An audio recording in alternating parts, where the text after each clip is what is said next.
Chapter 1075. After entering the pavilion, Gongsun Bei stood respectfully behind the chief pagoda master and remained silent. Qin Feiyang stood in front of the chief pagoda master and bowed. May I ask why master called this disciple here? The chief pagoda master pointed at the Adamantine tribe's leader and smiled. This is the leader of the Adamantine tribe. Qin Feiyang pretended to be surprised and looked at the Adamantine tribe's leader. He cupped his hands and said, "Greetings, senior." The Adamantine tribe's leader nodded expressionlessly. He seemed to be very dissatisfied with Qin Feiyang. As the saying goes, like father, like son. Nie Xiaoyong was a beast in human clothing. Presumably, this Adamantine tribe's leader was also not a good person. Qin Feiyang was too lazy to pay attention to such a person. He turned his head and looked suspiciously at the chief pagoda master. The chief pagoda master said, "This time, the Adamantine tribe's leader came for Nie Xiaoyong." Qin Feiyang's expression changed slightly. He hurriedly said, "Master, please listen to this disciple's explanation. Don't be nervous. I have already asked Gongsun Bei to investigate, so I know the general situation. Although this matter was Nie Xiaoyong's fault, you shouldn't humiliate him in public. So, I hope you can apologize to the Adamantine tribe's leader and let this matter be resolved." The chief pagoda master smiled. "Apologize?" Qin Feiyang frowned. The chief pagoda master said, "You don't even listen to your master's words? This disciple doesn't dare." Qin Feiyang hurriedly shook his head, then turned to the Adamantine tribe's leader and was about to speak. But at this moment, the Adamantine tribe's leader coldly snorted, "Apologizing is already letting you off easy." Hearing this, Gongsun Bei, who was standing behind the chief pagoda master, raised his eyebrows slightly. He seemed a little uncomfortable. Qin Feiyang was also unhappy. He bowed his head and apologized purely because of the chief pagoda master's order. He didn't expect the Adamantine tribe's leader to take advantage of him. He decisively took back the words on the tip of his tongue and turned to the chief pagoda master. "Master, this disciple didn't do anything wrong. Why should I apologize to him?" The Adamantine tribe's leader's face was filled with anger. The chief tower master frowned. Gongsun Bei's eyes flashed. He cupped his hands and said, "Sir, Ancestor Mu is doing this to protect the reputation of our main tower." "What do you mean?" Chief Pagoda Master asked. "Think about it. If Ancestor Mu doesn't come forward to teach Nie Xiaoyong a lesson, then once this matter spreads out, people will definitely criticize us. They will say that our main pagoda is biased towards the juniors of super tribes. In this way, the position of the main pagoda in the hearts of the people will definitely be damaged. Therefore, this subordinate believes that the one who should apologize is not Ancestor Mu, but the leader of the Adamantine tribe. Because he taught such a good son." Gongsun Bei said. "Gongsun Bei, what do you mean? Are you protecting him?" The chief of the Adamantine tribe glared at Gongsun Bei. "Wrong.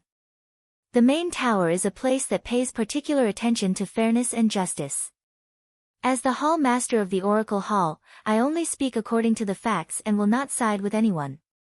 Gongsun Bei raised his head and looked at the chief of the Adamantine tribe. The chief of the Adamantine tribe clenched his fists and hurriedly looked at the chief pagoda master, saying, "Sir." The chief pagoda master stretched out his hand and said, "That's enough. What Gongsun Bei said is very reasonable. The main pagoda is a sacred place. We can't break the rules here because of some spoiled brat."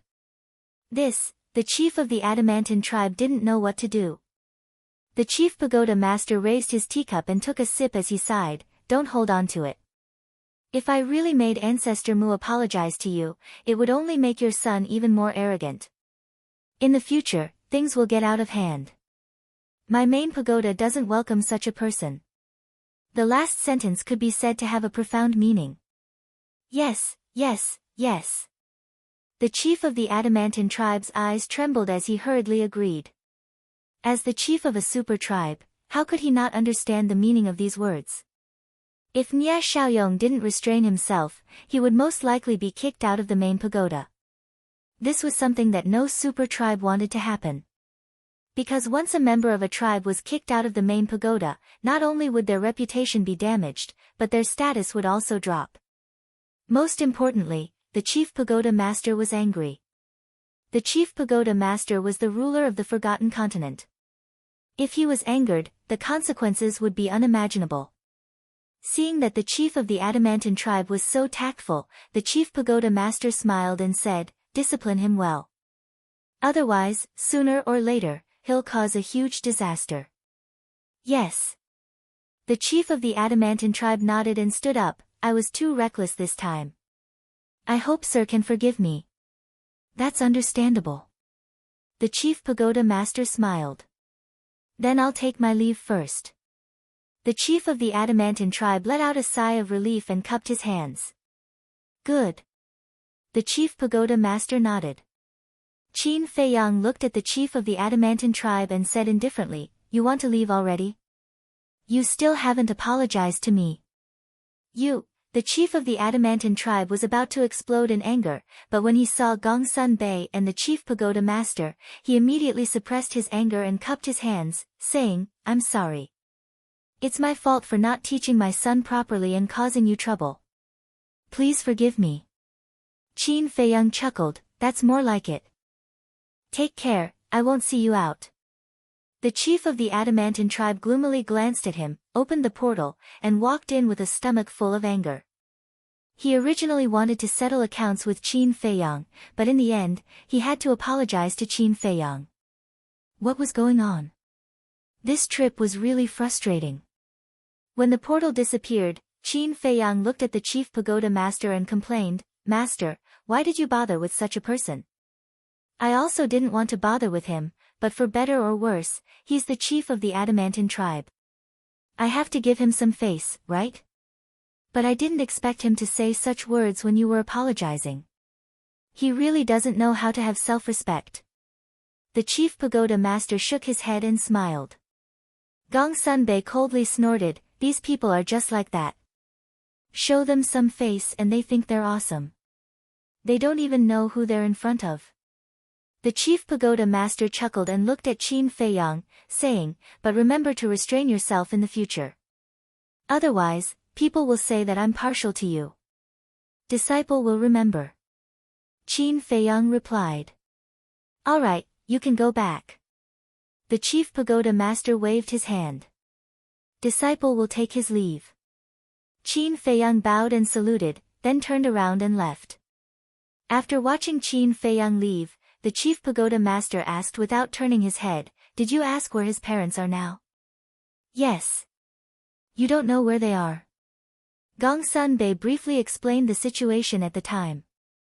"There are actually such parents in this world. There really are all kinds of strange things. Fine, let's put this matter aside for now. Now, help me do something else. Remove the spies that the other tribes placed in my chief pagoda." The chief pagoda master's tone was filled with killing intent. Gongsun Bei was surprised. The chief pagoda master said, "Are you thinking that doing this might cause the other tribes to be dissatisfied?" "Not possibly, they'll definitely be dissatisfied." Gongsun Bei said. "I want them to be dissatisfied, and I want them to be afraid. I want them to know that I don't usually care, not because I'm stupid, but because I'm too lazy to care." The chief pagoda master said. Gongsun Bei's pupils shrank. He nodded and said, "Understood. I'll do it immediately." After saying that, he strode away. The chief pagoda master also stood up and took out a brush, ink, and paper. Swoosh! As the brush moved like a dragon, the word, "kill," suddenly appeared. He looked at the word, "kill," with a gaze as sharp as a blade. "If you think that my silence is capital for you to become more aggressive, then you are gravely mistaken. There can only be one ruler on the Forgotten Continent, and that is me. Those who dare to go against me, kill." He muttered and waved his hand. The paper with the word, "kill," instantly turned to dust. Back to Qin Feiyang. After returning to the soothing lake, he sat beside the tea table and kept thinking about what Gongsun Bei said. He felt that Gong Sun Bei seemed to know something. However, due to some reason, he didn't dare to say it out loud, so he used this method to hint at him. What kind of person are you? Qin Feiyang rubbed his head, got up, and walked to the balcony on the second floor. He looked at the sky and muttered to himself. Buzz! Suddenly, the image crystal in his arms rang. After taking it out, Yan Wei's shadow appeared. What's wrong? Qin Feiyang asked with a smile. Yan Wei said in a deep voice, Fu Anshan is indeed an old fox. Qin Feiyang was surprised. Yan Wei said, you don't know. He didn't destroy that video at all. What? Qin Feiyang was shocked. Yan Wei said, before leaving for the Black Wind Mountain, he sent that video to another confidant. Then why did he still do so many tricks in the Black Wind Mountain? Qin Feiyang frowned. I asked him. He said that if he didn't act like this, would the chief of the Divine Python tribe and the high priest believe him? He also wanted to make this show more realistic, so he hid it from me at that time. Yan Wei said. Amazing. I really underestimated him. Qin Feiyang was amazed. Fu Anshan was able to climb to this height by no means by chance or luck. He was really smart. However, no matter how hard Fu Anshan tried, it was useless. Qin Feiyang asked with a smile, is he complacent now? Of course. He also said that compared to him, the chief of the Divine Python tribe is the difference between an idiot and a genius. Yan Wei nodded and said with a smile. Then let him be happy first. The happier he is now, the harder he will cry in the future. Qin Feiyang smiled and asked, is there anything else? Yan Wei said, no, I just want to tell you about this. Qin Feiyang thought for a while and asked, has he gone to threaten the chief of the Divine Python tribe now? How would he dare now? He is also worried that the chief of the Divine Python tribe will do something desperate. But after he becomes the deputy pavilion master, he will definitely continue to threaten him. Yan Wei said. Okay, keep an eye on him. If there is anything, report to me immediately. Qin Feiyang said. Okay. Yan Wei replied. Qin Feiyang turned off the image crystal, pondered for a while, and sent a message to Fatso. When Fatso's shadow appeared, Qin Feiyang asked, has Li Yan calmed down? How can she calm down so quickly after encountering so many things in a row? Fatso shook his head. Then you have to keep an eye on her. Where is Chu Xian's tribe? Qin Feiyang asked. Are we going now? Fatso was surprised. Yes. Qin Feiyang nodded. Fatso said, when you see her parents, you have to be more polite. After all, they are Fat Lord's future mother-in-law. They haven't even started dating yet. Mother-in-law, father-in-law. Qin Feiyang rolled his eyes and said impatiently, tell me quickly. Fatso said, I heard from Chu Xian that her tribe is outside White Cloud City, but Fat Lord has never been there, so he doesn't know the exact location. He doesn't know the coordinates of White Cloud City either. Go and ask around. Okay. Qin Feiyang put away the image crystal, thought for a while, and rose into the air. At this moment, young Master Hao returned from outside. He looked at Qin Feiyang and asked suspiciously, where are you going? Qin Feiyang's eyes lit up and said, you came back just in time. Do you know the coordinates of White Cloud City? White Cloud City. Young Master Hao was stunned. He pondered for a moment and asked, is there a place called White Cloud City in the Central Divine Kingdom? Why would I be stupid enough to ask you? Qin Feiyang slapped his forehead hard, his face full of anger. This guy had never left the Divine City before. How could he know about White Cloud City? Whoosh! He moved and flew toward Wang Yu's courtyard. Wait for me. Why are you asking about White Cloud City's coordinates? Is there anything interesting going on? Chapter 1076. If you want to have fun, you should go to Longfeng House. It's useless to follow me. Qin Feiyang rolled his eyes at him. Young Master Hao chuckled. I don't believe that you'll go to White Cloud City for no reason. Qin Feiyang was helpless. Swoosh. He landed in Wang Yuer's courtyard and smiled. Wang Yuer, can you come out for a while? What do you want? Wang Yuer's angry shout came from the pavilion. That, Qin Feiyang smiled embarrassedly and said, I really have something to talk to you about this time. Bam! The door was kicked open, and Wang Yuer walked out angrily. She stared at Qin Feiyang and said, You better have something to talk to me about. Young Master Hao glanced at Wang Yuer and whispered to Qin Feiyang, Look at her anger. Did you offend her again? Qin Feiyang touched his nose and smiled at Wang Yuer. I want to know the coordinates of White Cloud City. White Cloud City. Wang Yuer raised her brows and nodded.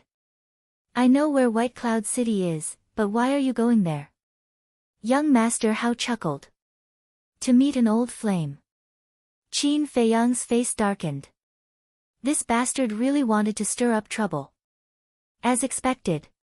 Hearing young Master Hao's words, Wang Yuer was so angry that her face turned green. She wanted to chop Qin Feiyang into pieces. No matter what, he had a fiancé now. How could he go on a date with an old flame? The worst thing was that he came to ask her, his fiancé in name, for the coordinates. How could she endure this? Qin Feiyang saw that the situation was bad and quickly comforted her. Don't listen to his nonsense. I'm just going there to do something. I'm not talking nonsense. Young Master Hao shrugged, but there was a sinister smile in his eyes. You're not done. Qin Feiyang's veins were popping. Was it not chaotic enough? Wang Yuer gritted her teeth and nodded. All right, I'll tell you the coordinates of the White Cloud City, but you have to bring me along. I'd like to see how beautiful this old lover of yours that you're so obsessed with is. Qin Feiyang rubbed his forehead, looking distressed. Brother Mu, don't tell me you still can't tell. I've already fallen in love with you. Looking at Qin Feiyang's expression, young Master Hao sighed inwardly and felt extremely helpless. Actually, he was deliberately provoking Wang Yuer in order to make Wang Yuer jealous and then inadvertently reveal her care for Qin Feiyang.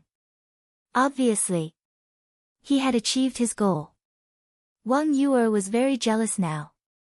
However, what gave him a headache was that Qin Feiyang didn't realize it even though Wang Yuer had made it so obvious. His EQ was worrying. Buzz. Wang Yuer waved her hand and opened a portal. She said coldly, Hurry up if you want to go. Don't waste time. Qin Feiyang glared at young Master Hao and sighed helplessly. He had no choice but to walk in. Wang Yuer and young Master Hao quickly followed him. White Cloud City. It was a city that was neither too small nor too small. The buildings were located in a picturesque manner. The ancient city walls were like a giant python that surrounded the city, emitting a cold aura. Outside the city, on a wide road, two men and a woman walked side by side. The three of them looked like companions, but none of them spoke. The atmosphere was very unfriendly. It was Qin Feiyang and the other two. However, they had all changed their appearances and concealed their cultivation level. As the White Cloud City was not as remote as Qinghai City and the three of them had extraordinary identities, they would be easily recognized and would definitely cause a commotion. Qin Feiyang had disguised himself as a muscular young man. He glanced at Wang Yuer, whose face was as cold as ice, and felt a throbbing pain in his head. Well, I'd like to explain. After hesitating for a while, he finally decided to tell Wang Yuer the purpose of his trip to the White Cloud City this time to prevent the misunderstanding from worsening. Who am I to you? Do you need to explain to me? However, before Qin Feiyang could speak, Wang Yuer said coldly. All right, I'm too lazy to waste my breath. Qin Feiyang was also angry. Why was this woman so unreasonable? Sigh. Looking at the two of them arguing, young Master Hao shook his head helplessly. It seemed that he had helped them out of kindness this time. After a while, The three of them arrived at the city gate. In front of the city gate, there were 4 guards standing guard. Their cultivation levels were between 1-star and 2-star battle ancestors. Qin Feiyang cupped his hands and smiled. Brothers, may I know how to get to the Chu family? Chu family. The 4 of them looked at each other in confusion. One of them asked, which Chu family? Qin Feiyang was stunned and asked suspiciously, are there many Chu families in the White Cloud City? The guard smiled. Brother, this is your first time in the White Cloud City, right? Qin Feiyang nodded. No wonder you don't know. There are a total of 2 Chu families in the White Cloud City. There is one in the city, which is a wealthy family. There is another outside the city, which is a tribe called the Heavenly Spiral Tribe. The guard said. So that's the case. Qin Feiyang came to a realization and said with a smile, I want to ask about the Heavenly Spiral Tribe. The Heavenly Spiral Tribe is in the east of the city, which is more than 200 miles away from the White Cloud City. However, forgive me for asking, why are you going to the Heavenly Spiral Tribe? The guard asked. Qin Feiyang said, there are some things I need to settle. The guard nodded and said, then you must be careful. The Heavenly Spiral Tribe is not a friendly place. Not a friendly place? Qin Feiyang was stunned and asked, brother, what do you mean? The guard said with disgust, the Heavenly Spiral Tribe is a super tribe in our area. They are usually arrogant, self-righteous, and look down on others. In short, no one likes them in the White Cloud City. It can't be. Qin Feiyang was stunned for a moment. He didn't expect the Heavenly Spiral Tribe to have such a bad reputation. I'm not lying to you. In our White Cloud City, the Heavenly Spiral Tribe is famous for being overbearing. Some of the disciples in the tribe often bully men and women in the White Cloud City. The guard said. Young Master Hao raised his eyebrows and asked, does the White Cloud City not have a city lord? Of course. But our city lord doesn't dare to interfere. The guard sighed. Why? Young Master Hao was suspicious. Because the Heavenly Spiral Tribe's leader has a daughter called Chu Xian. She entered the main tower and is a disciple of the main tower. A disciple of the main tower has a noble status. How would our city lord dare to offend her? The guard shook his head. Young Master Hao was furious and said, just because a daughter entered the main tower, they dare to be so arrogant. They have no respect for the law. Law? Little brother, you must be joking. Things like the law are only targeted at us, the weak. To the Heavenly Spiral Tribe, their words are the law. The guard sneered. Young Master Hao clenched his fists. His eyes were extremely gloomy. Qin Feiyang glanced at young Master Hao and said inwardly, are you angry? This is the way of the world.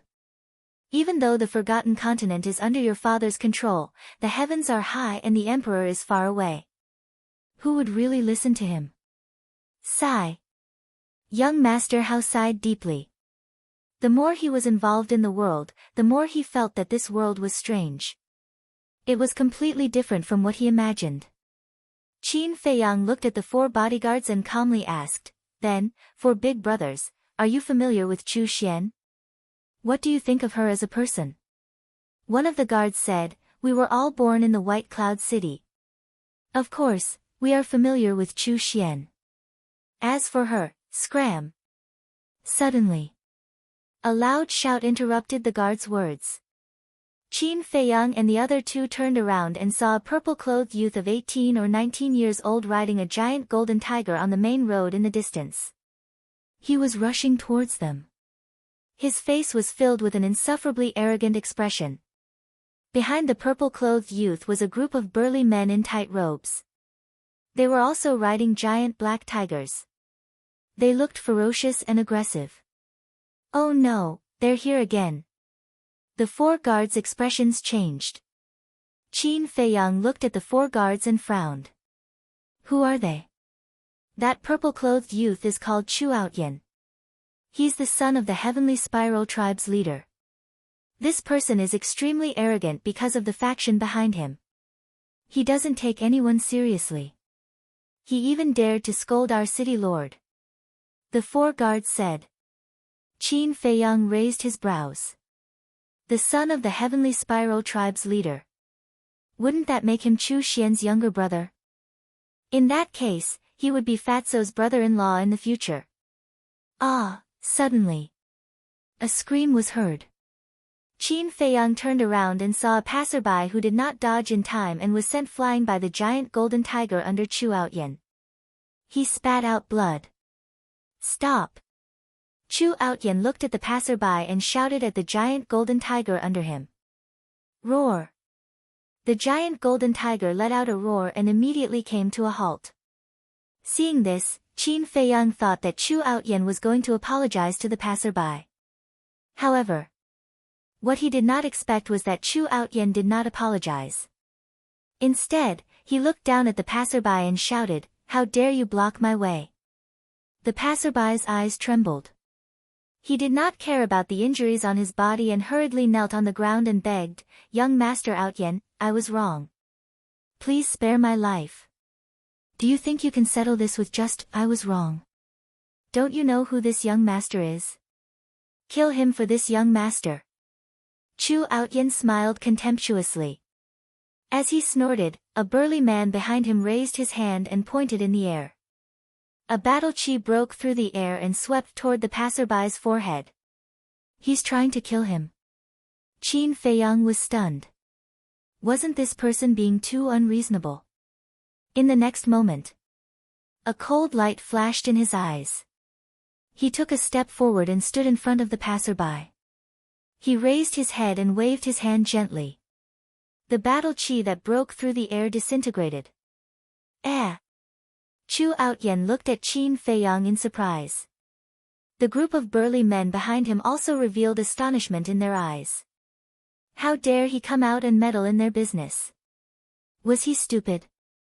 The 4 guards also changed their expressions and hurriedly sent a voice transmission to young Master Hao and Wang Yuer. You two, quickly call your companions back. You can't afford to offend Chu Outyan. He will bring you a disaster. Can't afford to offend him. Young Master Hao and Wang Yuer looked at each other with a cold expression. What was Chu Outyan? He was just a good-for-nothing from a small tribe. They were the ones who could not afford to offend. Chapter 1077. Qin Feiyang frowned. He instantly felt extremely disgusted with Fatso's future brother-in-law. Seeing that Qin Feiyang was silent, Chu Outyan said angrily, "Didn't you hear what I said?" "I heard you." Qin Feiyang said. "You could have spoken, but I thought you were mute. Now tell me, how are you going to compensate me for my loss?" Chu Outyan stared at him arrogantly. "Loss?" Qin Feiyang was stunned. He pointed at the passerby behind him and said, "Brother, what loss do you have?" Chu Outyan said, "You stopped my men from killing him in front of everyone and made me lose face. Isn't that a loss?" Ah! Qin Feiyang was completely speechless.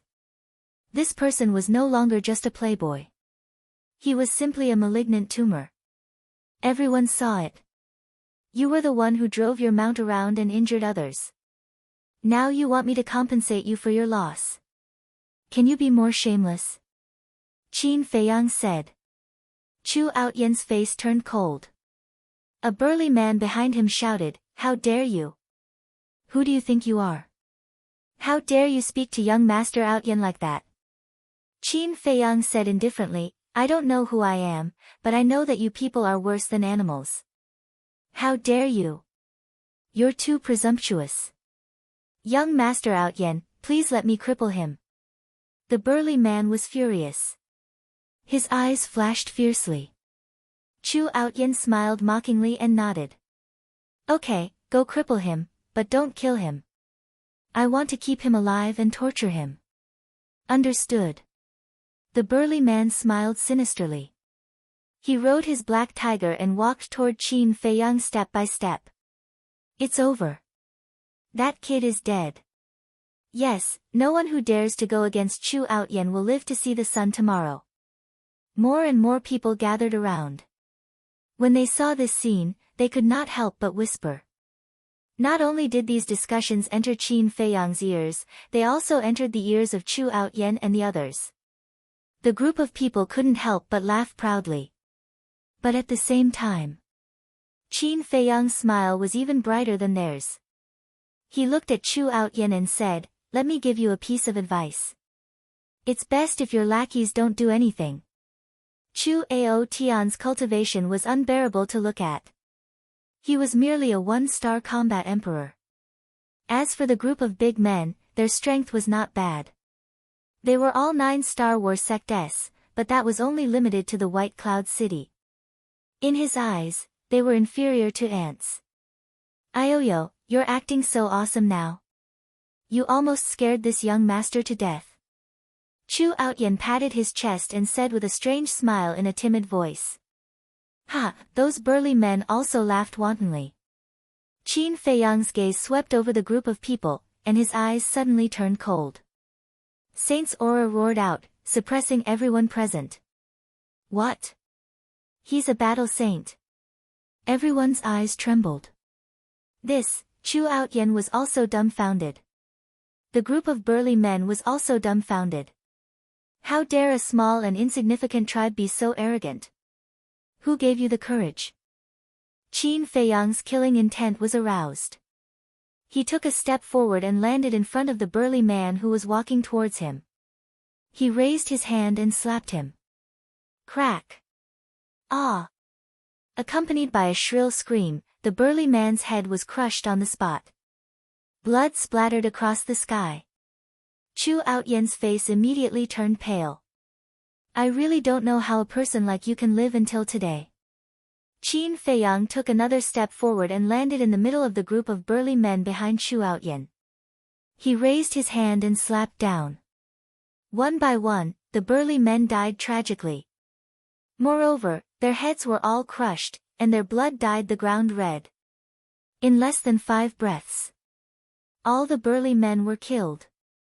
Qin Feiyang flickered and landed in front of Chu Outyen. He saw that Chu Outyen's face was completely pale. His eyes were filled with fear, as if he was looking at a devil. He was very arrogant. However, he had bullied those who were afraid of the Heavenly Spiral tribe. Now, the person in front of him was obviously not afraid of the Heavenly Spiral tribe. He finally realized that he had hit a wall this time. Qin Feiyang looked at him, shook his head, and sighed. "Life is so beautiful. Why don't you cherish it?" Long Outyen stammered. He was so scared that he couldn't even speak. His previous awe-inspiring aura had long disappeared. He was like a desperate dog. Everyone thought that Qin Feiyang would kill Chu Outyen. Especially young Master Hao and Wang Yu. With regards to Qin Feiyang, they could be considered to have a very good understanding of him now. What he hated the most was this kind of profligate son who relied on his power to bully others. Moreover, Qin Feiyang didn't even take the direct descendants of the major tribes seriously, let alone the young master of a small tribe. Nye Xiaoyong was the best example. However, the result was far beyond their expectations. Qin Feiyang actually withdrew his saint aura and said indifferently, "Go.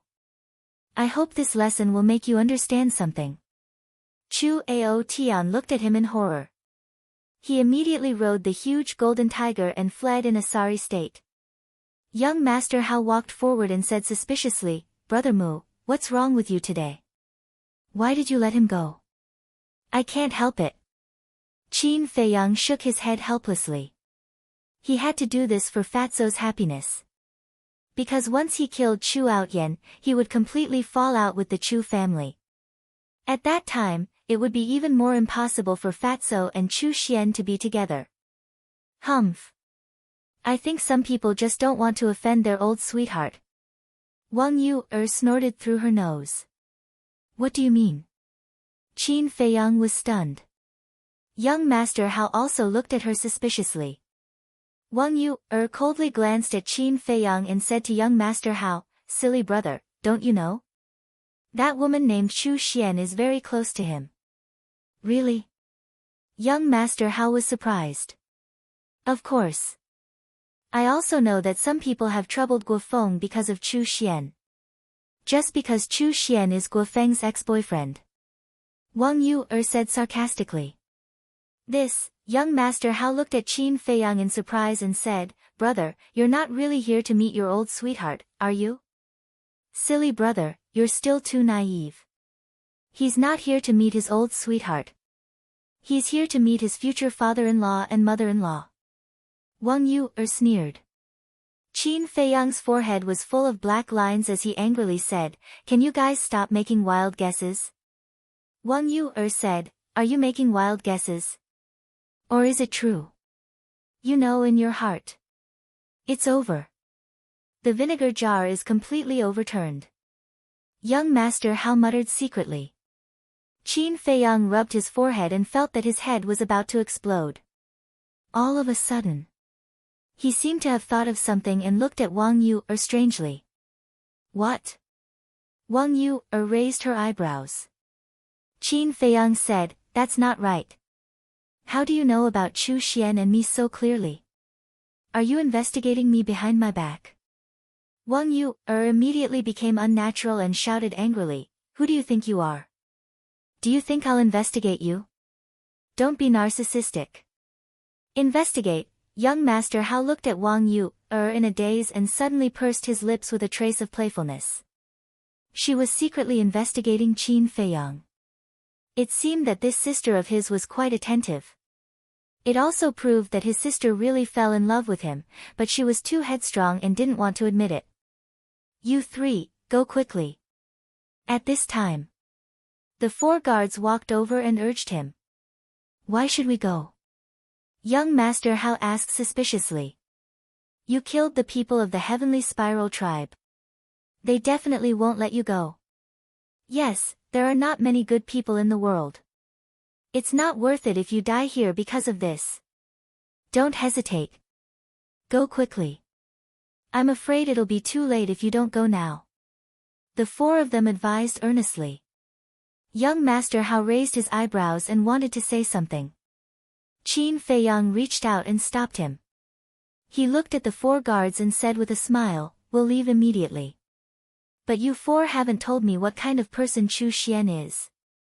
"We don't know about the current Chu Xian, but the Chu Xian in the past was not a simple character," one of the guards said. "What do you mean?" Qin Feiyang was curious. "I'll tell you a real example. I remember that before Chu Xian entered the main tower, there was a man who liked her very much. He was even willing to sacrifice himself for her without hesitation. At that time, Chu Xian seemed to like him very much. However, after Chu Xian entered the main tower, the man went to find her again.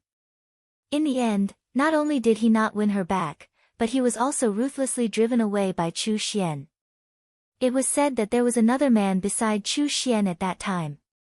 He seemed to be a direct descendant of a big tribe. We don't know his name, but his surname seems to be Gua. In the end, after the man who was abandoned by Chu Xian returned to the White Cloud City, he drowned his sorrows in alcohol and was depressed. One day, while he was drunk, he ran to the Heavenly Spiral tribe to reason with Chu Xian's parents. Guess what happened? Chu Xian's father actually killed him on the spot. The guard said. What? Qin Feiyang's gaze trembled.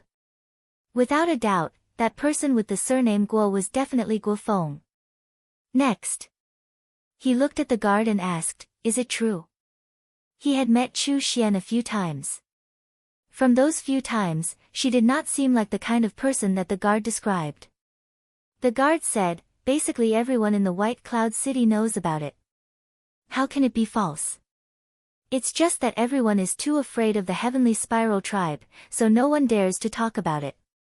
I didn't expect it. I really didn't expect her to be such a woman. Qin Feiyang shook his head and sighed. Since everyone in the city knew about it, then it must be true. Wang Yuer glanced at him and secretly sneered, are you very disappointed? Disappointed? Qin Feiyang shook his head and smiled. He was indeed a little disappointed, but most of all, he felt that it was not worth it for Fatso. In order to win Chu Xian's heart, Fatso could be said to have put in a lot of effort and put in a lot of effort. However, in the end, it was just an illusion. Thank you for telling me, brothers. I'll take my leave. Qin Feiyang cupped his hands and thanked the 4 guards before turning to leave. Wang Yuer and young Master Hao looked at each other and strode after him. Not long after the 3 of them left, a black-clothed old man and a dozen burly men descended above the city gate. Greetings, Butler Chu. The pupils of the 4 guards shrank, and they hurriedly bowed in salute. This was the butler of the Heavenly Spiral tribe. The black-clothed old man said sternly, "Where's the little bastard who killed my tribesmen?" "They've already left." The 4 guards said. "Which direction did they go?" The black-clothed old man's eyes flashed with killing intent as he asked. "That way." The 4 guards pointed in the opposite direction of Qin Feiyang's group. The onlookers didn't make a sound. "You're dreaming if you think you can just walk away after killing someone from my Heavenly Spiral tribe." The black-clothed old man smiled coldly and led the dozen burly men away at lightning speed. After the black-clothed old man and his group disappeared, the 4 guards looked at each other and smiled. They looked at the surrounding crowd and waved their hands. "Hurry up and disperse, lest you attract trouble." The crowd immediately dispersed. Chapter 1078. At the same time. White Cloud City. Outside the city. On the peak of a certain mountain. Qin Feiyang stood at the edge of the cliff, looking down at the mountains and rivers below. His eyes were filled with worry. He really did not know how to tell Fatso about this. Because this was the first time Fatso truly fell in love with a woman. If he knew about this, it would definitely be a heavy blow to him. Young Master Hao walked up and patted Qin Feiyang's shoulder, comforting him. "Brother Mu, there are plenty of fish in the sea. Why do you have to hurt yourself over such a woman?" He really thought that there was something between Qin Feiyang and Chu Xian. "Why are you comforting him?" He asked for it. "Serves him right." Wang Yuer gloated. Qin Feiyang shook his head and smiled bitterly. "The one who likes Chu Xian is really not me." The 2 looked at each other, their eyes full of suspicion. Qin Feiyang turned to Wang Yuer and said helplessly, "I wanted to tell you just now, but you didn't let me. In fact, it's one of my brothers who likes Chu Xian." The 2 looked at each other. Young Master Hao asked, "Are you sure it's your brother who likes her and not you?" Qin Feiyang smiled bitterly. "Do I need to lie to you about this?" Young Master Hao said, "Of course. What if you don't want us to laugh at you because you want to save face? That's why you came up with such a lousy excuse. With your imagination, it's a pity that you don't become a scriptwriter." Qin Feiyang rolled his eyes and said, "You should have heard of my brother. It's that fatso who taught Nia Xiaoyong a lesson yesterday. It's him." Young Master Hao came to a realization and chuckled. "I knew it. My sister is such a beautiful and capable woman, but you don't like her. How could you like a woman like Chu Xian?" Wang Yuer had just heaved a sigh of relief when she heard young Master Hao's words. Her face darkened immediately. She said angrily, "No one will think you're mute if you keep quiet." Young Master Hao smiled embarrassedly, then looked at Qin Feiyang and said, "Since your brother likes her, what are you doing here?" "I'm just here to sound out Chu Xian's parents." Qin Feiyang sighed helplessly and briefly explained the situation. "I see. Then this brother of yours really has no foresight." Young Master Hao shook his head. "You can't blame him for not having a good eye. Chu Xian hid it so well that even I didn't notice it. The problem now is that I don't dare to tell him these things because he will definitely break down." Qin Feiyang rubbed his temples, his face full of worry. Wang Yuer said, "You'd better not hesitate about this. Tell him as soon as possible so that he won't fall deeper and deeper. As for whether he will collapse or not, it depends on his endurance." "Who?" Qin Feiyang glanced at her, exhaled deeply, and took out an image crystal. "Wang." Very soon. Fatty's silhouette floated out. Seeing that it was Qin Feiyang, Fatso immediately asked expectantly, "Boss, how is it?" "You'd better not expect too much," Qin Feiyang said. Fatso's face fell immediately, and he said, "They still don't agree?" Qin Feiyang sighed and said, "I haven't gone to see them yet, but I've heard some things in White Cloud City. You'd better be mentally prepared." "You didn't go?" Fatso was stunned, and he rolled his eyes at Qin Feiyang, speechless. "You almost scared me to death. Tell me, what did you hear?" "Chu Xian is not the kind of person you think." Qin Feiyang told Fatso everything he heard in detail. There was no suspense. Hearing this, Fatso felt as if he was struck by lightning. "I don't believe it, you must be lying to me." "Yes, you're lying to me, she's definitely not that kind of person." After a moment of silence, Fatso exploded, and he shook his head frantically, his face full of disbelief. "Calm down," Qin Feiyang shouted. "No. I can't calm down. I'm going to ask her face to face," Fatso shouted hysterically. "Enough. If you continue like this, I'll be angry," Qin Feiyang shouted. Fatso quivered, and he looked at Qin Feiyang, and said, "Boss, you don't understand how I feel now." "I understand. It's because I understand that I hesitated for a long time whether to tell you." Qin Feiyang sighed. Fatso said anxiously, "But I can't believe it. I've been with her for so long, and she's not that kind of person." All right. I know that no matter what I say now, you won't believe it. Wait for me, I'll confirm it for you. And before I confirm it, don't go looking for her again. If I find out that you secretly went to look for her, then don't blame me for being hostile." After Qin Feiyang finished speaking, he turned off the image crystal. Young Master Hao sighed, "This brother of yours is very affectionate." Qin Feiyang smiled faintly, "After all, it's the first time." "Then how many times are you?" Wang Yuer asked without warning. Qin Feiyang instinctively wanted to answer, but fortunately, he was alert and reacted. He squinted at Wang Yuer and said indifferently, "What does it have to do with you how many times I've done it?" Young Master Hao patted Qin Feiyang's shoulder and laughed, "Brother, don't pretend, I think you haven't even done it once." "So you're still a chick?" Wang Yuer covered her mouth and laughed. Qin Feiyang stared at young Master Hao in dissatisfaction. Why did this guy always undermine him? Professional demolition business? Then he looked at Wang Yuer and said jokingly, "You're so good at talking. Then tell me, how many men did you have before?" "Get lost," Wang Yuer immediately shouted coldly. He made it sound like she was a fickle woman. Although she did like to rape some stinky men before, she was still very pure, okay? And she had never done anything out of line. Only you can say it, but not me. Is there a person as reasonable as you? Qin Feiyang snorted coldly. You're a man, okay. Is that all you can do? Wang Yuer said angrily. Men are also human beings. Why must they be bullied by you women? Qin Feiyang glanced at her indifferently. Wang Yuer was furious. Okay. You start quarreling without saying a word. I really admire you. Young Master Hao rolled his eyes at the two of them, looked at Qin Feiyang and said, "How do you want to prove it?" "You know, Chu Xian will never admit this kind of thing in person." "I don't know either." Qin Feiyang shook his head and felt a headache coming on. Wang Yuer said, "In my opinion, Chu Xian just treats your brother as a spare tire." Spare tire? Qin Feiyang looked at her suspiciously.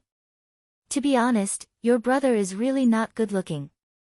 With Chu Xian's taste, it would be strange if she fell in love with him. I guess that Chu Xian may have seen that he has a good relationship with you, so she hasn't rejected him. Wang Yuer said. Qin Feiyang was stunned and said, "Now that you mention it, it reminds me of something Fatso said to me." "What is it?" Wang Yuer asked. Qin Feiyang said, "Fatso said that Chu Xian was neither close nor distant to him, and she seemed to be playing hard to get." "That's right. I'm a woman, and I know women. Chu Xian must value your relationship with Fatso. I can guarantee that once someone better than Fatso appears, she will dump Fatso without hesitation. There's another possibility. She's using Fatso to find an opportunity to get close to you. After all, you're now the Chief Tower Master's disciple. As long as she hooks up with you, the Heavenly Spiral tribe will definitely soar. Wang Yuer speculated. Young Master Hao frowned and said, if that's the case, then she's too much. If that's the case, I'll make her regret it for the rest of her life. Qin Feiyang's eyes flashed coldly. He looked at the two of them and said, I want to make a trip to the Heavenly Spiral tribe. Do you want to go back first? Young Master Hao smiled and said, since we're already here, let's go together. Wang Yuer said, I also want to see what kind of people this tribe is. You really like to join in the fun? Qin Feiyang shook his head and laughed. He then jumped down and disappeared into the mountains below. Young Master Hao looked at Qin Feiyang's back and turned to Wang Yuer. He smiled and said, Sister, you can rest assured now. Rest assured about what? Wang Yuer said indifferently. Still pretending. I already know what you're thinking. Don't hide it. If you love, say it out loud. If you expect Ancestor Mu to take the initiative to tell you, that's impossible. Although he's very smart in other aspects, and it wouldn't be an exaggeration to say that no one can compare to him, he's an idiot when it comes to love.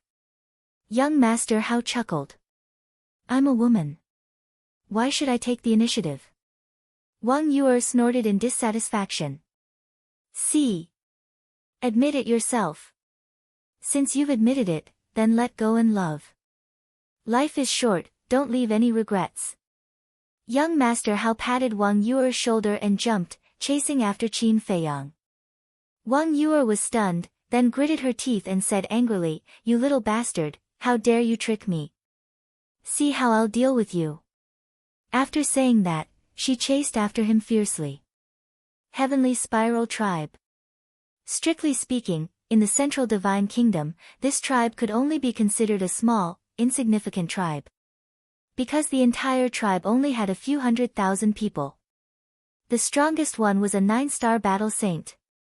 However, although the Heavenly Spiral tribe was not comparable to those big tribes, its territory was still very large.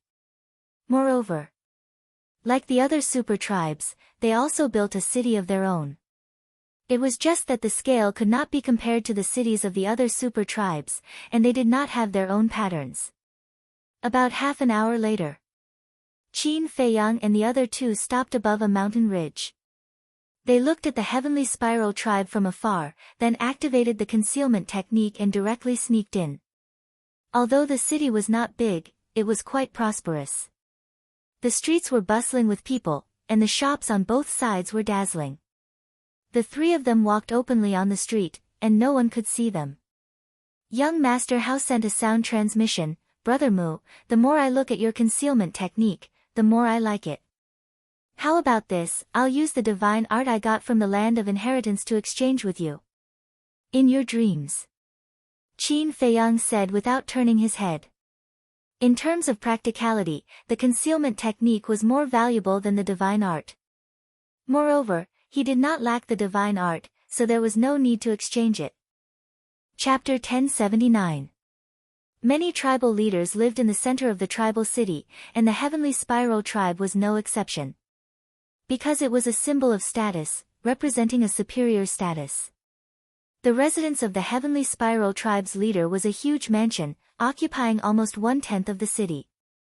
It was magnificent and magnificent. The security around the mansion was very tight. It could be said that there was a sentry every 3 steps and a sentry every 7 steps. And the people guarding the mansion were basically burly men, whose cultivation was between 5-star and 9-star battle masters. If it was an ordinary person, it would be very difficult to break in.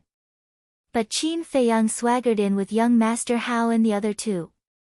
In a garden. Young Master Hao glanced around and frowned. The mansion is so big, where are we going to find the leader of the Heavenly Spiral tribe? There shouldn't be many 9-star battle saints in the heavenly spiral tribe. Let me sense. Wang Yuer said and then closed her eyes. No need. Qin Feiyang waved his hand and looked up at the sky above the mansion. Wang Yuer opened her eyes and looked up suspiciously, only to see an old figure appear out of thin air. It was the housekeeper who had chased them before. Seeing the housekeeper appear, young Master Hao's eyes lit up and he said with a smile, he will definitely report to the leader of the heavenly spiral tribe as soon as he comes back. We just need to follow him. Yes. Qin Feiyang nodded, waved his arm, and took young Master Hao and the other two into the sky. Whoosh! At the same time, the housekeeper glanced at the mansion and rushed to a courtyard below. Qin Feiyang and the other two followed behind him. Soon, the four of them entered the courtyard one after another. The size of the courtyard was about 500 or 600 meters. In addition to an exquisite attic, there was also a small garden with hundreds of flowers in full bloom, attracting bees and butterflies. After the housekeeper landed in the courtyard, he went straight to the attic. The attic was richly ornamented and had an ancient charm. The door was half closed and no sound could be heard. The housekeeper walked to the door and bowed. Leader, this old servant is back. Come in. A deep voice came from inside. The housekeeper strode in. Qin Feiyang and the other two followed in silently. They immediately saw a man and a woman sitting in the hall. Both of them looked middle-aged. The man was burly and muscular. He had short black hair and was nearly 2 meters tall. He looked like a small giant. The woman was wearing a long purple dress with a golden hairpin on her head. She looked graceful and luxurious. Behind the two of them stood a purple-clothed youth. It was Chu Ao Tian. Seeing the butler walk in, Chu Outyan immediately ran up and asked hurriedly, "Where is he now?" "Quickly bring this young master there. This young master will definitely let him taste the feeling of living a life worse than death."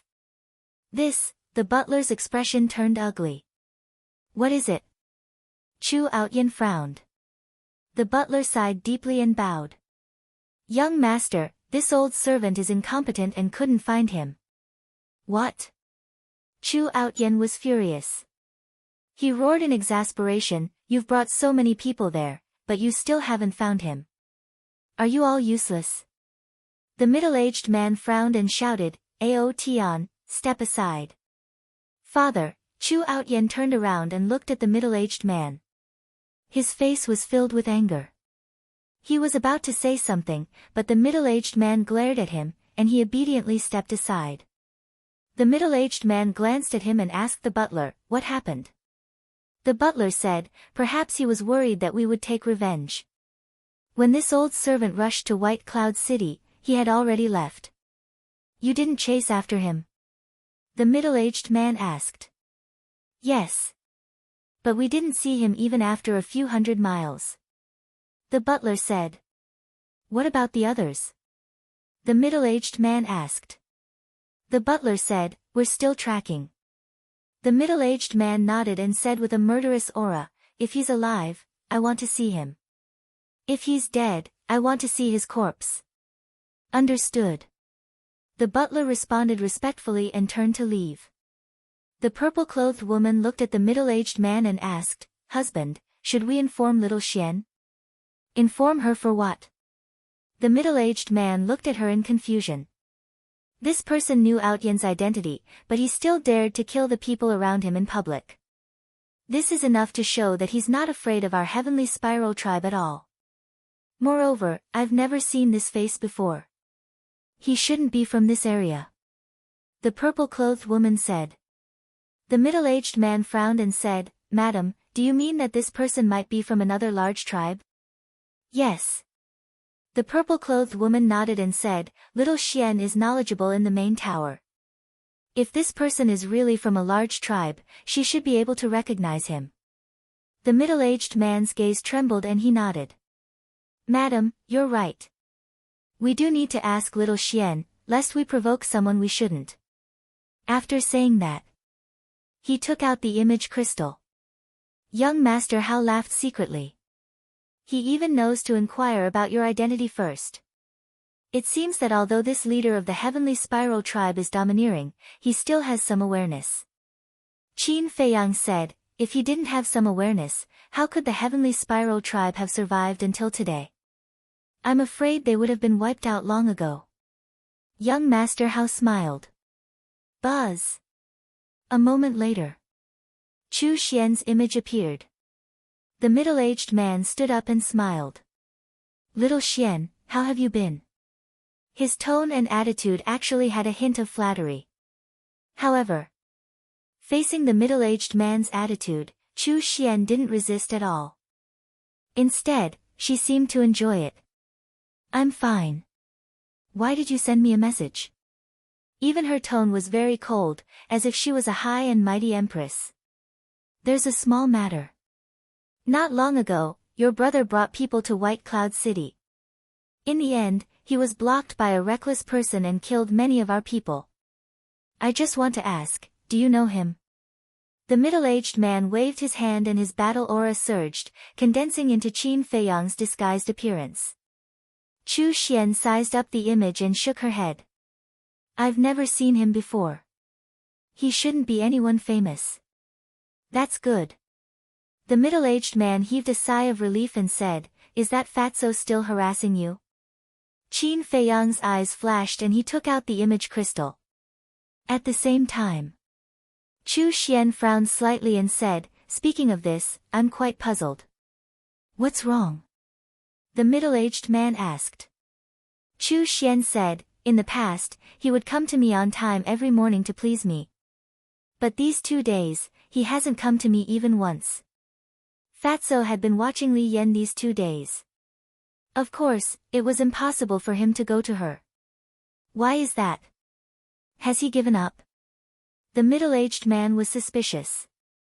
It shouldn't be possible. Because if he had given up, he would have done so long ago.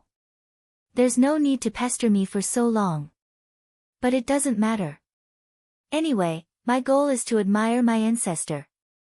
If it weren't for his good relationship with my ancestor, I wouldn't have bothered with him. Chu Xian snorted coldly. That's right. He should look in the mirror and see what kind of person he is. He still wants to eat swan meat. How ridiculous. The middle-aged man also laughed. Sure enough, I guessed right. Wang Yu muttered. This woman is not simple. She was with Guofeng before. She must have coveted Guofeng's family background. Young Master Hao sighed. This woman's scheming was simply terrifying. At the same time, Qin Feiyang's eyes were also surging with cold light. Hu Chu Xian had nothing to do with him. But since she dared to use fatso, she could never be forgiven. Chu Xian looked at the middle-aged man and said, is there anything else? No. The middle-aged man shook his head. Before his voice died away, Chu Xian's virtual image dissipated. She didn't even say a word of farewell, looking extremely arrogant and indifferent. Wang Yu said in disgust, this woman is really disgusting. Although this family wasn't anything good, as children, shouldn't they respect their parents? But she couldn't find the slightest respect on Chu Xian's face. She even treated her own parents like this, let alone outsiders. She was very bad. Young Master Hao turned to look at Qin Feiyang and asked, what are you going to do? Let them despair and regret. Qin Feiyang's eyes flickered. He put away the image crystal and left with young Master Hao and Wang Yu. The main tower. Soothing Lake. Qin Feiyang and the other two sat at the tea table, drinking tea silently. Next to them, Fatso raised his head and stared at the image transmitted by the image crystal. His hands were tightly clenched together, and his face was full of pain.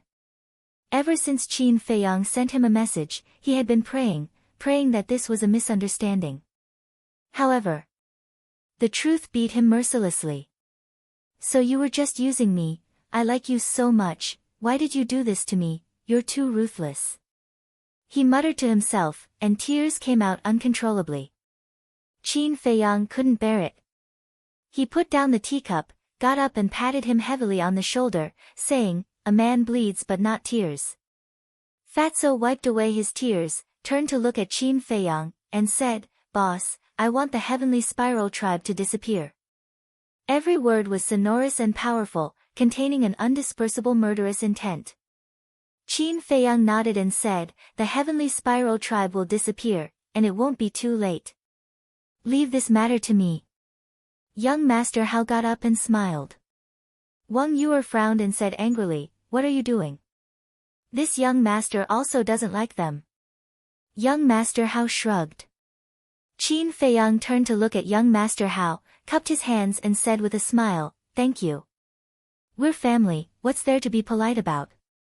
Young Master Hao rolled his eyes at him, looked at Fatso and said, "Don't worry, this young master will make that woman suffer so much that she'll beg you to marry her. I'm no longer interested in such a woman. However, if I can see her in pain and despair, it's also pleasing to the eye." Fatso sneered. "Ha, after suffering such a blow, you can still calm down so quickly. Your psychological quality is quite good. Originally, we were still worried that when you found out about this, you would seek death." Young Master Hao laughed. "What a joke, after following boss for so many years, how can my psychological quality not be strong? This little blow, at most, will only make me sad for a while. Seek death? That doesn't exist." Fatso shook his head and said. Young Master Hao gave him a thumbs up and said, "I admire you." The fatty said, "I also quite admire you. You turned from a hedonistic son of rich parents to a young and promising man in such a short time." "Ah." Young Master Hao was stunned and said speechlessly, "When was I a playboy? Moreover, even if I'm a playboy, I'm much better than that Chu Outyin." Fatso nodded seriously and said, "Yes, not as good as the best, but better than the worst." Young Master Hao's face darkened, and he said angrily, "Why are you so annoying?" "Can't help it, I was born to be annoying." Fatso touched his chin and chuckled. Seeing that Fatso was not ashamed but proud, young Master Hao was speechless for a moment and could only helplessly shake his head. Chapter 1080. After chatting for a while, Fatso got up and left, continuing to keep an eye on Li Yan. Young Master Hao and Wang Yu also left.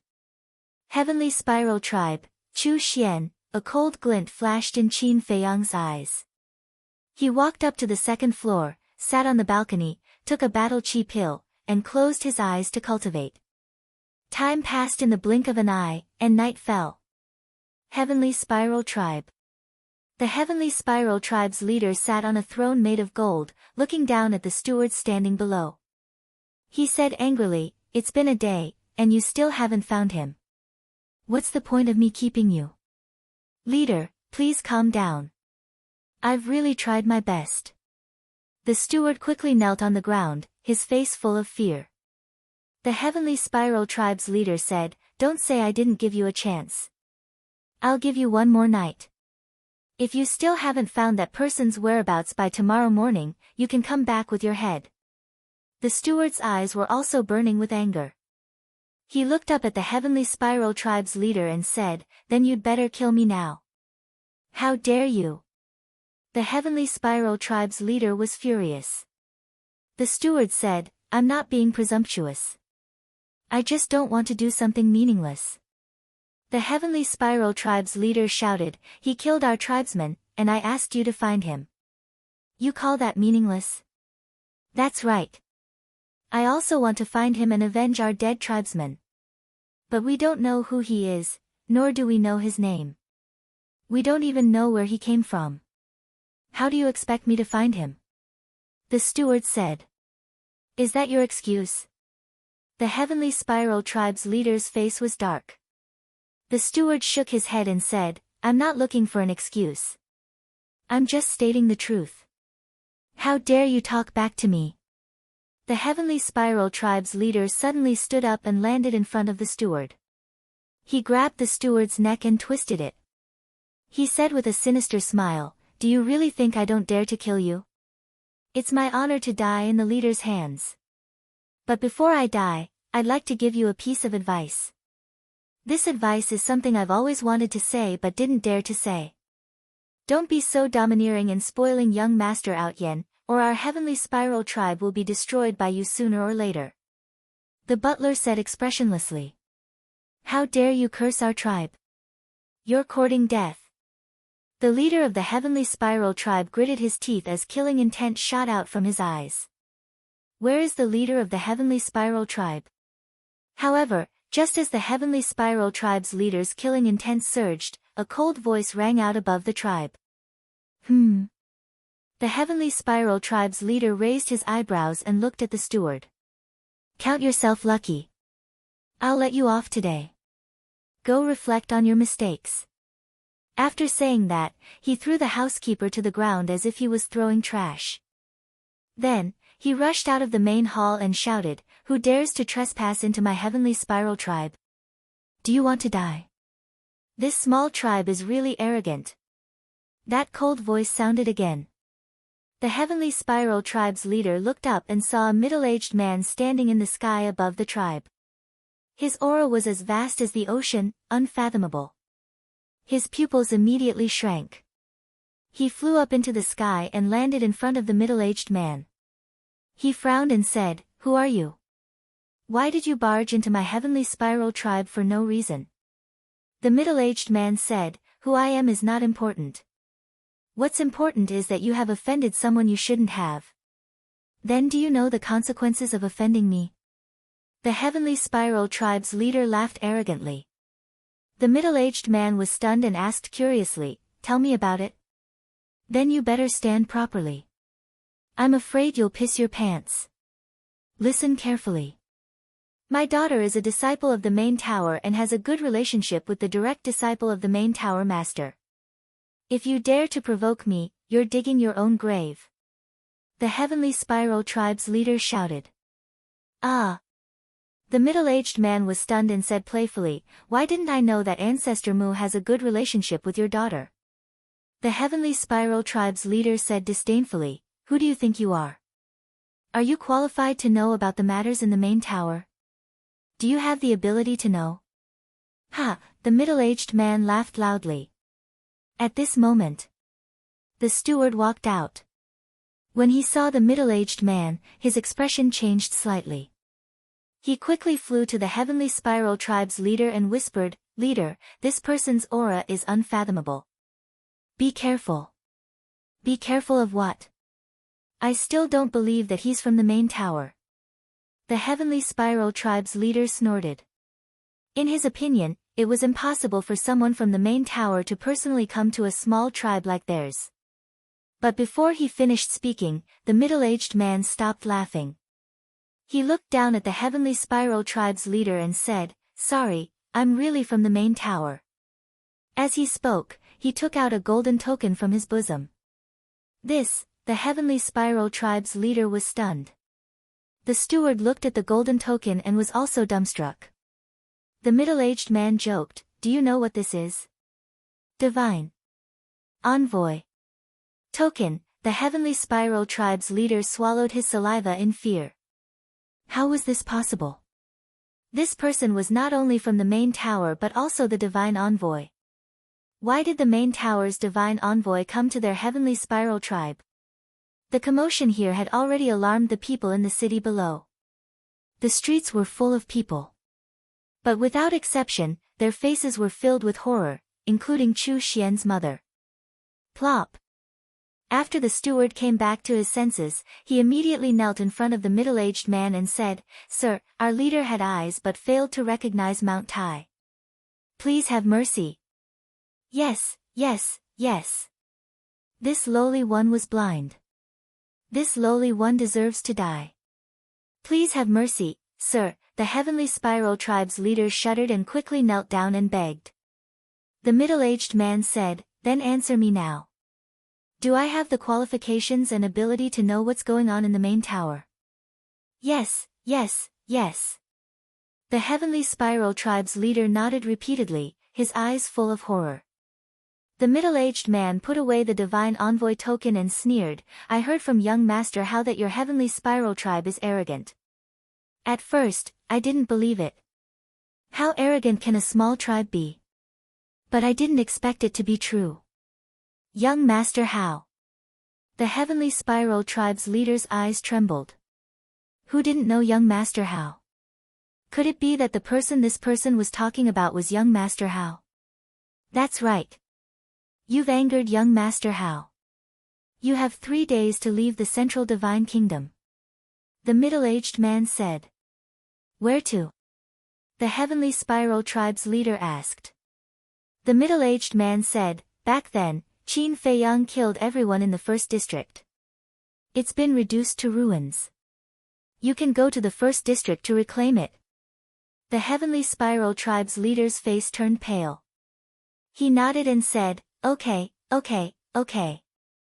This lowly one will bring the steward to the first district tomorrow. No matter how unwilling he was, he dared not disobey the main tower's order.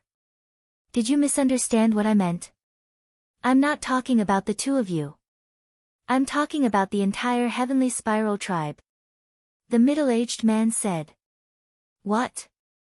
Both of them trembled. The entire tribe had to go to the first district. Wasn't that the same as being expelled from the Central Divine Kingdom? Sir, the Central Divine Kingdom is our root. You can't force us to leave our homeland. This lowly one knows his mistake. Please, let us go. Even if you want this lowly one to die, don't expel us from the Central Divine Kingdom. The two of them kept kowtowing and begging for mercy. The people in the city below were also in an uproar. They were panicking. The middle-aged man was not moved at all. He said indifferently, it's useless to beg me because this is young Master Hao's order. Hurry up and get ready. I'll personally send you on your way in 3 days. Actually, this is a good thing for you because there's no one else in the first district. You can dominate as much as you want. The middle-aged man sneered, opened the portal, and left without looking back. The two of them watched the portal disappear and collapsed powerlessly. The steward said in despair, Chief, did you see that? This is the consequence of your arrogance. I know I was wrong. Steward, can you think of a way? We can't go to the first district. The chief of the Heavenly Spiral Tribe looked helplessly at the steward. Although they were just a small tribe in the Central Divine Kingdom, they were already considered a super tribe compared to the tribes in the 9 regions.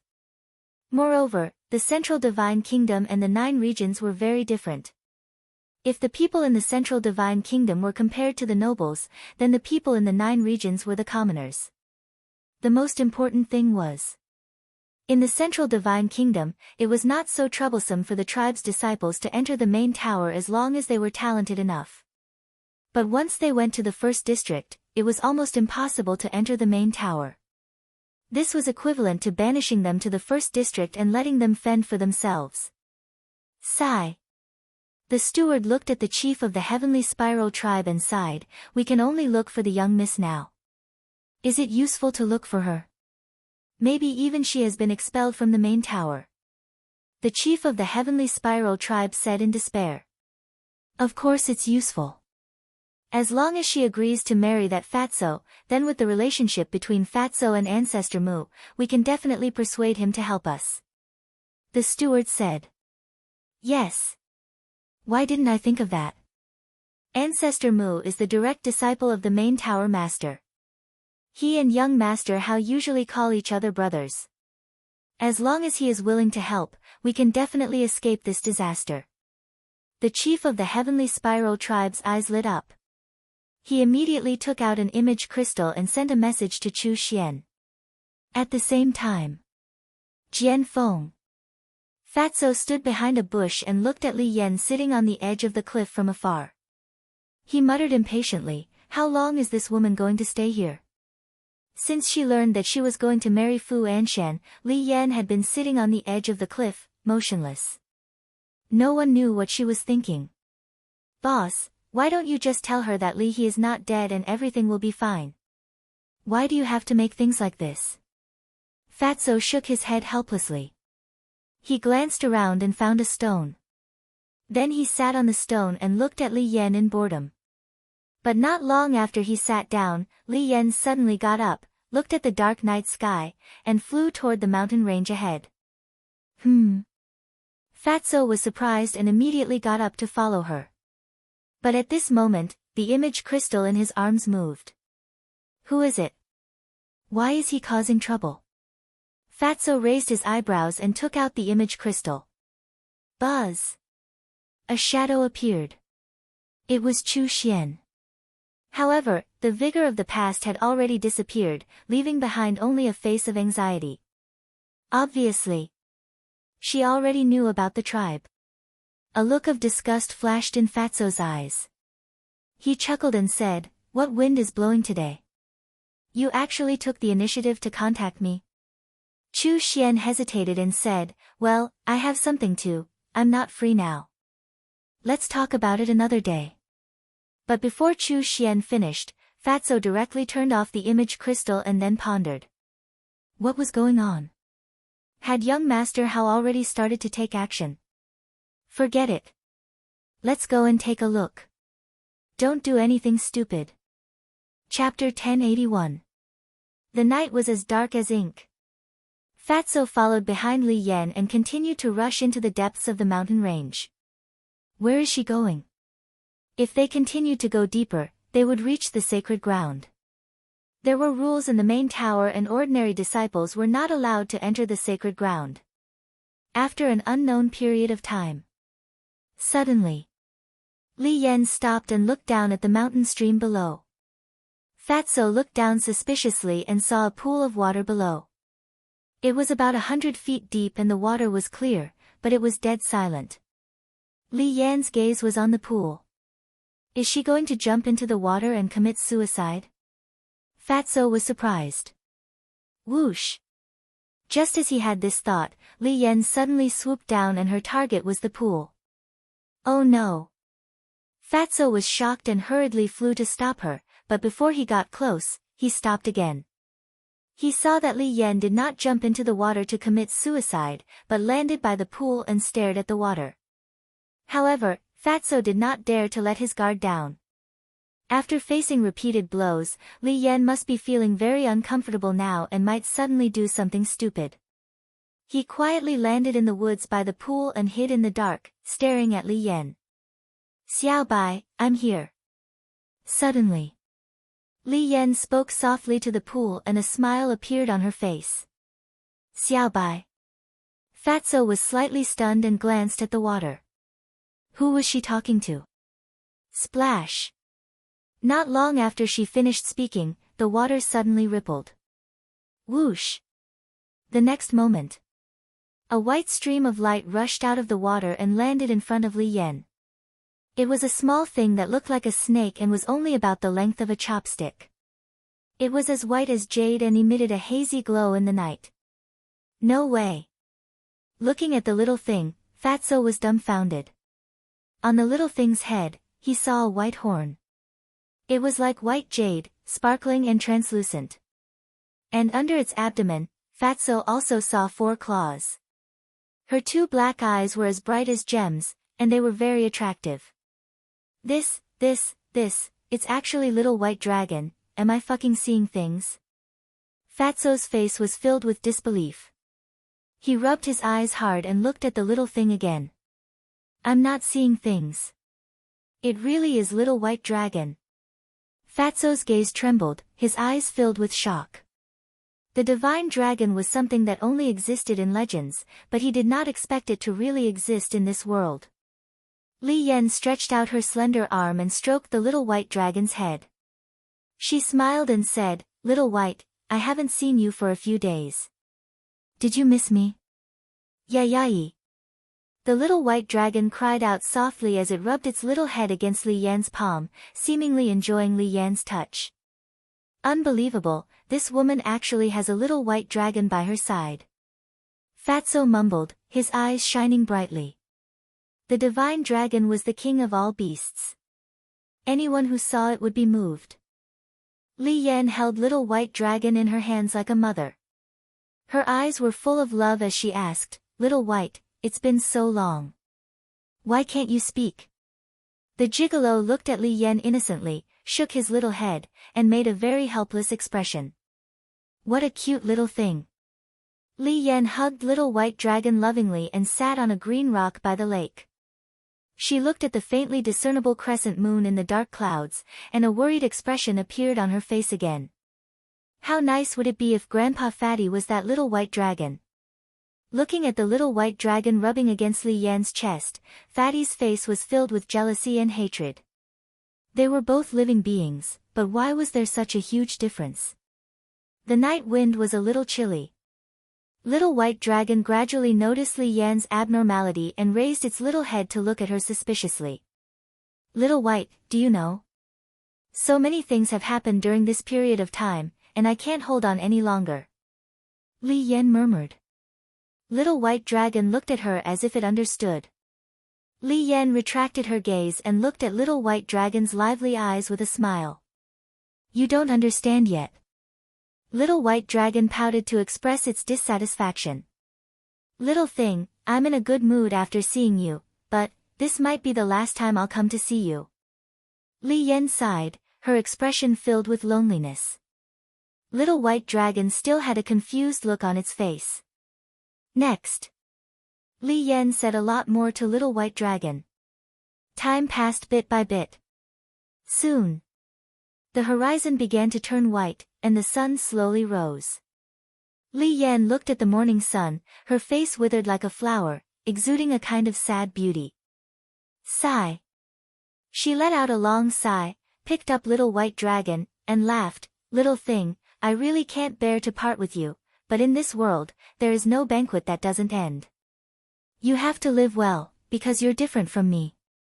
My fate has already been decided, but you, one day in the future, the world will worship you as a god, no one can restrain you, and no one dares to control your fate. After Li Yan finished speaking, she held Little White Dragon and extended it towards the pool, smiling, Go.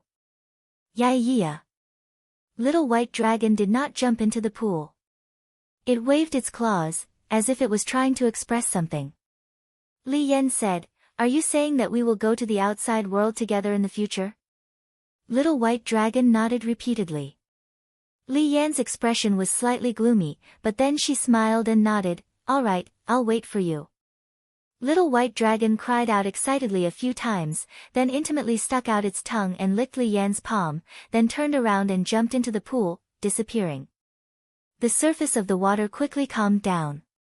It's finally time to leave. That night, the most boring person was Fatso. He couldn't do anything and just kept squatting there. He was about to get sick from holding it in. However, he stood there, looking at Li Yan, only to see that Li Yan had not left. What else do you want to do? Fatso gradually frowned. Suddenly, Li Yan took out a dagger from her cosmos bag. Fatso's pupils shrank, and he immediately became alert. Father, Mother, I'm sorry. I can't marry an old man. Grandfather, Yan, is here to accompany you. Li Yan muttered to herself, held the dagger, and stabbed it towards her heart. Damn it, I really did something stupid. Fatso's face changed. Like an ape, he jumped out and instantly landed in front of Li Yan, and then grabbed Li Yan's wrist. The dagger had already cut through Li Yan's clothes and almost pierced her heart. Fortunately, I made it in time, otherwise I would have been scolded to death by the boss.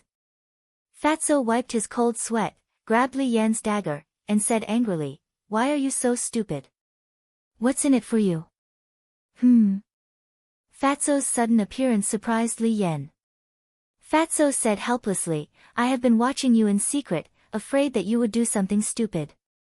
Li Yan was stunned, then shook her head and said self-deprecatingly, I didn't expect that there would be someone in this world who cares about me. You asked me what's in it for me, and I told you that I can be free by doing this. Fatso said, Isn't it just some trivial matter, do you need to be so pessimistic? My grandfather who loved me the most is dead. Father wants me to marry an old man, is this still a small matter? Li Yan stood up and stared at Fatso angrily, roaring. What's the big deal? Who doesn't have any setbacks in their life? If everyone is like you, committing suicide when they encounter something, then wouldn't the world become extinct? Besides, your grandfather doesn't want to see you like this. Fatso said. I know, I understand what you're saying, but, when I think about living with Fu Anshan for the rest of my life, I can't help but be afraid. Li Yan squatted on the ground, hugging her legs, in despair and pain. Sigh. Fatso sighed and squatted beside her. He reached out and patted Li Yan's back, comforting her. No, trust me, everything will be fine. I believe you. But tell me, what should I do? I don't want to marry him. Li Yan turned around and hugged Fatso, like a helpless child, crying bitterly. With the beauty in his arms, Fatso was at a loss for a moment. He raised his hands and didn't know where to put them.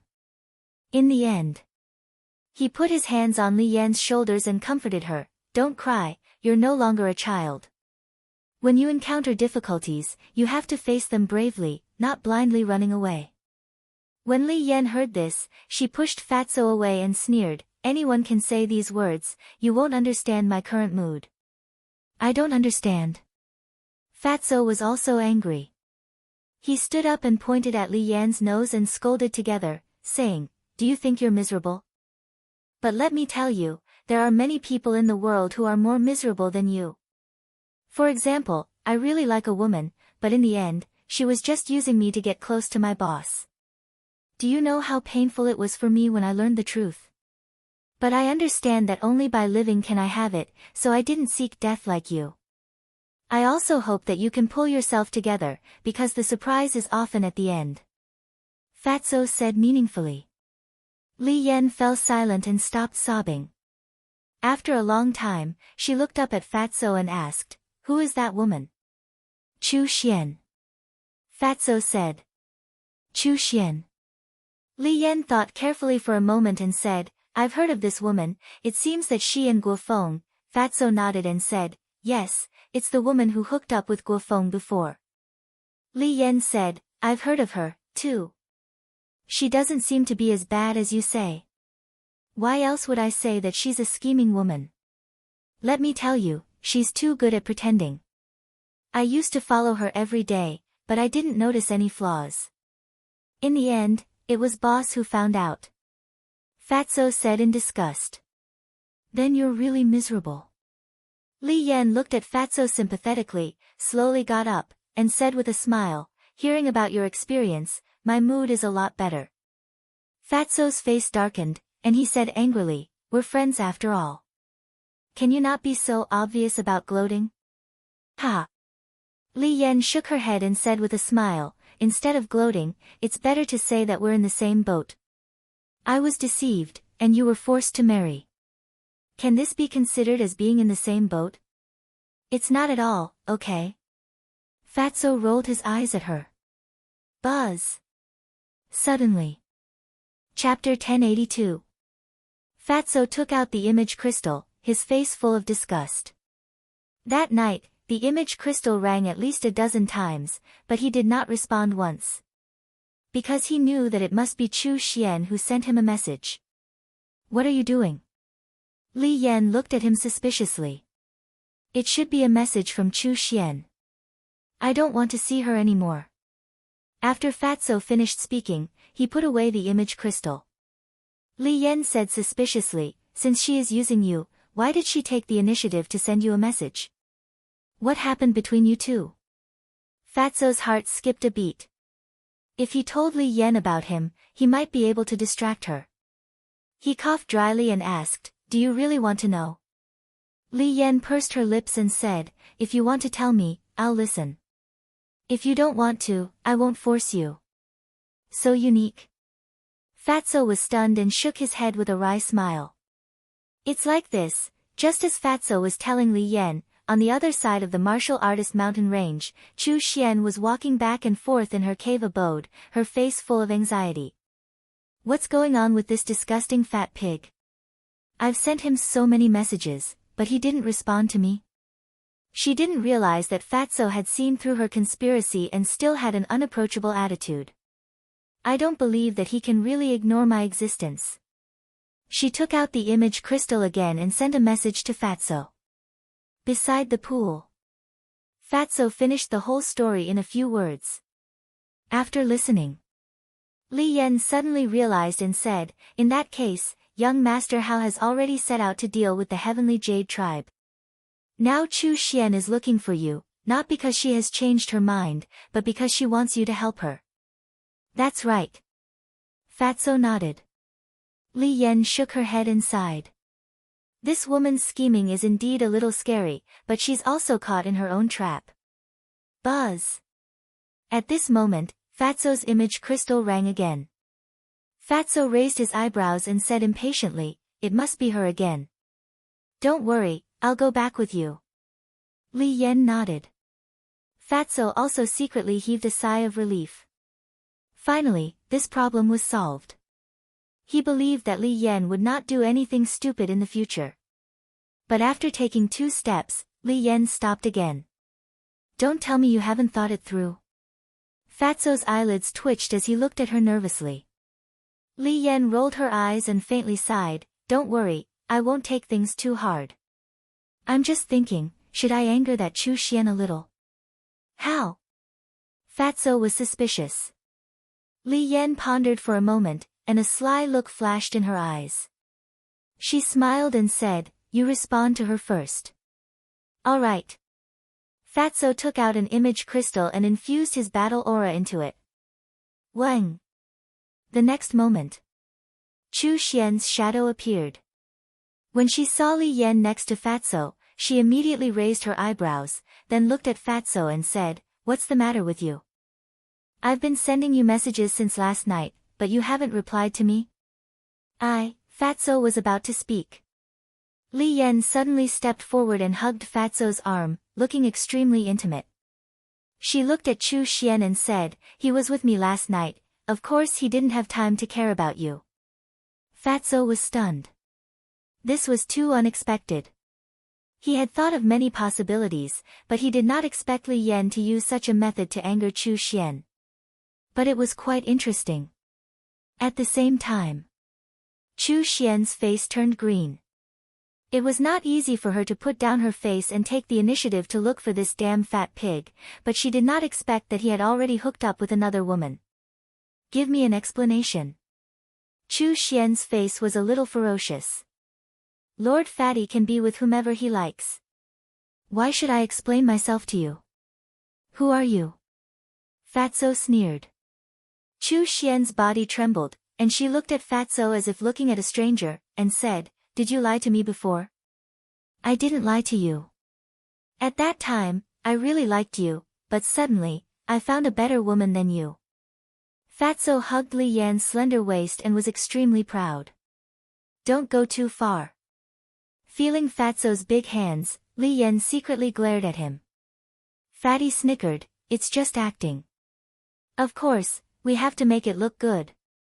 Li Yan's face darkened, and she looked at Chu Xian with a forced smile and said, is there anything else? If not, please don't harass us again in the future. What should I do? Chu Xian panicked.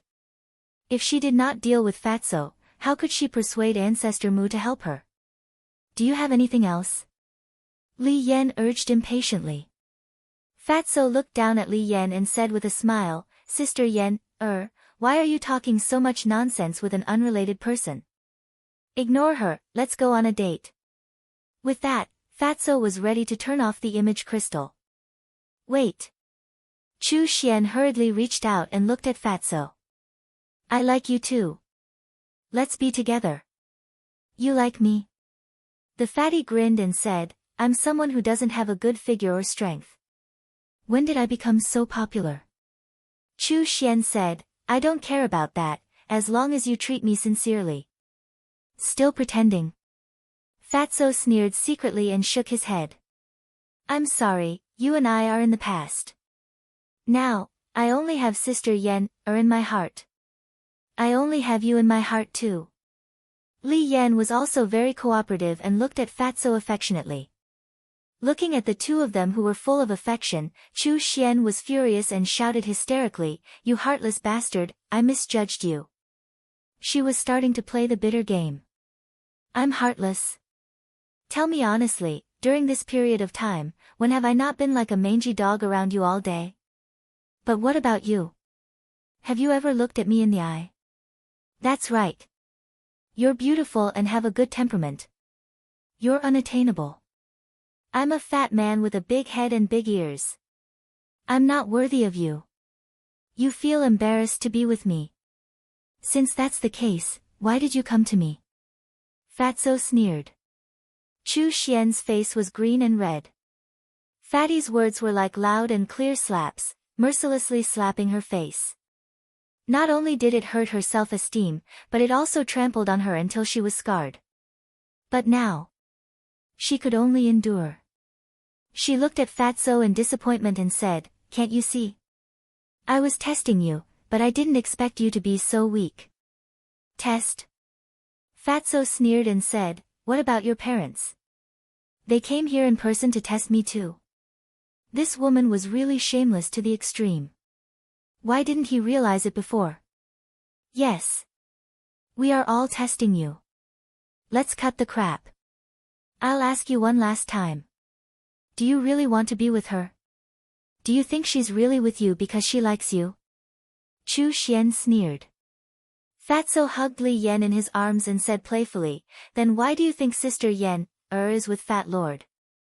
Chu Xian sneered and said, "I don't dare to talk nonsense, but it should have something to do with Ancestor Mu." The meaning behind his words was obvious. He was saying that Li Yan was using the fatty. A thief calling a thief? Fatso was stunned. Li Yan was also angry. It was Chu Xian who was using Fatso to get close to Ancestor Mu, but now she was biting her back. Did she really think she was easy to bully?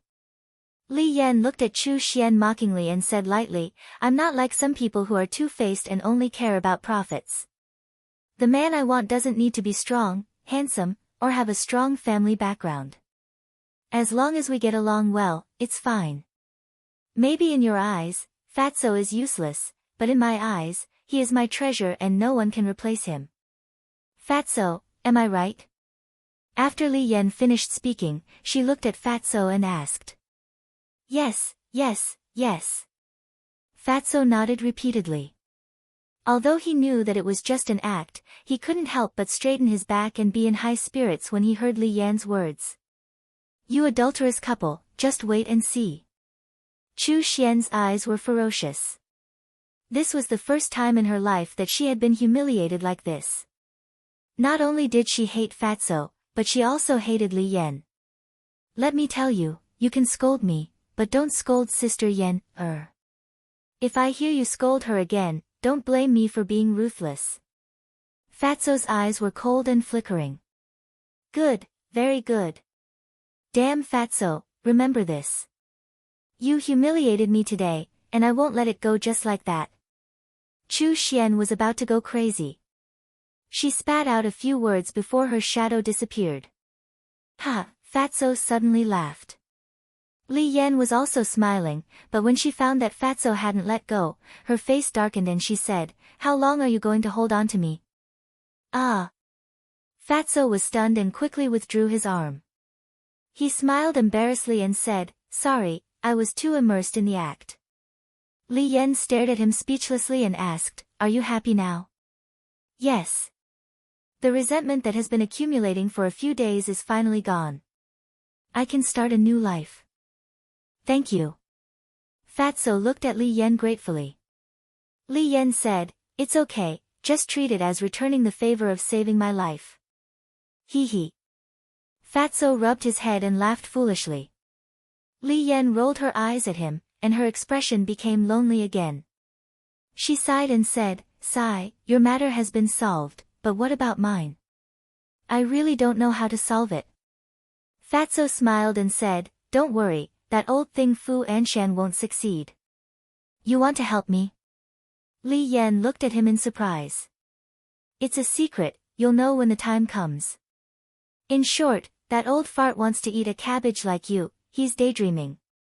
Fatso smiled disdainfully. Hearing this, Li Yan's heart inexplicably felt at ease. Fatso said, "Let's go, Fat Lord will send you back." Li Yan nodded. Then the two of them walked side by side towards the warrior mountain range. I have a question to ask you. Haven't you already broken through to the Battle Saint realm? Why don't you go to the sacred land? Li Yan's voice sounded in the forest. Fatso had already stepped into the Battle Saint realm. Fatso said, it's to stay by Chu Xian's side. Then you entered the main tower for her? Li Yan asked again. Yes. Fatso sighed deeply. Then you're really stupid. Li Yan despised him. How would I know that she's such a person? Fatso said helplessly. Chapter 1083. Time flew by. There was only one day left before the Heavenly Spiral tribe would be expelled. This morning, Chu Xian came to Soothing Lake and stood by the lake. Looking at the small island in the middle of the lake, she gritted her teeth and flew towards the small island. Roar! However, just as she flew up, a huge beast roared out of the lake.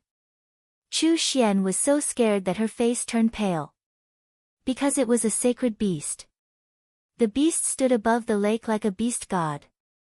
It looked at Chu Xian coldly and shouted, the main tower is a forbidden area. Please leave immediately. Chu Xian quickly said, I am a friend of Ancestor Mu. I have something to discuss with him. Please make an exception. The beast said, since you are a friend of Ancestor Mu, why don't you send him a message directly? Chu Xian said, I haven't had the time to establish a contract with him. How can you be considered a friend without establishing a contract? Do you think I am one of those beasts that have yet to develop intelligence? Get lost immediately. The beast shouted, its huge eyes flashing fiercely. Chu Xian said anxiously, we are really friends. If you don't believe me, you can ask him. The beast looked at her suspiciously and asked, what is your name?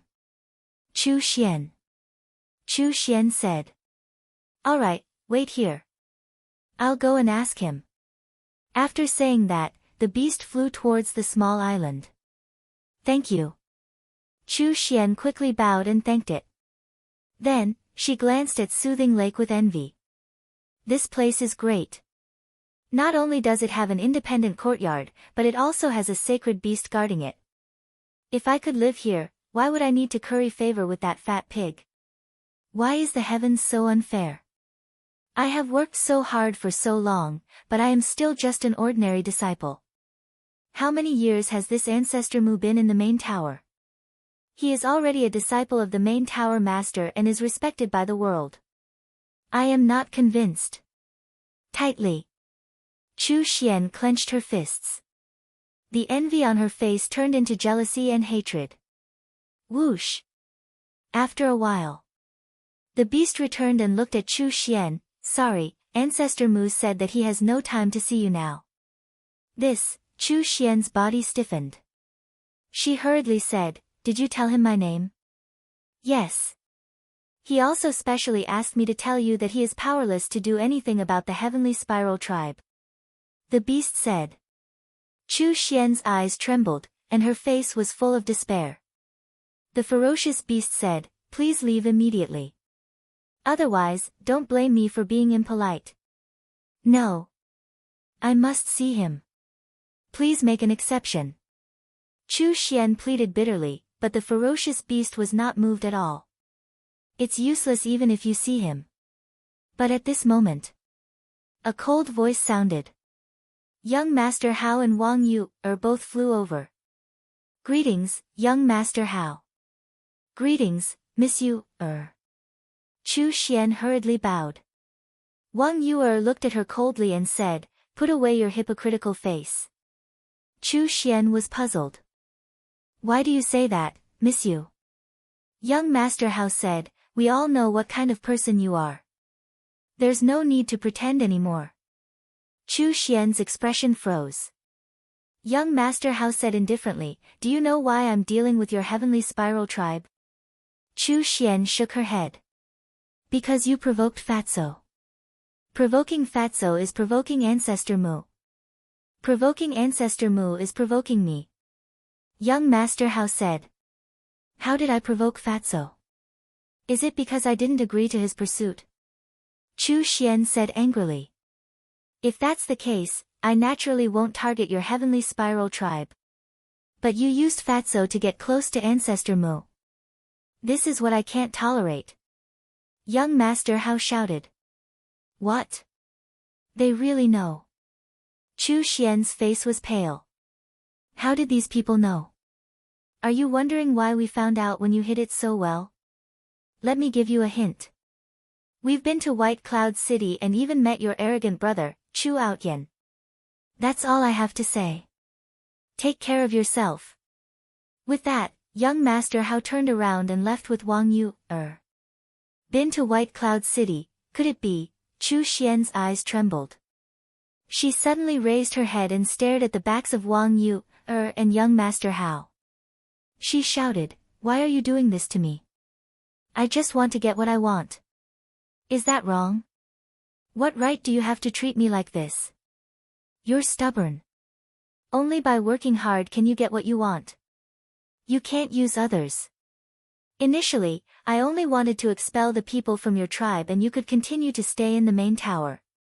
But it seems like there's no need for that now. Tomorrow, you'll go to the first district with your tribe. Young Master Hao said without looking back. Boom. Hearing that, Chu Xian felt like she was struck by lightning. Her body and mind trembled and her mind rumbled. I'm wrong. Let me stay. Please, I beg you.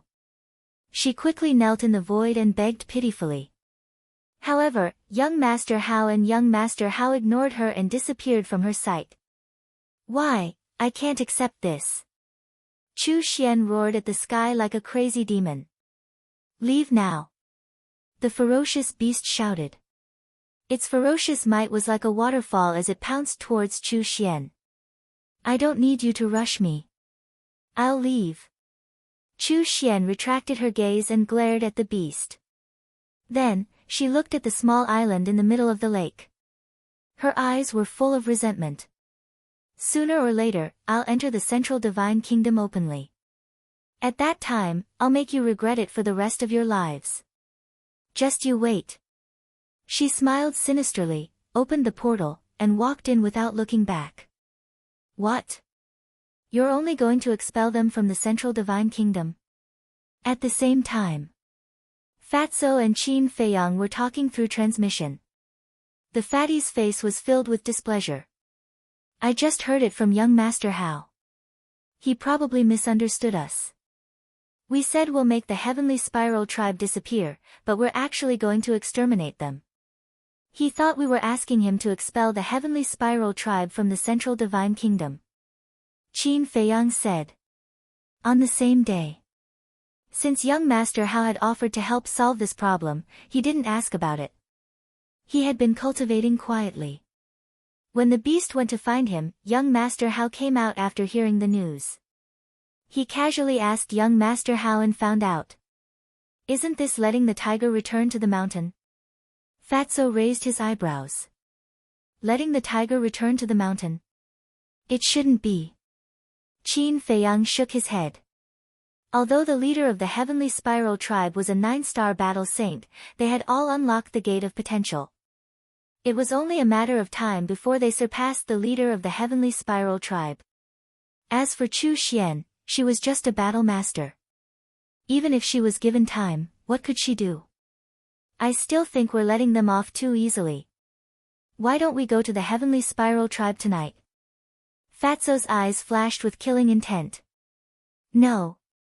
Young Master Hao must have gotten the Chief Pagoda Master's approval. If we go and exterminate the Heavenly Spiral tribe now, I'm afraid the Chief Pagoda Master will be dissatisfied. After all, the Chief Pagoda Master already has the intention to get rid of me. Qin Feiyang said in a deep voice. Fatso nodded and said, that's true. If the Chief Pagoda Master uses this as a pretext to make a fuss and accuses us of killing the innocent, then the loss will outweigh the gain. Yes. Now we can't let him seize the opportunity. As for the Heavenly Spiral tribe, if you really want to get rid of them, we can just go to the first district. Qin Feiyang said. All right. Anyway, Chu Xian has suffered enough for the past 2 days. Fatso sneered. That's right. Moreover, for the people of the Central Divine Kingdom, being exiled to the First District is more painful than being killed directly. Qin Feiyang said with a smile. She finally paid the price. Let's see if she still dares to do this in the future. Fatso's face was full of disgust. Qin Feiyang smiled and asked, how's Li Yan? As you expected, she really went to seek death, but now she has been comforted by Fat Lord. By the way, there's one more thing. Fatso's eyes lit up. What is it? Qin Feiyang was surprised. Fatso said, there's a little white dragon hidden in the chief pagoda. What? Qin Feiyang suddenly stood up, his eyes full of disbelief. Fat Lord saw it with his own eyes. That little white dragon seems to have been born not long ago and has not fully awakened its intelligence. Fatso said. Where is it? Qin Feiyang asked. Fatso said, in a pool not far from the sword tip. Why don't Fat Lord take you to have a look tonight? Okay. Qin Feiyang nodded. Then I'll continue to keep an eye on Li Yan. I'll send you a message tonight. After Fatso finished speaking, the shadow dissipated. Qin Feiyang returned to his seat and couldn't calm down for a long time. There was actually a little white dragon in the chief pagoda. This was too shocking. He couldn't wait to go and take a look. But reason told him that he couldn't do this. Because there were too many people during the day, if he was seen by someone, it would be bad. Midnight. Two black shadows swept across the sky above the sword tip. It was Qin Feiyang and Fatso. Fatso chuckled and said, Boss, you didn't cultivate today, right? Qin Feiyang smiled bitterly. With the birth of the divine dragon, how could he still be in the mood to cultivate? It could be said that this day felt like a year to him. Suddenly, Qin Feiyang seemed to have thought of something and asked, Li Yan also knows about the little white dragon? Fatso said, she was the one who summoned the little white dragon, and it seems that they have a very good relationship. I didn't expect this woman to be so capable. Even the divine dragon likes her so much. Qin Feiyang was surprised. Fatso laughed, this means that she is kind-hearted. That's right. Generally, divine beasts like the little white dragon that have just been born prefer to come into contact with people with pure hearts. Qin Feiyang nodded. While they were talking, the two of them arrived above the pool. Go down. Fatso waved his hand, and the two of them landed by the pool like lightning. This place was still the same as last night. It was silent, and there was not the slightest fluctuation on the surface of the water. Little white dragon, I'm here. Fatso looked at the pool, and called out softly in the same way that Li Yan summoned the little white dragon last night. Time passed breath by breath. Even after 100 breaths, there was still no movement on the surface of the water. Little white dragon, big brother has candy to eat. Little white dragon, big brother has a beautiful big sister here. Little white dragon, your sister Li Yan is looking for you. Fatso tried many more methods, but to no avail. He couldn't help but frown. What was going on?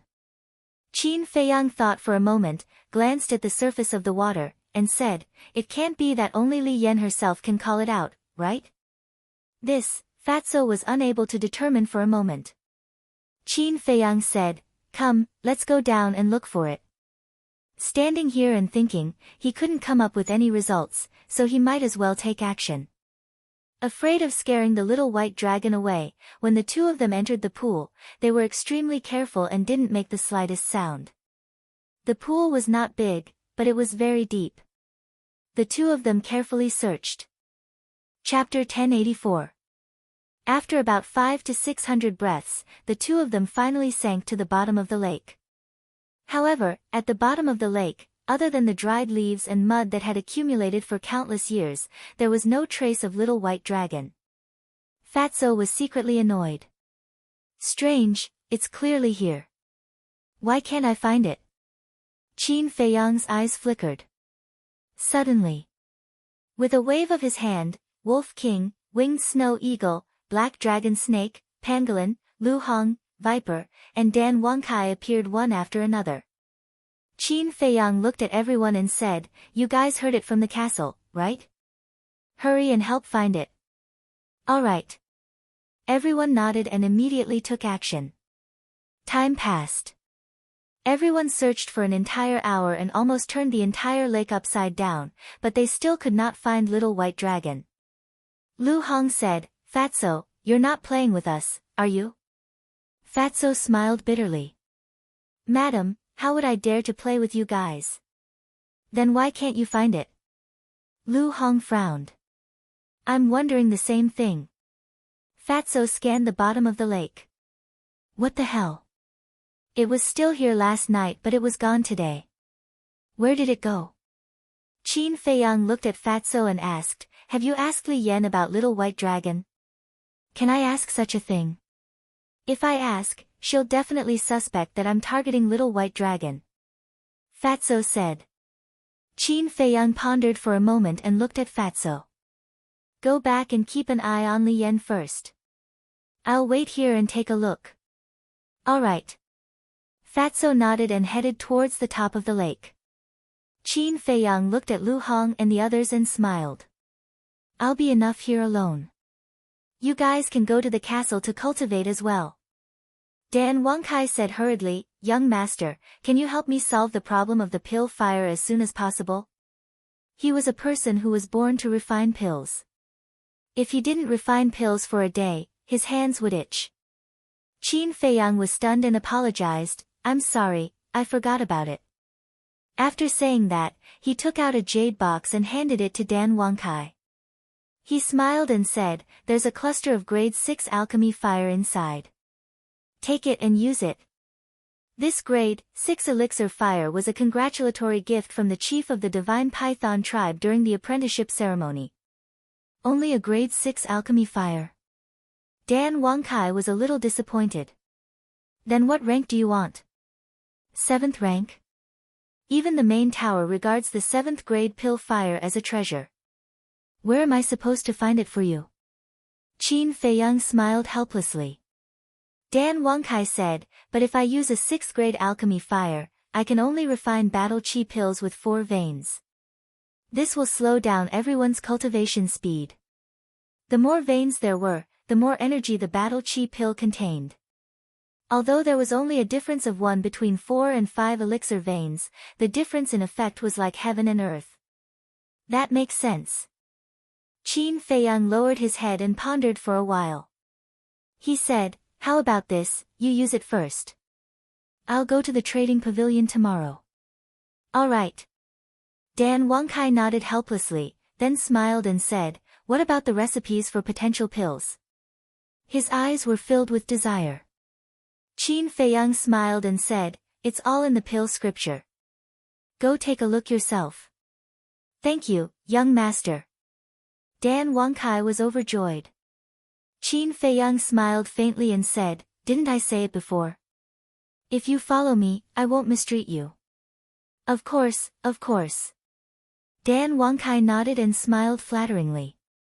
Beside him, Viper also had a flattering look on his face.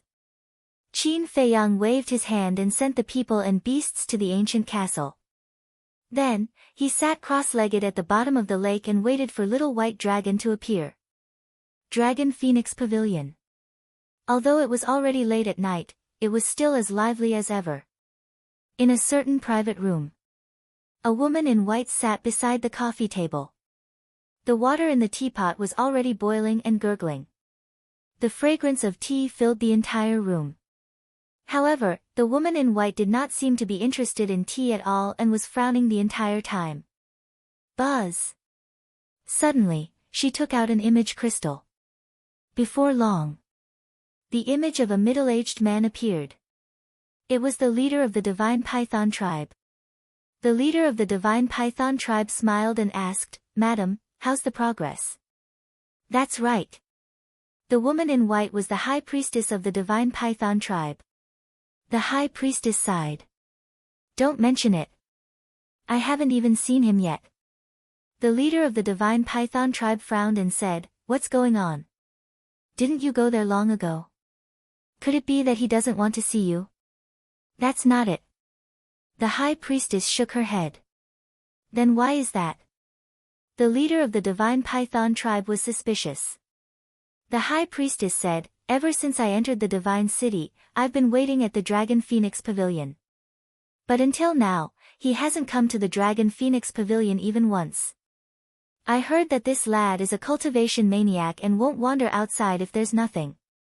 Why don't you go to the main tower to look for him? The leader of the divine python tribe asked. According to my sources, he's staying at the Soothing Lake now. You know that place, outsiders can't enter at all. Moreover, if I go to the main tower to look for him openly, the tower master will definitely ask about it. The tower master is unfathomable. I don't want to face him unless I have no other choice. The high priestess said. That's true. The leader of the divine python tribe nodded and said, what about Pei? Isn't he on good terms with Ancestor Mu? I don't want to alarm him either. After all, this matter is related to him. The high priestess rubbed her head and said. Doesn't Ancestor Mu have many friends? The leader of the divine python tribe said angrily. How can someone like him have friends? There's Fatso, but he hasn't come to the Dragon Phoenix Pavilion either. As for Mr. Hao, he comes here often, but I don't dare to look for him. The high priestess said. Why are you afraid of Mr. Hao? He's a good-for-nothing. Even if you reveal a flaw, he might not be able to detect anything. The next time you see him, go to him and ask him to pass on the message to Ancestor Mu. The leader of the divine python tribe said with a hint of disdain towards Mr. Hao. The high priestess thought for a while and nodded with a smile. You're right. I was too cautious. All right, I'll inform you as soon as I have news. Thank you for your hard work, madam. The leader of the divine python tribe smiled. The high priestess smiled and turned off the image crystal. She went to her bedroom to rest. However, the two of them did not know that Mr. Hao, whom they had underestimated, had already been reborn and had found out about their secret. Before they knew it, the sky had turned bright. Qin Feiyang came out of the pool with a disappointed look on his face. After waiting for an entire night, he still did not see the little white dragon. If not for the fact that Fatso saw it with his own eyes, he would have doubted the existence of the little white dragon. There's still a long way to go. Let's take it slow. Qin Feiyang sighed inwardly. He raised his head and looked at the morning sun on the horizon.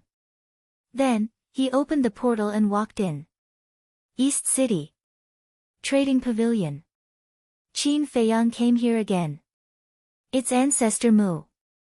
He's now the direct disciple of the Chief Tower Master. He doesn't lack anything. Why is he still here? When people saw Qin Feiyang, they immediately retreated to the side, their faces full of awe. Mr. Mu, is there anything I can help you with? The staff members of the trading pavilion also rushed toward Qin Feiyang, and they didn't even bother to hide their fawning expressions. Qin Feiyang smiled and said, you guys go do your own things. I'll walk around alone. The group of staff was disappointed. It was not easy for the Chief Tower Master's disciple to come to the trading pavilion. Unfortunately, they did not have the chance to curry favor with him. Qin Feiyang strolled around the trading pavilion. Everything here had not changed. He was also very familiar with the faces of the staff. However, he was not used to the trading pavilion without Li He. There was a sense of strangeness. Mr. Mu, what a rare guest.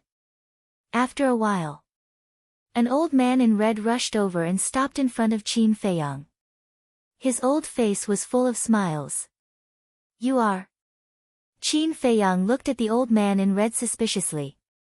The old man in red cupped his hands and said with a smile, my name is Lu Yuan. I'm the temporary manager of the East City Trading Pavilion. Qin Feiyang nodded in realization. The temporary manager was the temporary manager of the trading pavilion in the East City. To be able to replace Li He, this person's ability should be good. It's just that he doesn't know what kind of person he is. Lu Yuan smiled and said, Mr. Mu, if you don't mind, Please take a seat in the VIP room. Lead the way. Qin Feiyang said. N. Seeing Qin Feiyang agree so readily, Lu Yuan couldn't get used to it for a while. Am I not welcome? Qin Feiyang smiled faintly. Of course you're welcome. Lu Yuan quivered and hurriedly led the way in front. Not long after, the two entered a small room. He had been to this VIP room before. It was simple and tidy. And now, although it was still tidy, there were a lot of jewelry and decorations.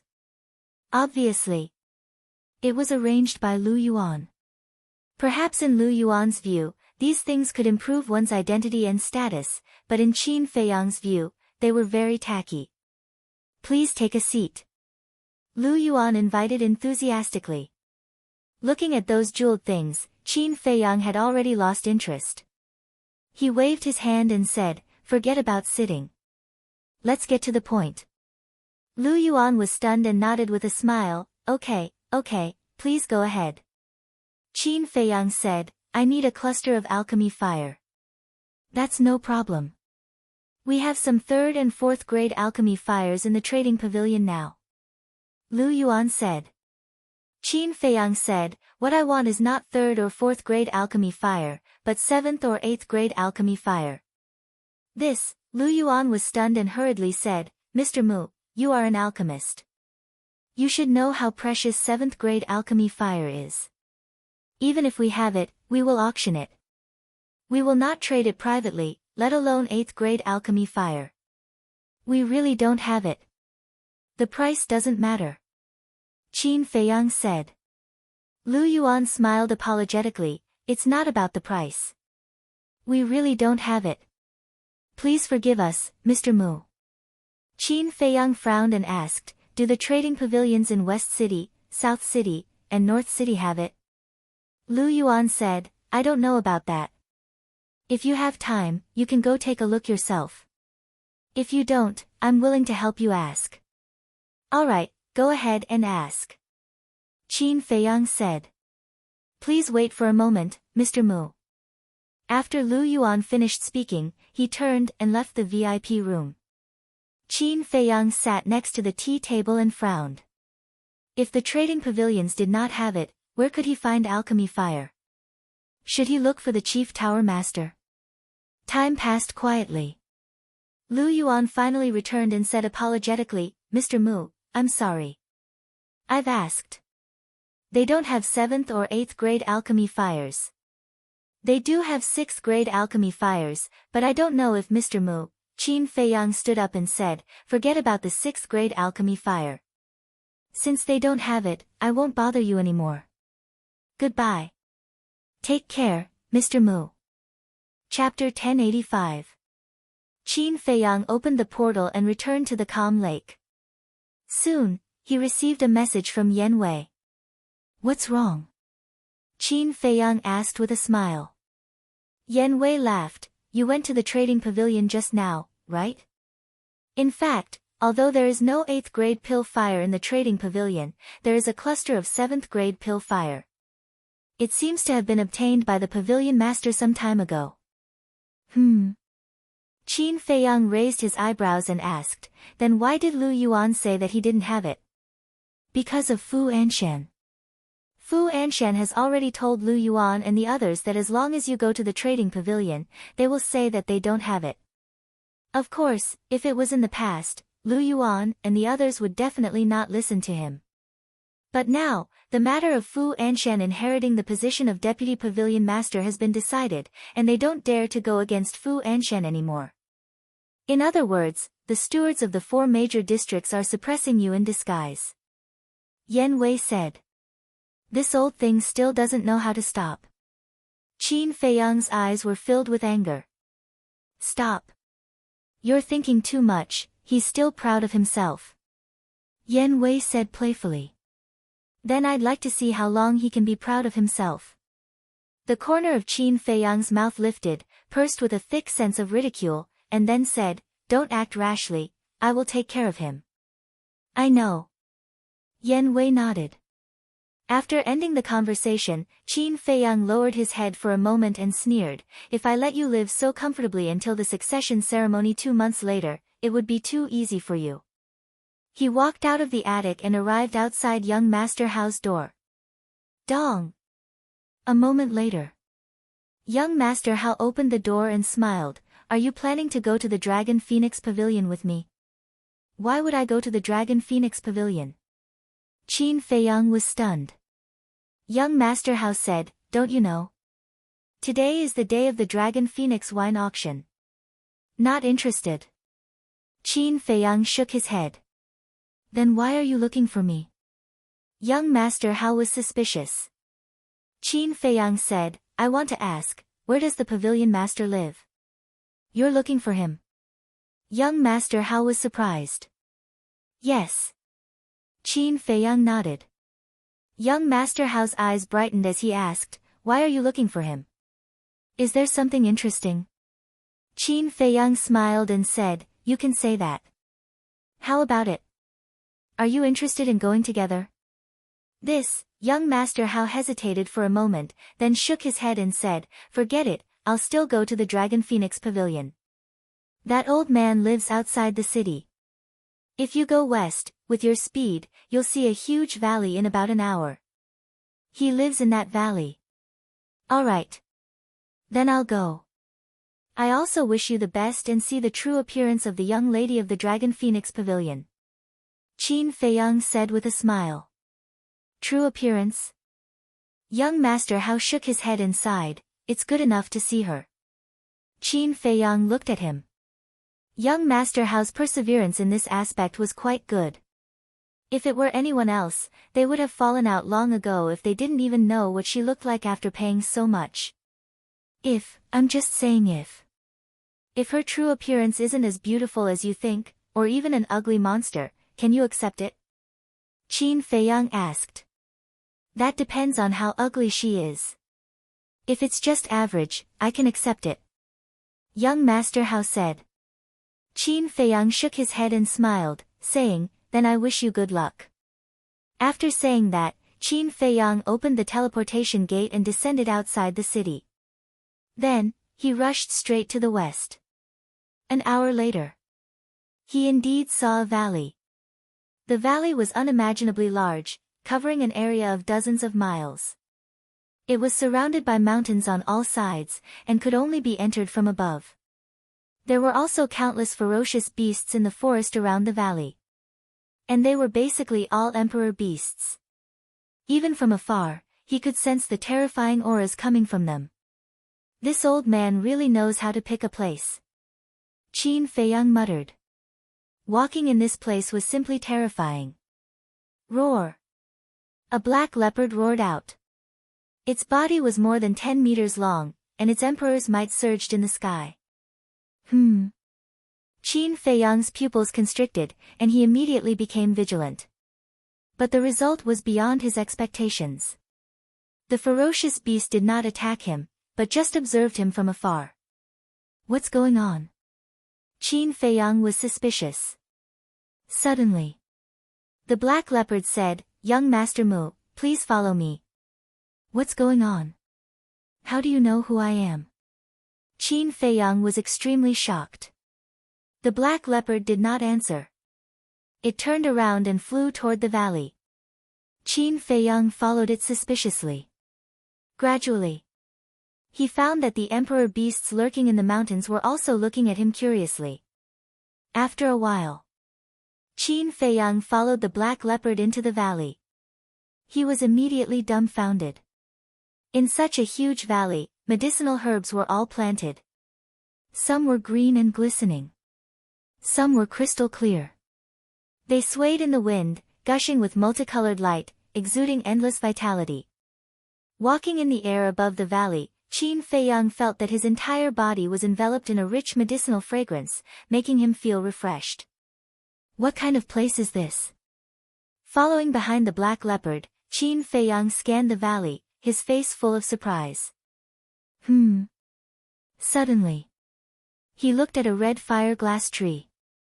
On the fiery red tree trunk, there was actually a tiger-shaped spirit pattern. He looked at a dragon saliva fruit. On the fruit, there was also a tiger-shaped spirit pattern. Beside the dragon saliva fruit, there was a 9 suns flower, which also had a tiger-shaped spirit pattern. This, Qin Feiyang was dumbfounded. He raised his head and looked all the way into the depths of the valley. He found that many medicinal herbs had tiger-shaped spirit patterns. Why are there so many 10,000-year-old medicinal herbs? Only medicinal herbs over 10,000 years old would have tiger-shaped spirit patterns. These medicinal herbs all have owners. I advise you not to have any crooked thoughts. The black leopard suddenly turned to look at Qin Feiyang with an unfriendly look in its eyes. Items with owners. Qin Feiyang's heart skipped a beat. The so-called owner couldn't be the pavilion master of the trading pavilion, right? In that case, wasn't this the medicinal field of the trading pavilion?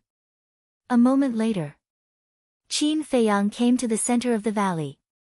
There was a small wooden building in the middle. There were a total of 2 floors and there were no decorations, looking extremely simple. In the medicinal field beside the small wooden building, there was a white-haired old man who was taking care of the medicinal herbs with his head lowered. It's really him. Qin Feiyang muttered. The old man was skinny and supported himself with a walking stick. Wearing an old white robe, he looked weak but his aura was extremely terrifying. Black Robe landed in front of the old man and said respectfully, "Master, Ancestor Mu is here." "Master." Qin Feiyang's eyes widened. "I got it." The old man chuckled but did not raise his head and continued to take care of the medicinal herbs. The black leopard turned to look at Qin Feiyang before rising into the air and flying out of the valley. Qin Feiyang looked at the pavilion master of the trading pavilion and did not know what to do for a moment. Therefore, he stood at the side and looked at him silently. A moment later, the pavilion master of the trading pavilion was finally done with his work. He stood up with his walking stick and looked at Qin Feiyang with a smile. "Young friend, we meet again. Greetings, senior. I hope you don't take offense at my sudden visit." Qin Feiyang cupped his fists. The pavilion master of the trading pavilion waved it off. "You're too polite. It's my honor to be a guest here." When he saw how polite the old man was, Qin Feiyang felt a little embarrassed and asked, "Senior, how did the black leopard know who I was?" The pavilion master of the trading pavilion said, "It's not just the black leopard. The emperor beasts outside the valley know as well." The more Qin Feiyang listened, the more confused he became. The pavilion master of the trading pavilion smiled again. "I told them that if you came here one day, they would bring you in directly." "I see." Qin Feiyang nodded in realization. The pavilion master of the trading pavilion said, "Young friend, you didn't come from afar just to visit an old man like me, right?" Qin Feiyang said, "I'm sure there's a private matter that I want to discuss with you." "Then let's talk inside." The pavilion master of the trading pavilion led Qin Feiyang into the small wooden building. In front of the wooden building, there was a small open space with some flowers and plants. There was also a round stone table and 2 stone stools. "I never thought that as the pavilion master of the trading pavilion, senior, you would live such a simple life." Qin Feiyang shook his head and smiled. "I'm already so old. What else can I do? Now, I just want to have some peace and quiet." The pavilion master of the trading pavilion smiled and pointed to the stone stools. "Young friend, please take a seat." Qin Feiyang nodded and sat on the stone stools. The pavilion master of the trading pavilion asked with a smile while making tea, "Young friend, your trip to Qinghai was quite smooth, right?" Qin Feiyang said, "Thank you for your concern, senior. It was quite smooth." The pavilion master of the trading pavilion said, "Young friend, have you seen someone called Tan Jing?" "Who is Tan Jing?" Qin Feiyang was suspicious. Tan Jing died in his hands. Of course, he knew who it was, but he certainly could not admit it now. The pavilion master of the trading pavilion smiled and said, "I heard from the chief pavilion master that the alchemy fire was snatched away by your big brother in the end. Tan Jing should have died in his hands too." I don't know about that. Why don't I help you ask when I have time? Qin Feiyang said. That's not necessary. People have to pay a price for what they want. Young friend, please have some tea. The pavilion master of the trading pavilion smiled faintly and pushed a teacup in front of Qin Feiyang. Senior, you are detached from worldly affairs. I admire you. Qin Feiyang cupped his hands, then picked up the teacup and tasted it. Immediately, his eyes lit up and he praised, not bad. There is a faint fragrance of medicinal herbs in the natural tea fragrance. It has a unique flavor. Young friend, please look over there. The pavilion master of the trading pavilion pointed to the medicine field on the left. Qin Feiyang looked over and saw a small green tree growing in the medicine field. That was not a medicinal herb. It was a tea tree. Those are the tea trees that I cultivated myself when I had nothing to do. Although they are all ordinary tea trees, under the influence of the medicinal fragrance all year round, each leaf has a natural medicinal fragrance. I'm not bragging, but it tastes better than the so-called good tea outside. If you like it, I can give you some later. The pavilion master of the trading pavilion said with a smile. Thank you very much. Qin Feiyang was overjoyed. It seems that young friend is also a tea lover. The pavilion master of the trading pavilion smiled and retracted his gaze. He looked at Qin Feiyang and asked, Young friend, what are you here for this time? Chapter 1086. The master of the trading pavilion looked down at the Juku Yellow Dragon elixir suspiciously. Immediately, he looked at Qin Feiyang in surprise and said, Isn't this the Juku Yellow Dragon elixir? Yes. Qin Feiyang nodded. The master of the trading pavilion said suspiciously, Why did you take out this elixir? Did you think that the auction price was too high? Do you want to return it now? Return it? Qin Feiyang was stunned. What did that mean? Young friend, we have a rule in the trading pavilion. Once something is sold, it can't be returned. Of course. I can also buy this Juku Yellow Dragon elixir, but the price, the master of the trading pavilion said with a smile. Wait. Qin Feiyang stretched out his hand and interrupted the master of the trading pavilion. He said with a strange expression, Senior, you don't think that I bought it from the auction in the trading market before, do you? The master of the trading pavilion was stunned and asked, Isn't it? Only the trading pavilion has auctioned the Juku Yellow Dragon elixir before. Qin Feiyang smiled bitterly. This old man was really cute. Senior, it's true that only the trading pavilion has auctioned the Juku Yellow Dragon elixir before, but I want to ask you, who got this Juku Yellow Dragon elixir from? Qin Feiyang asked with a smile. I don't know. The only one who knows is Li He, but he's dead now. The master of the trading pavilion sighed. It was his biggest regret that he couldn't find the person who refined the Juku Yellow Dragon elixir. Qin Feiyang was helpless. He had made it so obvious, but the old man still couldn't see through it. This old man was too slow. He didn't talk nonsense and took out another Juku Yellow Dragon elixir. Young friend, you actually bid for so much back then? The master of the trading pavilion didn't understand Qin Feiyang's meaning and looked at Qin Feiyang in surprise. Qin Feiyang's face darkened and took out another elixir. Tsk, young friend, you're really rich. The master of the trading pavilion exclaimed. You haven't comprehended it yet? Qin Feiyang was speechless. However, he also knew that it was not the pavilion master's fault. It was just that the 9 tunes yellow dragon pill was too miraculous and heaven-defying. It was normal for the old man to think that he had obtained it through bidding. Without another word, he took out another 29 Chu yellow dragon pills. In addition to the previous 3, there were a total of 23. What? So many. The transaction pavilion's pavilion master abruptly stood up and stared at the 23 9 melody yellow dragon pills on the table, dumbfounded. Suddenly, he recalled that Li He had never auctioned off so many Juku yellow dragon pills before. Could it be? He suddenly raised his head and stared at Qin Feiyang, saying in surprise, "Could it be that you were the one who gave Li He's 9-chew yellow dragon pill?" "That's right." Qin Feiyang nodded. "Where did you get it?" The Transaction Pavilion's pavilion master shuddered and asked hurriedly. He had not thought that it was refined by Qin Feiyang.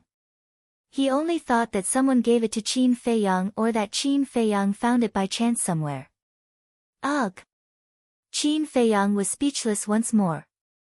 "Young friend, I really want to know who refined the 9-chew yellow dragon pill. If you're willing to tell me the truth, I'll definitely repay you with a generous gift." The Transaction Pavilion's pavilion master looked at Qin Feiyang pleadingly. Qin Feiyang said helplessly, "Senior, why don't you think about it? I'm the one who refined the 9-chew yellow dragon pill." "You refined it?" The Transaction Pavilion's pavilion master was stunned and shook his head with a smile. "I have to admit that you're extremely talented in cultivation. However, I'm not looking down on you, but you definitely can't refine the 9-chew yellow dragon pill." "Why?" Qin Feiyang asked curiously. "Because even I haven't seen the 9-chew yellow dragon pill before, let alone you," the Transaction Pavilion's pavilion master said. "I see." Qin Feiyang nodded and said with a smile, "I'm sorry, but I was really the one who refined the 9-chew yellow dragon pill." "Don't joke around," the Transaction Pavilion's pavilion master said with a smile. "I'm not joking," Qin Feiyang said. The Transaction Pavilion's pavilion master frowned and looked at the 23-chew yellow dragon pills again. He looked at Qin Feiyang and asked, "You really refined them? It seems that it's difficult to convince the old senior." Qin Feiyang simply took out the netherworld demonic flame and the fire one cauldron. The Transaction Pavilion's pavilion master was surprised. Qin Feiyang got up and said, "Senior, please turn around and wait for me to refine the spirit liquid before turning back." He did this because he did not want the old man to know about the medicinal herbs of the 9-chew yellow dragon pill. The Transaction Pavilion master glanced at him and quickly turned around. He also couldn't wait to know if the 9-chew yellow dragon pill was refined by the kid in front of him. Qin Feiyang took out a set of medicinal herbs and directly opened the furnace to refine pills. In less than 50 breaths, the spirit liquid of various medicinal herbs was refined. Qin Feiyang said, "You can look at it now." After refining the spirit liquid, the medicinal herbs would turn into ashes and the Transaction Pavilion master would not know what medicinal herbs it was. Heard. The Transaction Pavilion master hurriedly turned around and walked in front of Qin Feiyang, looking down at the spirit liquid in the pill furnace. "So much?" At that moment, his gaze trembled slightly. There were at least 50 to 60 drops of spirit liquid in the fire one cauldron. In other words, the 9-chew yellow dragon pill required at least 50 to 60 kinds of medicinal herbs. Then, he watched Qin Feiyang fuse the spirit liquid step by step.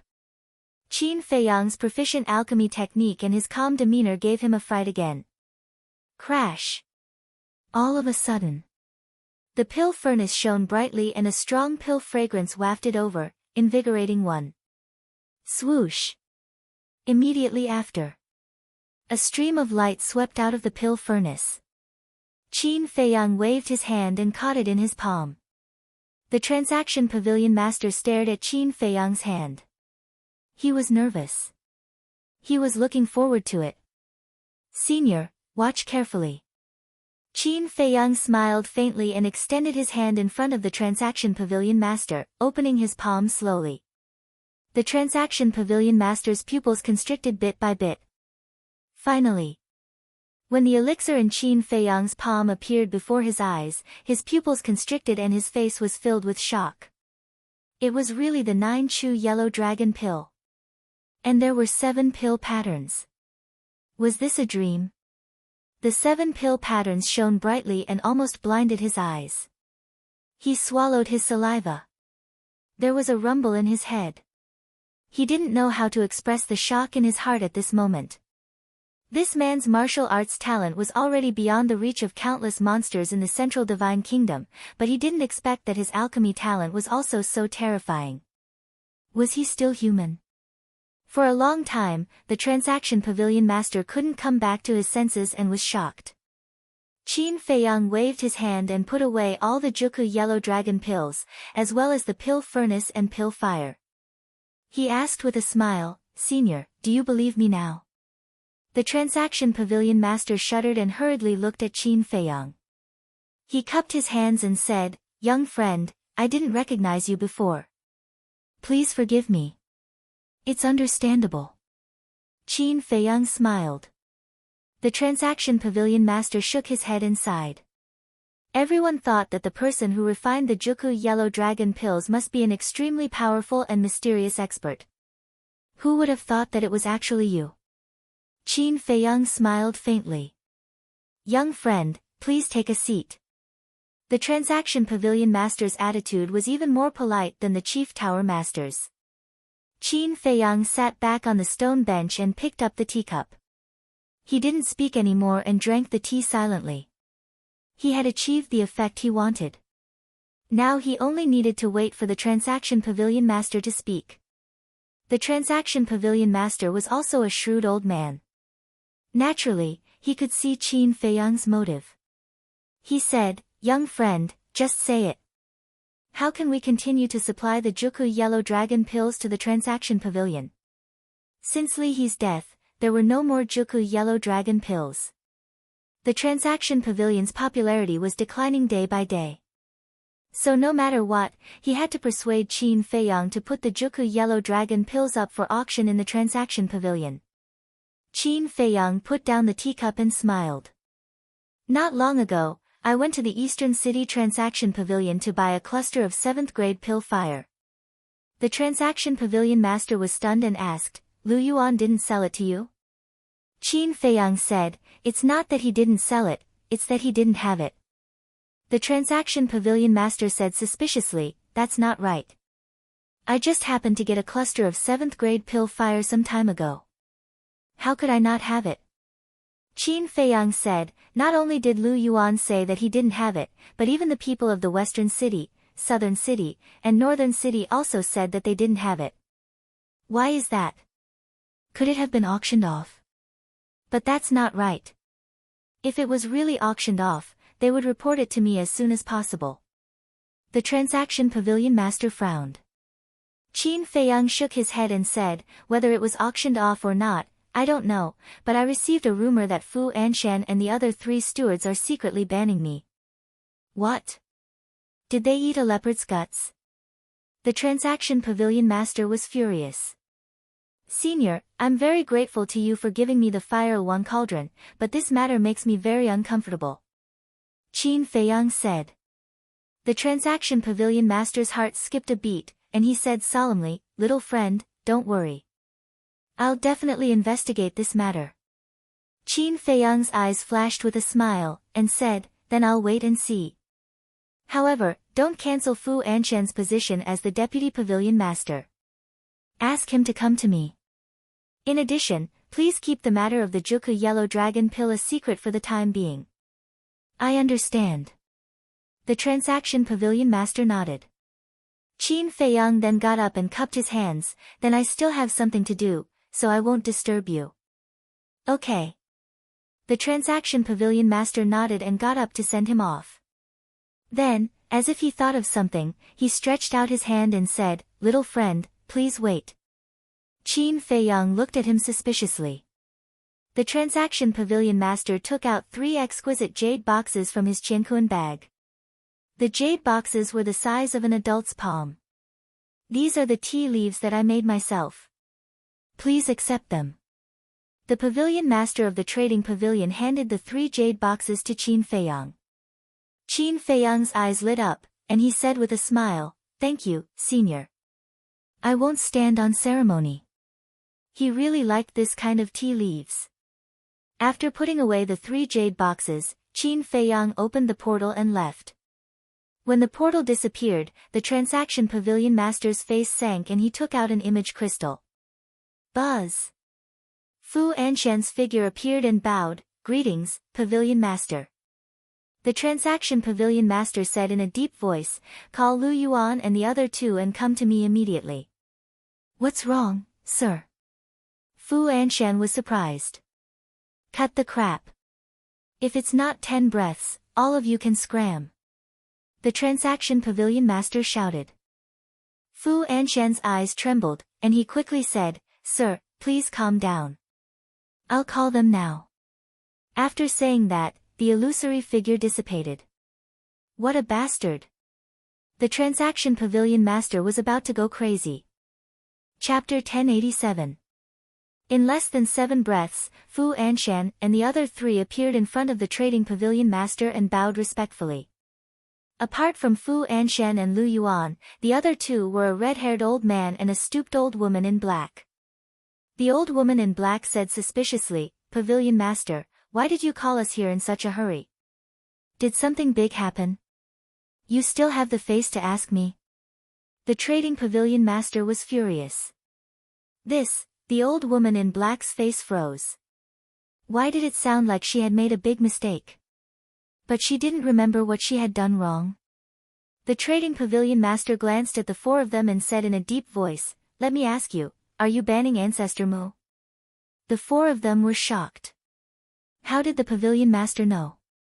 Could it be that someone told him? Fu Anshan hurriedly said, "Sir, your words scared us. How could we have the guts to ban the Chief Tower Master's disciple? How dare you deceive me? Ancestor Mu came to find me personally and said that he would go to the trading pavilion to buy a cluster of 7th grade pill fire. But Lu Yuan, how did you tell him?" The trading pavilion master said in a deep voice. The 4 of them were shocked. They never thought that Qin Feiyang would actually come to find the pavilion master for such a small matter. "Lu Yuan, I'm very disappointed in you. You're only temporarily managing the East City Trading Pavilion and you dare to deceive me. If you really become the manager of the East City Trading Pavilion, won't you be able to cover the sky with one hand?" The trading pavilion master shouted. Lu Yuan's face turned pale and he hurriedly knelt on the ground and said, "Sir, I know my mistake. I won't dare to do it again."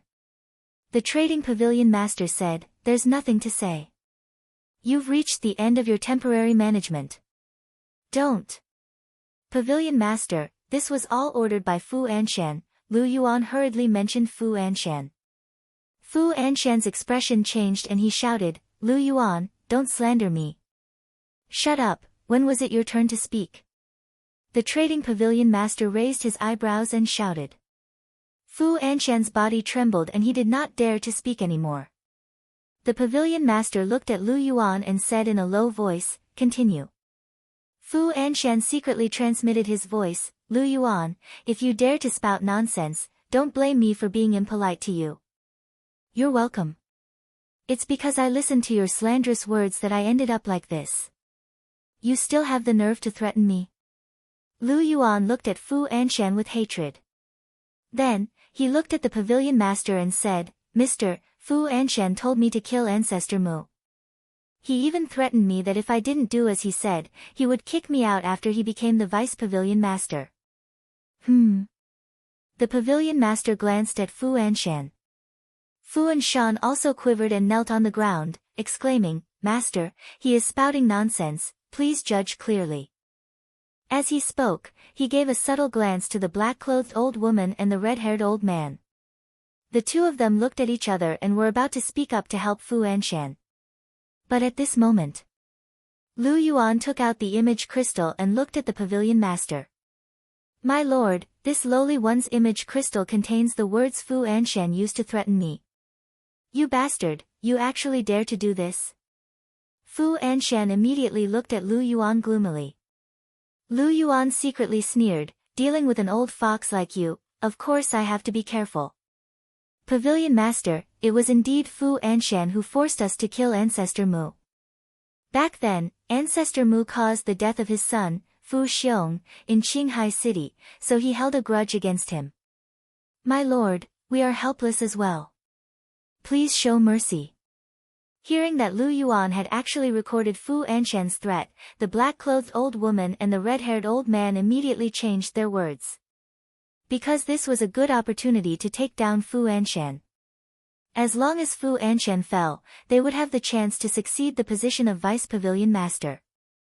The pavilion master's face darkened as he shouted, Fu Anshan, what else do you have to say? Fu Anshan was terrified to the extreme, and begged, My lord, this lowly one was wrong, this lowly one will never dare to do it again, please give this lowly one another chance.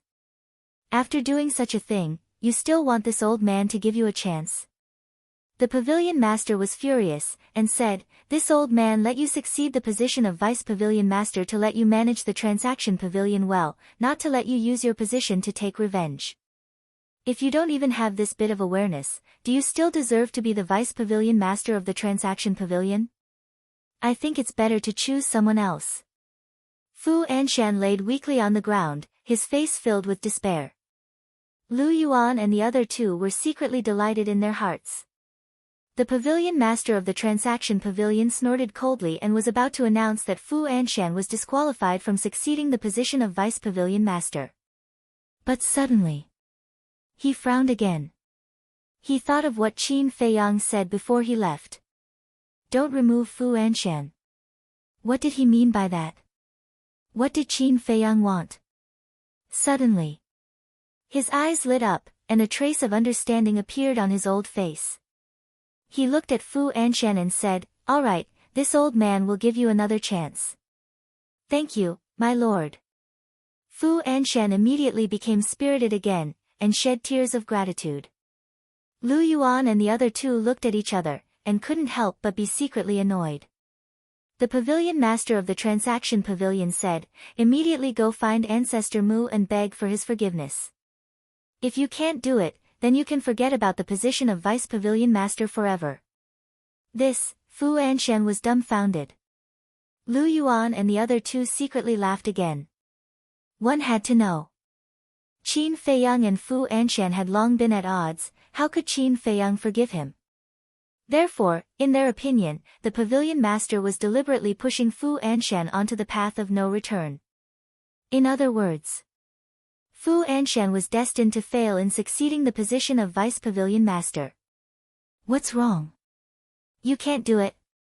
The pavilion master of the transaction pavilion said with a dark face. I can do it.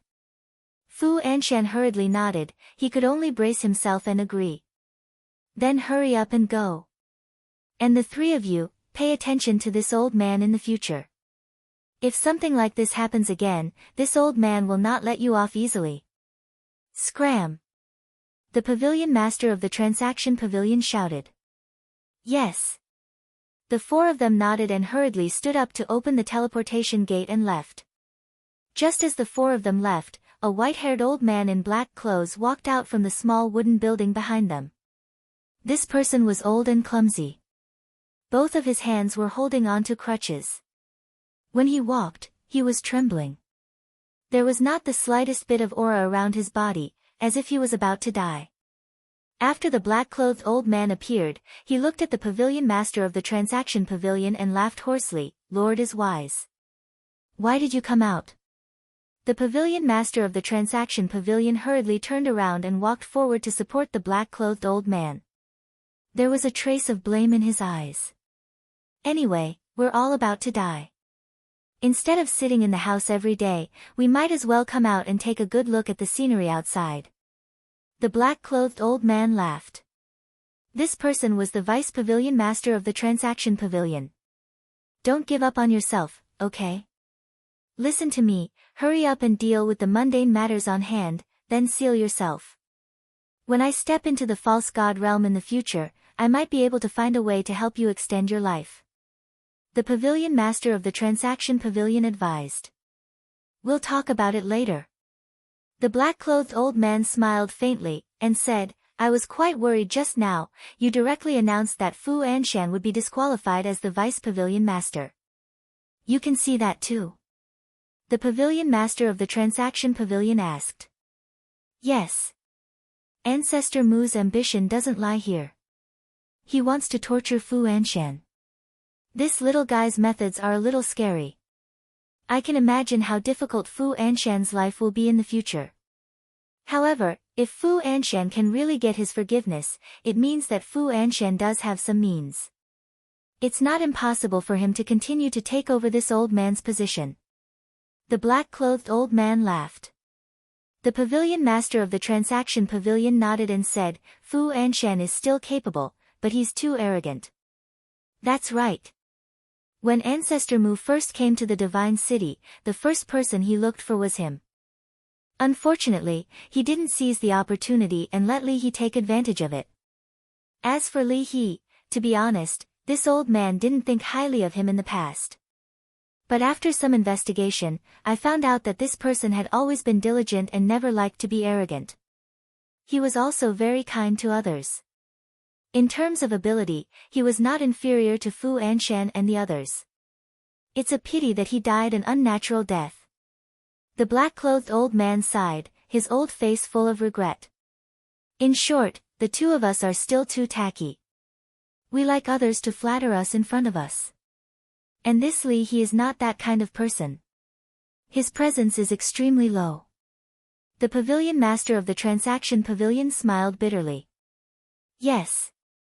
If it weren't for Ancestor Mu's appearance, I'm afraid we would never have noticed him. So, we have to change this. The black-clothed old man said. Let's not talk about it. I'll accompany you for a walk. The pavilion master of the transaction pavilion smiled. Okay. The black-clothed old man nodded. Lu Yuan, that damn bastard, he actually betrayed me. North City. The transaction pavilion. Fu Anshan sat in front of his desk and flew into a rage. Yan Wei stood at the side and laughed gloatingly. Then, he said, Sir, this is a little strange. What's strange? Fu Anshan turned to look at him suspiciously. Yan Wei said, although Ancestor Mu went to look for the pavilion master, he didn't know that we were banning him. That's right. Fu Anshan was stunned and said in surprise, Are you saying that someone is leaking information behind the scenes? It's very possible. Yan Wei nodded. He was trying to distance himself from the matter. Because, other than Fu Anshan and the other three, he was the only one who knew about this. When Fu Anshan calmed down, he might start to suspect him. But now, after hearing what he said, Fu Anshan would naturally ignore him and suspect Lu Yuan and the other two. Fu Anshan asked, Then who do you think is the most likely? I think that all three of them are possible. Because they are all coveting the position of Deputy Pavilion Master. Yan Wei said calmly. Sigh. Fu Anshan sighed deeply and said regretfully, I'm really smart for a lifetime but stupid for a moment. I clearly know that the three of them are hiding something in their hearts, but I still instigated them to deal with Ancestor Mu at this time. Isn't this giving them a chance? Sir, it's too late to regret it now. The most important thing right now is to think of a way to get Ancestor Mu's forgiveness as soon as possible, because there's not much time left until the succession ceremony. As long as we deal with Ancestor Mu, there's still a chance. Otherwise, I'm afraid that everything you've done will be for naught. Yan Wei said anxiously. I know, but I really don't know how to deal with him. Fu Anshan rubbed his head, feeling weak both physically and mentally. Yan Wei said, At this time, sir, you don't have to care about your face anymore, lower your posture and beg him.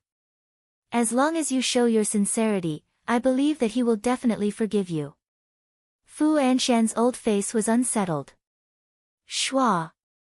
Suddenly. He stood up and nodded, All right, I'll go beg him now. After I succeed to the position of Deputy Pavilion Master, I'll make him repay me 100 times over. With that, he opened the teleportation gate and walked in without looking back. Still thinking about the position of Deputy Pavilion Master. You're thinking too much.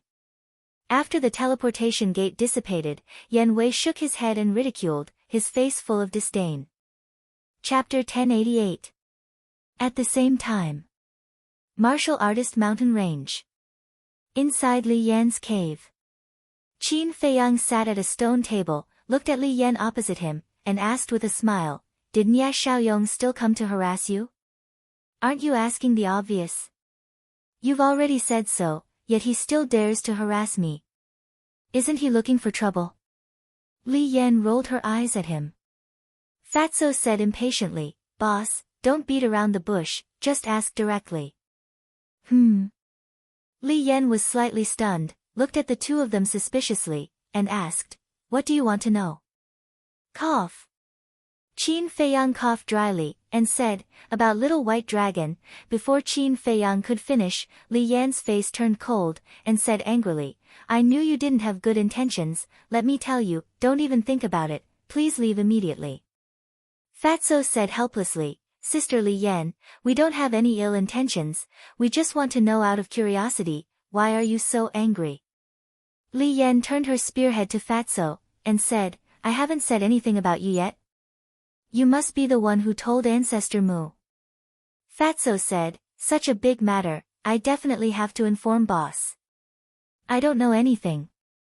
Li Yan snorted coldly. Qin Feiyang rubbed his forehead, and said, after being together for so long, you still don't trust us? Li Yan said, one may know a person for a long time without understanding his true nature. Qin Feiyang's face darkened, and said, are you really not going to say it? Then don't blame me. What do you want to do? Li Yan looked at him warily. You should be able to guess what I want to do. Qin Feiyang said. Bastard. If you dare to reveal the matter of Little White Dragon, I won't let you off. Li Yan shouted angrily, gnashing her teeth. Fatso went up and chuckled, Sister Li Yan, let me kindly remind you, my boss is really not afraid of you not letting him off. You, Li Yan glared at Fatso angrily. Fatso said, Aya, just tell us. It's not like we're outsiders. Don't worry, we'll keep it a secret for you. Li Yan glanced at the two of them gloomily. A moment later. Li Yan asked, will you really keep it a secret for me? A man's words carry enormous weight. Fatso patted his chest and said. Qin Feiyang also nodded. All right, I'll tell you.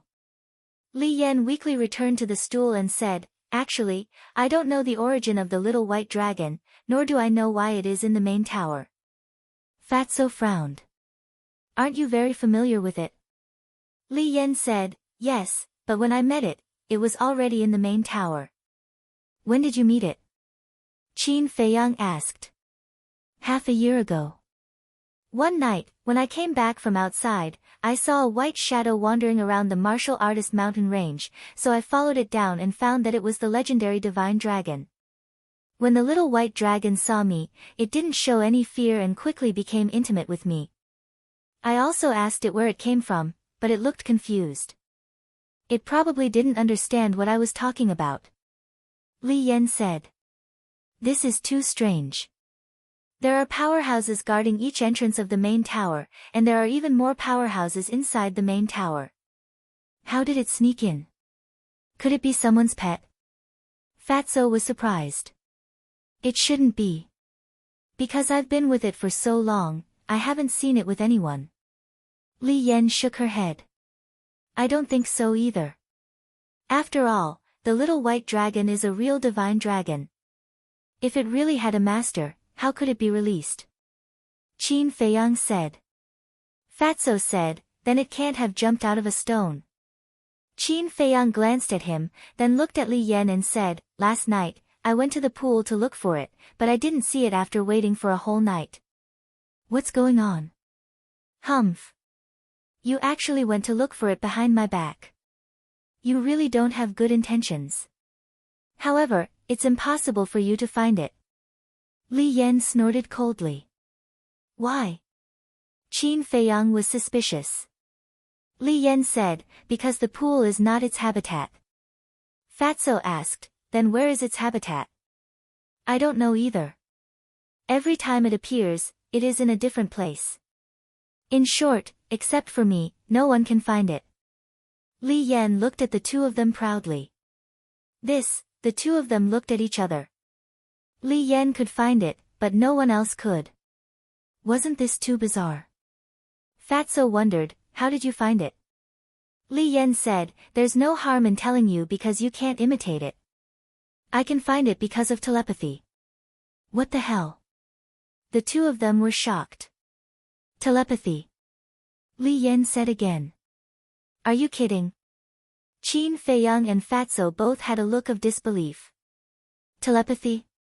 How was this possible? Little White Dragon and Li Yan were not oviparous siblings. How could there be telepathy? It's true. I'm not lying to you. During the day, I can't sense it, but at night, I can clearly sense its location.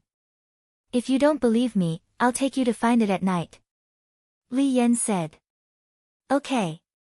The two of them nodded repeatedly. They couldn't ask for more. No. Why should I take you to find it? Isn't this pushing it to the fire? No, just pretend I didn't say anything. Li Yan saw their expressions and realized that something was wrong. She quickly waved her hand and said. Qin Feiyang's face darkened. Wasn't this little girl deliberately making fun of them? Li Yan said lightly, in short, I won't give you any chance. Qin Feiyang smiled helplessly, got up and said, well, take me there when you think it through. I'll go back first. After saying that, he turned and walked out of the cave. Fatso quickly chased out and frowned. You're leaving. Qin Feiyang said, what are you staying here for? Take good care of her. If anything happens, I'll hold you responsible. Fatso pursed his lips. Buzz. At this moment, the image crystal moved. Qin Feiyang took out the image crystal, and young Master Hao's shadow appeared, his face full of ridicule. Qin Feiyang asked with a smile, looking at your expression, you should have encountered something interesting, right? Young Master Hao chuckled and said, it's very interesting. The High Priest of the Divine Python tribe wants to see you. Qin Feiyang was stunned and asked, where? Longfeng Pavilion. Young Master Hao said. It seems that she has been waiting for a long time. Qin Feiyang smiled faintly. Senior Brother Mu, you're here. At this time. Not far away in the void, a surprised voice sounded. Qin Feiyang looked up and saw a young man in black running towards him. Qin Feiyang's eyes had a trace of suspicion. He looked at young Master Hao and said, it seems that someone is looking for me. That's it. After saying that, he put away the image crystal. Whoosh! The young man in black broke through the air and landed in front of Qin Feiyang. You are? Qin Feiyang looked at him in confusion. The young man in black smiled obsequiously and said, I'm a disciple of the warrior mountain range. My name is Wang Er. Wang Er. Qin Feiyang was stunned. He had never interacted with this person before. He asked, Senior Brother Wang, what's the matter? No, how would I dare to be your senior brother? Just call me junior brother. Wang Er waved his hand. Qin Feiyang shook his head and laughed. This person was older than him and had entered the main pagoda earlier than him. He was actually willing to be his junior brother. Strength and status could indeed change a person. Qin Feiyang said, if you have something to say, just say it. The steward of the Northern City Trading Pavilion is here. He specifically said that he wants to see you. He also said that he won't leave until he sees you. So I wanted to inform Senior Brother Fatty and let him pass the message to you. I didn't expect you to be here. Wang Er said. Fatso said unhappily, Hey, what are you talking about? Although being fat is my characteristic, you can't just call me Senior Brother Fatty, right? Sorry. Wang Er smiled apologetically. Fatso rolled his eyes at him and looked at Qin Feiyang, boss, do you want to meet him? Qin Feiyang waved his hand and said, I'm not interested, but you can go and tell him that standing there is not sincerity. Understood. Fatty chuckled mischievously, then opened the teleportation gate and left. Thank you. Qin Feiyang cupped his hands towards Wang Er and thanked him, then opened the teleportation gate and left. He actually thanked me. Wang Er was stunned and a little flattered. Main Pagoda. Pill Pagoda Square. At this moment, countless disciples had gathered and were curiously looking at Fu Anshan, who was standing in the middle of the square. The succession ceremony is coming soon. Why is he here looking for Ancestor Mu instead of preparing properly? Everyone was suspicious. Swish! Fatso appeared out of thin air and stood in the air above the square. Fatso is here. Why are you afraid of him? Isn't it because he has Ancestor Mu as his backer? If Ancestor Mu were to back him up, what would he amount to? Some were afraid. Some were disdainful. Hearing those discussions, Fatso raised his eyebrows and his saint aura erupted. For a moment, the square fell into dead silence. Those who were disdainful before were now filled with shock. He had actually stepped into the Battle Saint realm. Are you surprised? Let me tell you, Fat Lord has already stepped into the Battle Saint realm. It's just that he doesn't want to go to the sacred land and has been hiding his cultivation. Do you really think I'm just relying on boss? Fatso sneered. Stepped into the Battle Saint realm long ago. Don't want to go to the sacred land? Everyone was petrified on the spot. The sacred land was a place all the disciples of the main pagoda wanted to go, but this person actually hid his cultivation and didn't want to go. Was there something wrong with his brain? Fatso withdrew his saint aura and said lightly, Fat Lord's pursuit and ideals are not something you ordinary people can understand. Everyone's face twitched. Will you die if you don't act cool? Fatso's gaze turned and looked down at Fu Anshan. He joked, Chief Steward Fu, we meet again. A cold light flashed in the depths of Fu Anshan's eyes.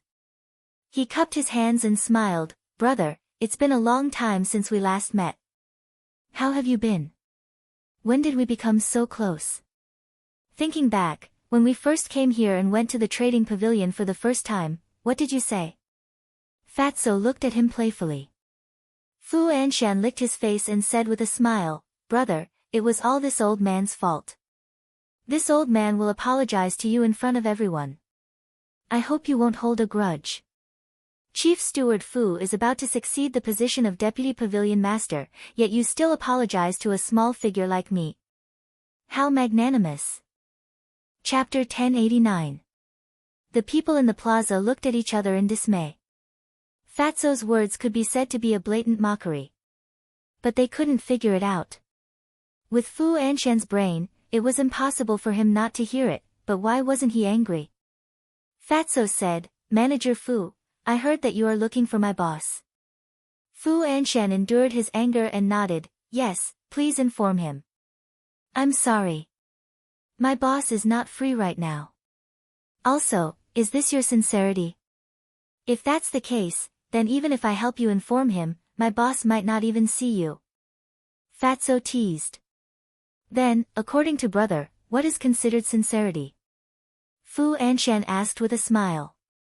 You can still laugh. Has this old fellow been kicked silly by a donkey? People muttered. Fatso chuckled, and bared his teeth, all right, since you are so modest, I will give you a clear path. Kneel, as long as you kneel here, I am sure that boss will come out to see you sooner or later. Fu Anshan's heart was immediately filled with a monstrous rage. At the same time, the disciples in the plaza were also completely stunned. One had to know. Whether it was Fu Anshan's prestige or status in the Central Divine Kingdom, it was not something that this Fatso could compare to. He actually dared to make him kneel. Even if he had the support of the Mu ancestor, wasn't this a bit too much? Simply put, this was no longer a matter of Fu Anshan's personal dignity, but the face of the entire transaction pavilion. Moreover, Fu Anshan was someone who was about to become the vice pavilion master of the transaction pavilion, so it was impossible for him to do such a thing that would ruin his image. Therefore, in everyone's eyes, Fatso was purely enjoying himself. What? He actually, suddenly. A cry of surprise sounded, filled with disbelief. Everyone looked at Fu Anshan in unison, only to see that the previously furious Fu Anshan was actually kneeling on the ground. In an instant, everyone was dumbstruck. He actually knelt down. What is he thinking? Doesn't he know that this kneeling will cause his reputation to be ruined? Oh my God! What the hell is he doing? People went crazy. Just what was it that made Fu Anshan kneel down regardless of his dignity? Even the law-enforcing elder who was guarding the teleportation altar widened his eyes in disbelief. That's right. Kneel properly and don't try to play tricks. Otherwise, even if I help you, the boss won't see you. Fatso chuckled and glanced at the disciples in the square proudly. Then, he turned around and left. Today's humiliation, in the future, I will repay it 1,000 times, no, 10,000 times. Fu Anshan lowered his head and clenched his fists tightly. His old eyes were filled with killing intent. Whether or not he met Qin Feiyang, whether or not he would succeed the position of Deputy Pavilion Master, from now on, he would become the laughingstock of the world. It was all because of this one kneel. Longfeng House. Young Master Mu, please come inside. When Qin Feiyang arrived in front of the door, 2 workers immediately came forward to greet him. Where is young Master Hao? Qin Feiyang asked with a smile. One of the workers said, young Master Hao is still at the same place. I'll bring you up. Okay. Qin Feiyang nodded.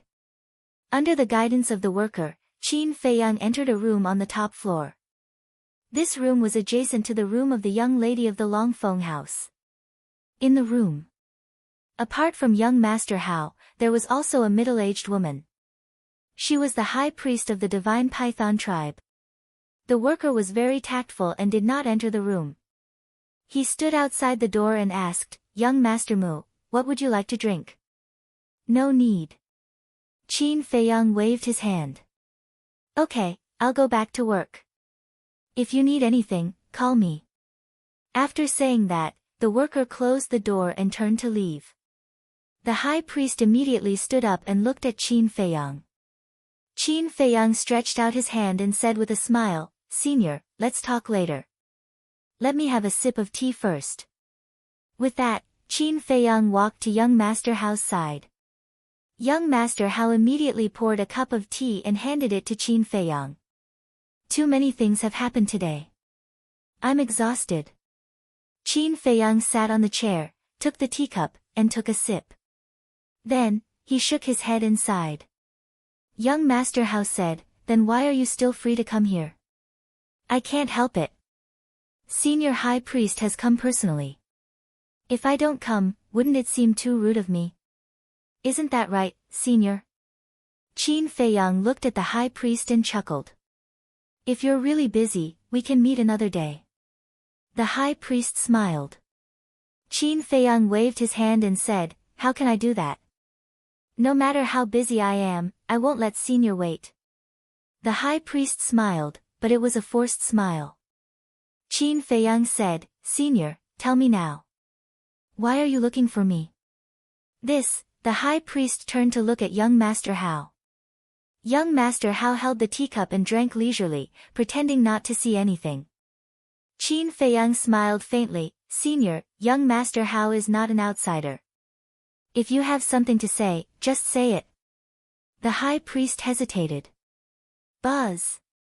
Suddenly, the image crystal in young Master Hao's arms rang. Young Master Hao was stunned and took out the image crystal. Buzz. A beautiful figure appeared. It was Wang Yu. Young Master Hao asked suspiciously, Sister, what are you doing? Wang Yu said angrily, Go and ask Ancestor Mu, what's going on with Fu Anshan? Why is he kneeling in front of our main pagoda? What? Fu Anshan is kneeling in front of the main pagoda? The High Priest was surprised. Ah. Young Master Hao was also a little stunned. He looked at Qin Feiyang and said to Wang Yu, he's with me. Ask him yourself. With that, young Master Hao turned the image crystal and faced Qin Feiyang. He really knelt down? Qin Feiyang asked in surprise. Wang Yu said, Of course, it's already a big deal. Qin Feiyang's eyes flashed. This old man was really willing to do anything for the position of Deputy Pavilion Master. But thinking about it, it made sense. For the position of Deputy Pavilion Master, Fu Anshan could be said to have done everything. If he failed because of this, even if he died, he would not be able to rest in peace. Qin Feiyang looked at Wang Yu and said indifferently, if he wants to kneel, then kneel. Why are you so angry? What about him? It has nothing to do with me. But he is the steward of the transaction pavilion after all, and he is also the successor of the next deputy pavilion master. How can you make him kneel in front of our main pagoda? At that time, how will others talk about you behind your back? How will they talk about our main pagoda? Most importantly, if the pavilion master of the transaction pavilion finds out about this, he will definitely come looking for trouble with you. Wang Yu said. Qin Feiyang stared blankly and asked, are you concerned about me? Get lost. Who has the time to care about you? In short, hurry up and get rid of Fu Anshan for me. My grandfather and parents have already begun to ask me. After Wang Yu said that, she angrily turned off the image crystal. Wasn't this nonsense? Didn't he have any sense of propriety? Young Master Hao put away the image crystal and asked suspiciously, Brother Mu, what's going on? Fu Anshan and the other 3 stewards banned me, so I went to find the pavilion master of the transaction pavilion. I think it should be the pavilion master who asked him to come and apologize. But I didn't expect him to be so sincere and actually kneel in front of the main pagoda. I don't know what to say. Qin Feiyang smiled faintly. What? Even the pavilion master of the transaction pavilion thinks so highly of him. The high priest's heart trembled. Who could stop the rise of this man? Ban. Young Master Hao looked suspicious, but the high priest was here, so he couldn't ask. Qin Feiyang looked at the high priest and said with a smile, Senior, as you can see, I am indeed too busy. If you have something to say, say it quickly. Well, the high priest hesitated for a moment and gritted his teeth. Little brother, tell me, what do I have to do to destroy that video? Oh, I see. Qin Feiyang came to a realization and said meaningfully, this video is very valuable. I really can't bear to destroy it. It's better to squash enmity than keep it alive. Besides, we know that we were wrong now. Please be kind and give us a way out. The high priest looked at him pleadingly. Actually, you should look for Pei Yi because as long as he forgives you, you don't have to be afraid of this video being exposed anymore. Qin Feiyang said. The high priest said, I have always treated Yi as my own son. I don't want him to know about this because it will be a huge blow to him. Qin Feiyang sneered. Then you should have killed him back then. The high priest's expression was extremely ugly. Qin Feiyang waved his hand and said impatiently, all right, I can destroy this video if you give me a grade 7 pill fire. When he received young Master Hao's message, he had already thought of where to get a grade 7 pill fire. It was the Divine Python tribe. As a super tribe, they would definitely have a grade 7 pill fire. Really? The high priest was elated. Qin Feiyang nodded. All right, I'll give it to you now. The high priestess waved her hand, and a cluster of beautiful pill fire appeared. The high priest of every tribe was in charge of refining pills. Hence, he usually carried his pill fire with him. Qin Feiyang said, erase the blood contract and give it to me. This, the high priest frowned. Qin Feiyang said calmly, don't worry, there's no need for me to lie to you. I won't do something like that either. All right, I believe you. The high priest nodded and erased the blood contract directly. Then, with a wave of his hand, the pill fire flew to Qin Feiyang. Qin Feiyang also took out the image crystal. With a thought, he erased the video. Did you really erase it? The high priest looked at him nervously. Qin Feiyang said, I've always been a man of my words. If you want me to crush the image crystal, that's absolutely impossible. Thank you. The high priest let out a long breath and stood up with cupped fists. Qin Feiyang said, you don't have to thank me. I just hope that you've really repented. Otherwise, even without this video, I'll make the Divine Python tribe suffer. Is that so? Let's wait and see then. The high priest sneered and opened a portal to leave. Previously, she had been humble because the other party had something on her. Now that she had nothing on her, what was she afraid of? Young Master Hao said in disgust. She turned hostile immediately after the video was destroyed. This woman is really too much. Don't tell me you really believed the nonsense she said before. Let me tell you, a leopard can't change its spots. Qin Feiyang sneered. Chapter 1090. It's just a show, young Master Hao sneered and suddenly thought of something. He frowned and said, that's not right. Aren't the images in my hands? Why do you have them? Qin Feiyang smiled and said, when I accompanied Pei Yi to the 9 regions to retrieve Pei Changfeng's body, I already got a video from a tribe. Wasn't that before we went to Qinghai? Young Master Hao was surprised. Yes. Qin Feiyang nodded. Young Master Hao said, so, you already knew about the leader of the Divine Python tribe? Yes. Qin Feiyang said with a smile. Young Master Hao cursed angrily, damn, you're really cunning. You even kept us in the dark. I have to keep a trump card. Qin Feiyang smiled faintly. That's true. For example, this time, after Fu Anshan, you also destroyed the video.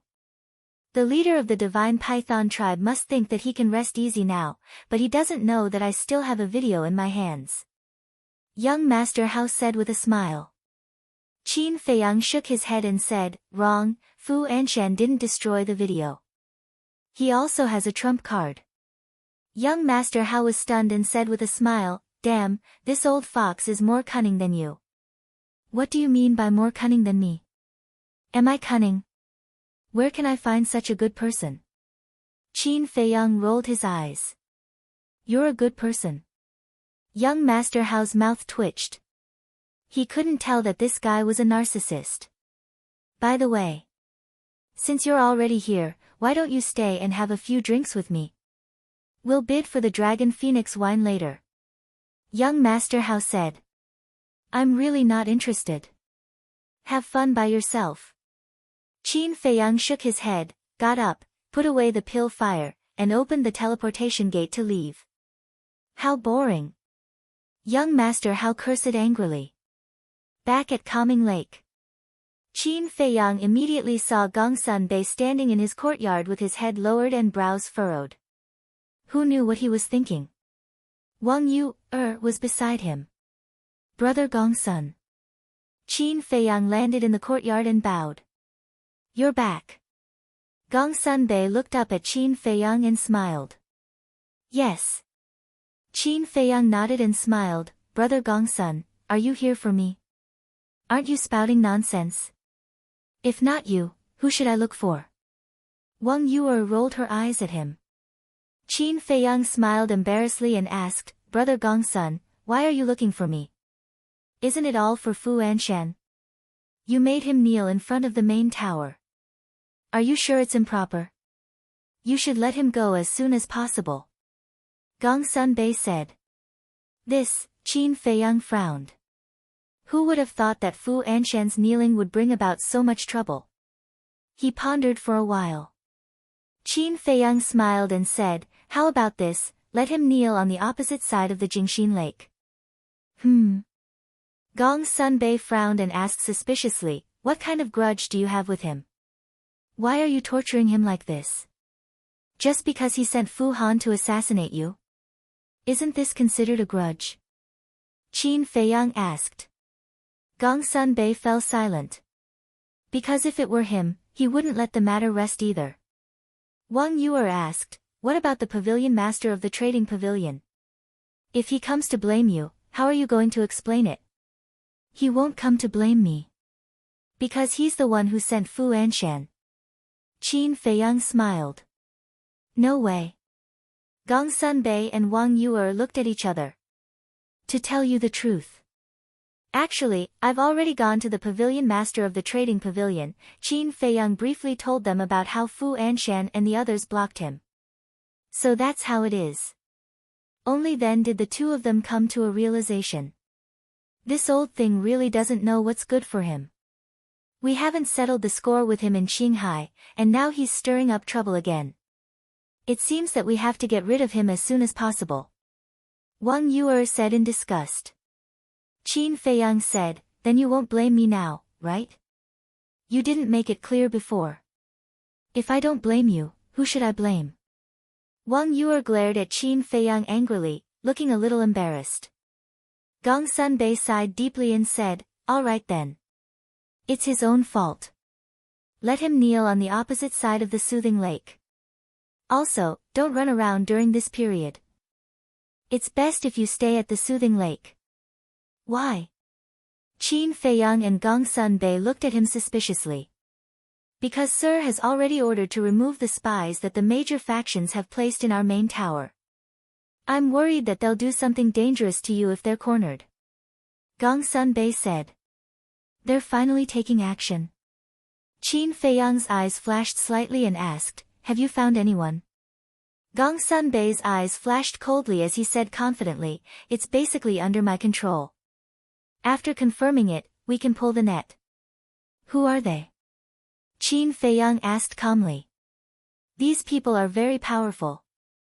They're basically the law enforcement elders and deacon elders. Even my temple has some. Gong Sunbei coldly snorted. Qin Feiyang was surprised. No way, they're so arrogant. What about the Mujia? As soon as this statement came out, the place inexplicably fell into a dead silence. Whether it was Gong Sunbei or Wang Yuer, they all looked at Qin Feiyang with a surprised look. It seems that they didn't find Mu Qing's second grandpa. Qin Feiyang secretly muttered. Otherwise, Gong Sunbei wouldn't show such an expression. Wang Yuer frowned and said, why do you ask? No, I'm just thinking that since the major factions know that they've placed spies in our main tower, then the Mujia should also be doing the same. Qin Feiyang said with a smile. Wang Yuer solemnly said. Don't talk about this kind of groundless thing in the future.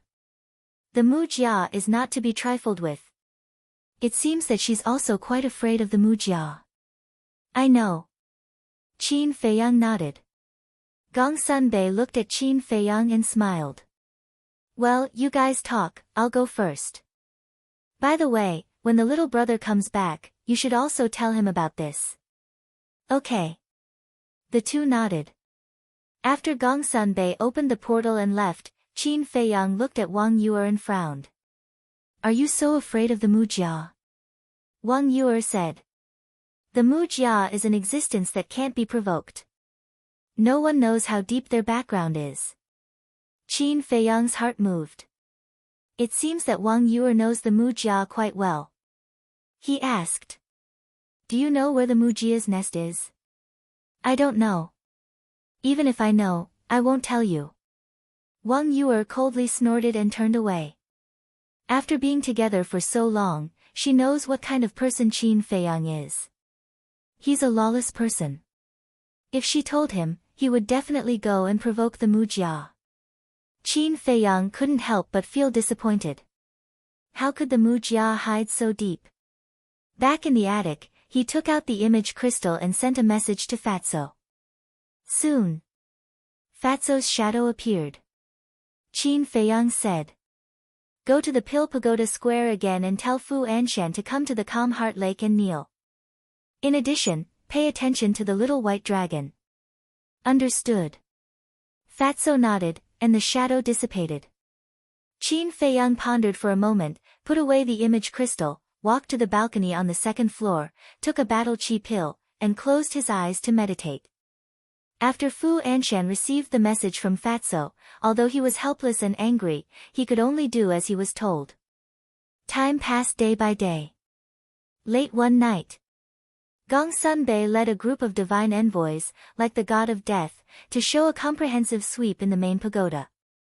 However, this sweep has been carried out secretly and did not alarm any disciples. The main pagoda was as calm as ever.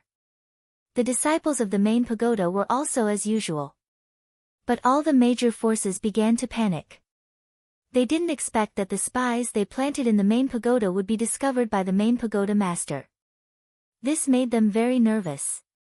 They were afraid that after the main pagoda master removed these spies, he would target them again. So for the next period of time, the people of the major forces were unprecedentedly honest. As time passed day by day, seeing that the main pagoda master didn't hold them accountable, they were relieved. After this incident, they didn't dare to plant spies in the main pagoda anymore. As for Mu Qing's second grandpa, maybe he was hidden too deep, and he really wasn't found out. Another period of time passed. Qin Feiyang suddenly received a message from Wang Zicheng and others. They said that the people sent by the main pagoda master had already looked for them, and they also dealt with it according to Qin Feiyang's instructions. After listening, Qin Feiyang didn't say anything and just let them continue to stay in Qinghai. In the blink of an eye.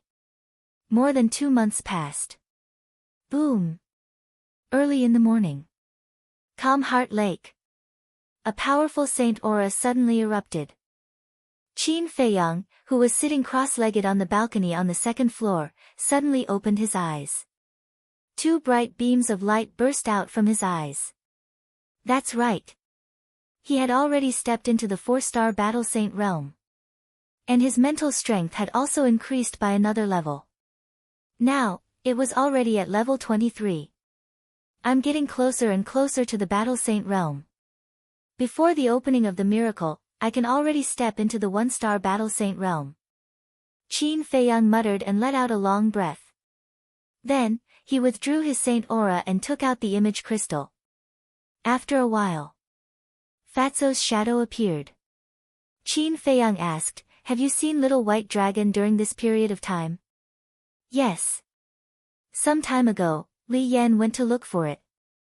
Although she didn't let Fat Lord follow her, Fat Lord secretly followed her." Fatso smiled slyly. Qin Feiyang's eyes lit up and asked, "Where did you find it?" Fatso said, "In a small valley near the sword tip." Qin Feiyang rubbed his head. It seemed that Little White Dragon's whereabouts were really unpredictable. And with Li Yan around, there was no way he could do anything to Little White Dragon. Forget it. This kind of thing couldn't be forced. It could only depend on luck. Qin Feiyang took a deep breath and asked, "Has Fu Anshan's succession ceremony been decided?" "I haven't received any news yet. The pavilion master is probably waiting for your attitude." Fatso shook his head. "My attitude?" Qin Feiyang smiled coldly. It was time to make Fu Anshan despair. Then, he put away the image crystal and flew to the other side of the lake. From afar, he could see a person kneeling by the lake. It was Fu Anshan. More than 2 months had passed, but Fu Anshan had never moved. He had always been kneeling like this. Even though he had the cultivation of the Battle Saint realm, his legs were already numb. He looked dispirited and haggard. Qin Feiyang flew over and said in surprise, "Isn't this Steward Fu?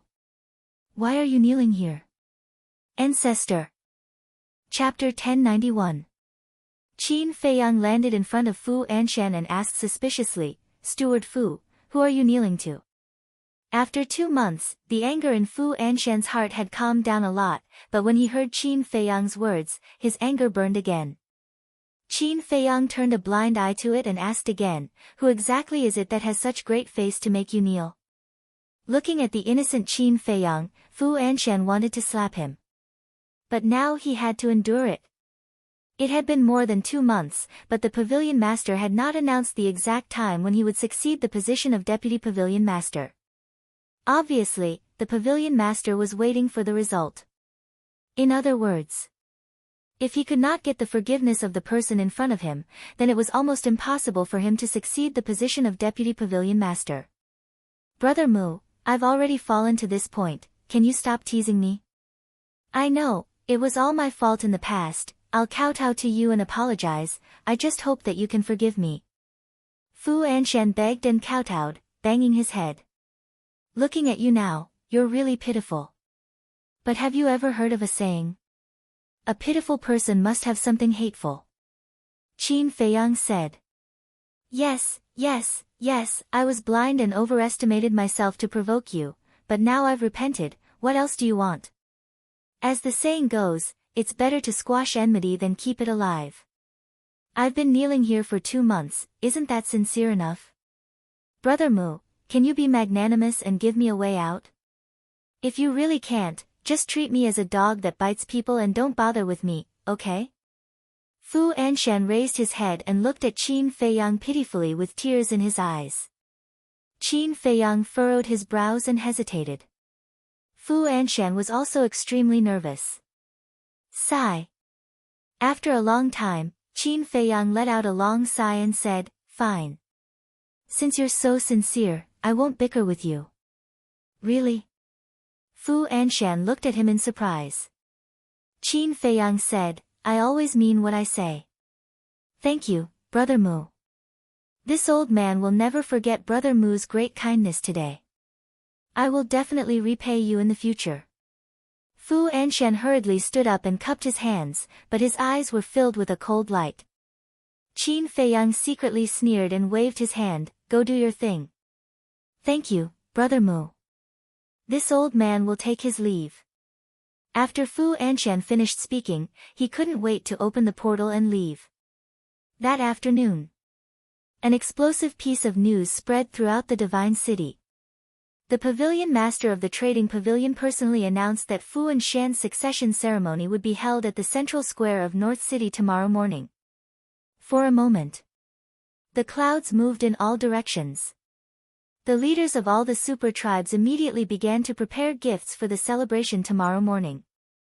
No matter what Fu Anshan had experienced in the past 2 months, he was about to become the deputy pavilion master of the transaction pavilion, so he had to curry favor with him. Calm Heart Lake. Qin Feiyang and Wang Yu sat in young Master Hao's courtyard, the three of them drinking tea while chatting and laughing. Young Master Hao laughed. "Fu Anshan must be laughing right now." Wang Yu said, "It wasn't easy for him to get to this point, how can he not laugh? But tomorrow, he won't be able to laugh anymore. Ha! Tomorrow is the time for him to cry." Young Master Hao laughed. "It's so lively." Suddenly, Fatso appeared out of thin air and sneaked over. Hey, this is the Calm Heart Lake, how can you barge in without permission?" Young Master Hao said unhappily. "TSK." Fatso raised his middle finger in disdain, took out 3 golden invitation cards from his bosom, threw them in front of Qin Feiyang and the other 2, and said, "This is what Fu Anshan asked me to give to you. He also said that you must attend his ceremony tomorrow."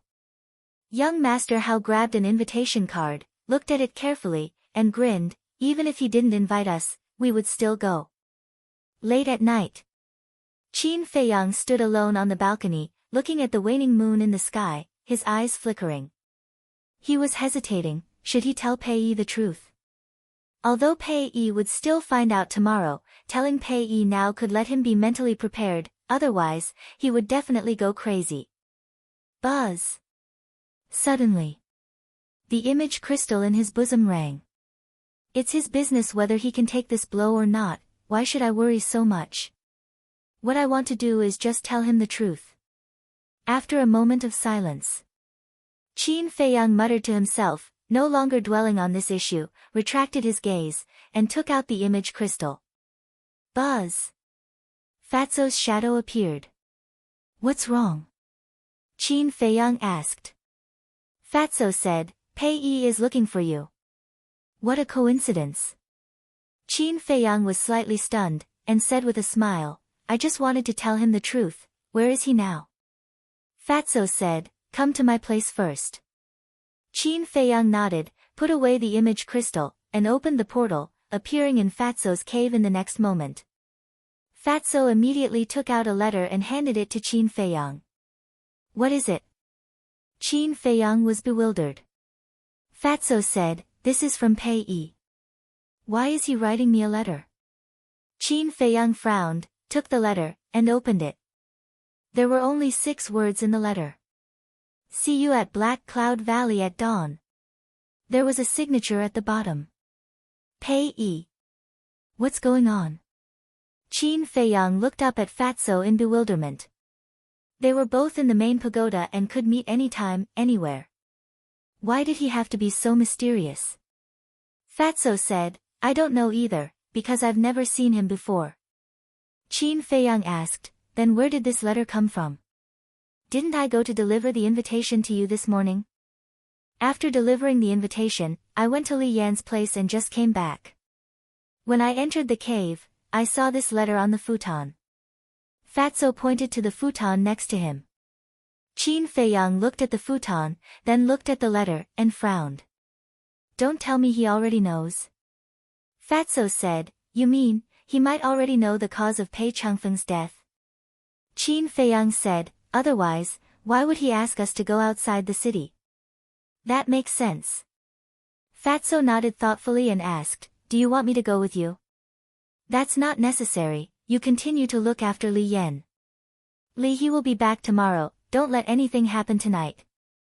Qin Feiyang said. Okay. Fatso nodded. Qin Feiyang asked, do you know where Black Cloud Valley is? I know. Some time ago, I accompanied Li Yan to a lot of places, including Black Cloud Valley. It's foggy all year round, but the scenery is not bad. Fatso chuckled. A walk? Qin Feiyang was stunned and looked at Fatso meaningfully. What's with that look? Fat Lord, let me tell you, Fat Lord and Li Yan are pure revolutionary friends, don't let your imagination run wild. Fatty felt a little guilty under her stare. Is that really the case? Qin Feiyang said playfully. Of course, what else do you think it is? Fatso rolled his eyes and waved his hand to open a portal to Black Cloud Valley, urging, go, don't think about it here. Qin Feiyang said, actually, Li Yan is not bad, the most important thing is, she is the one chosen by Little White Dragon, but before he finished, Fatso flew into a rage, ran behind Qin Feiyang, and pushed Qin Feiyang into the portal. What a gossip. Staring at Qin Feiyang's disappearing back, Fatso looked up and smiled foolishly for a while, then turned around and hurried away. At the same time, Qin Feiyang appeared out of thin air in the sky above a valley that was filled with mist. In the night sky, the waning moon emitted a faint moonlight, making everything look hazy and blurry. The entire valley was dead silent. This damn Fatso has good luck with women. Qin Feiyang shook his head in amusement and glanced down at the valley below. Brother Mu, I'm here. A familiar voice came from the valley. It was Pei Yi. Qin Feiyang looked over and saw Pei Yi standing in the middle of the valley with his hands behind his back and a faint smile on his face. Whoosh! Qin Feiyang entered the valley and landed beside Pei Yi, smiling faintly. You didn't ask me out so late at night to admire the scenery, did you? I'm not in the mood to admire the scenery. Pei Yi shook his head with a bitter smile and said, Brother Mu, let me ask you a question. What is it? Qin Feiyang looked at him in confusion. Pei Yi pointed behind Qin Feiyang and asked, look, what's that over there? Qin Feiyang turned around suspiciously. But just as he turned around, his body tensed up, and a strong sense of danger surged in his heart. And he did not see anything behind him. Oh no! Qin Feiyang didn't hesitate. He immediately took a step forward and dodged to the side. However, it was too late. Pei Yi, who was behind him, grabbed a shiny dagger and stabbed it into Qin Feiyang's lower abdomen at lightning speed. Qin Feiyang was immediately overwhelmed by the excruciating pain. However, Qin Feiyang had experienced all kinds of pain. This bit of pain was nothing to him. Before his cultivation disappeared completely, he slapped Pei Yi's chest with his palm. However, Pei Yi did not move at all. Instead, his arm was numb from the impact. How is this possible? Qin Feiyang turned pale with fright. Although his Sea of Qi was broken and the power of this palm was less than 1/10 of his peak state, he was now a 4-star battle sage while Pei Yi was only a 9-star battle grandmaster. Even 1/10 of his power was enough to seriously injure Pei Yi. At the same time, Pei Yi looked down at the chest that Qin Feiyang had hit with a sneer and pulled out the dagger. Qin Feiyang immediately knelt on the ground weakly and blood spurted out from his wound. His cultivation had also been completely destroyed. Pei Yi looked at Qin Feiyang with a grin and said, "You didn't expect this, did you?" Qin Feiyang turned around with great effort and stared at Pei Yi. "Why? You still have the cheek to ask me why?" Pei Yi flew into a rage and kicked Qin Feiyang to the ground. He stepped on Qin Feiyang's head and roared with reddened eyes, "I just want a way out. Why won't you let me go?" "Why? A way out? Why won't you let you go?" Qin Feiyang frowned and said, "What are you talking about?" It could be said that he and Pei Yi had always gotten along well and had never had any conflicts. Why would he suddenly say such strange things? Chapter 1092. Ha! Upon hearing Qin Feiyang's words, Pei Yi was stunned for a moment before he burst into laughter. Of course, Qin Feiyang wasn't really afraid of Pei Yi. With the ancient castle in hand, Pei Yi wouldn't be able to kill him even if his cultivation was crippled. What he wanted to know was, why did Pei Yi plot against him? All of a sudden, Pei Yi stopped laughing and retracted his foot from Qin Feiyang's head. He said with a sinister smile, "I forgot that you don't know who I am yet. Look up." Qin Feiyang raised his head and looked at Pei Yi. Pei Yi took out a pill and popped it into his mouth. Immediately, Pei Yi's face and figure began to change rapidly. Not long after, a burly man with short black hair, strong muscles, and a height of 2 meters appeared in Qin Feiyang's line of sight. "It's you." Qin Feiyang's eyes were full of disbelief. That's right. This man was Chu Xian's father, the leader of the Heavenly Spiral tribe. But wasn't this man expelled from the Central Divine Kingdom? Why was he here? Ha, are you surprised? A man who has been expelled from the Central Divine Kingdom actually appeared in front of you now. The leader of the Heavenly Spiral tribe laughed. Qin Feiyang's face was gloomy. He knew that Pei Yi wouldn't plot against him. It turned out that this man was impersonating him. The leader of the Heavenly Spiral tribe glared at him with resentment and said, "You made Mr. Hao expel the Heavenly Spiral tribe from the Central Divine Kingdom just because of a small matter. How can you be so ruthless?" Qin Feiyang slowly stood up and sternly said, "Your daughter deceived my brother, took advantage of his feelings, and toyed with him in the palm of her hand. Is this still a small matter? Who told you to get up? Get down." The Heavenly Spiral tribe's chief revealed an ominous glint in his eyes and sent Qin Feiyang flying with another kick. Qin Feiyang spat out a mouthful of blood and fell heavily to the ground. It's actually purple blood? The Heavenly Spiral tribe's chief hadn't noticed it before, but when he saw the purple gold dragon blood spurting out of Qin Feiyang's mouth, his face was filled with bewilderment. Qin Feiyang stood up again, killing intent surging in the depths of his eyes. He asked, "Where's Chu Xian? Are they still in the Central Divine Kingdom?" "She went to the first zone. But when she died, she was in so much pain. My heart ached when I saw her. I can't accept this. I'll make you pay." Thus, I had a clan elder disguise himself as me and follow everyone to the first region. This way, everyone will think that I went to the first district as well, but I didn't. I'll stay and take revenge on you. Even my daughter doesn't know about this. After that, I snuck into the Divine City and kept looking for an opportunity. However, you didn't appear even after a long time, leaving me with no chance. But a few days ago, I met someone who taught me a way. The way is to pretend to be Pei Yi and ask you out. Because you're close to Pei Yi, as long as he asks you out, you'll definitely come out and you won't be guarded at all. The Heavenly Spiral tribe's chief sneered. There's someone behind this? Qin Feiyang's heart skipped a beat. He asked, "Who taught you?" "Me."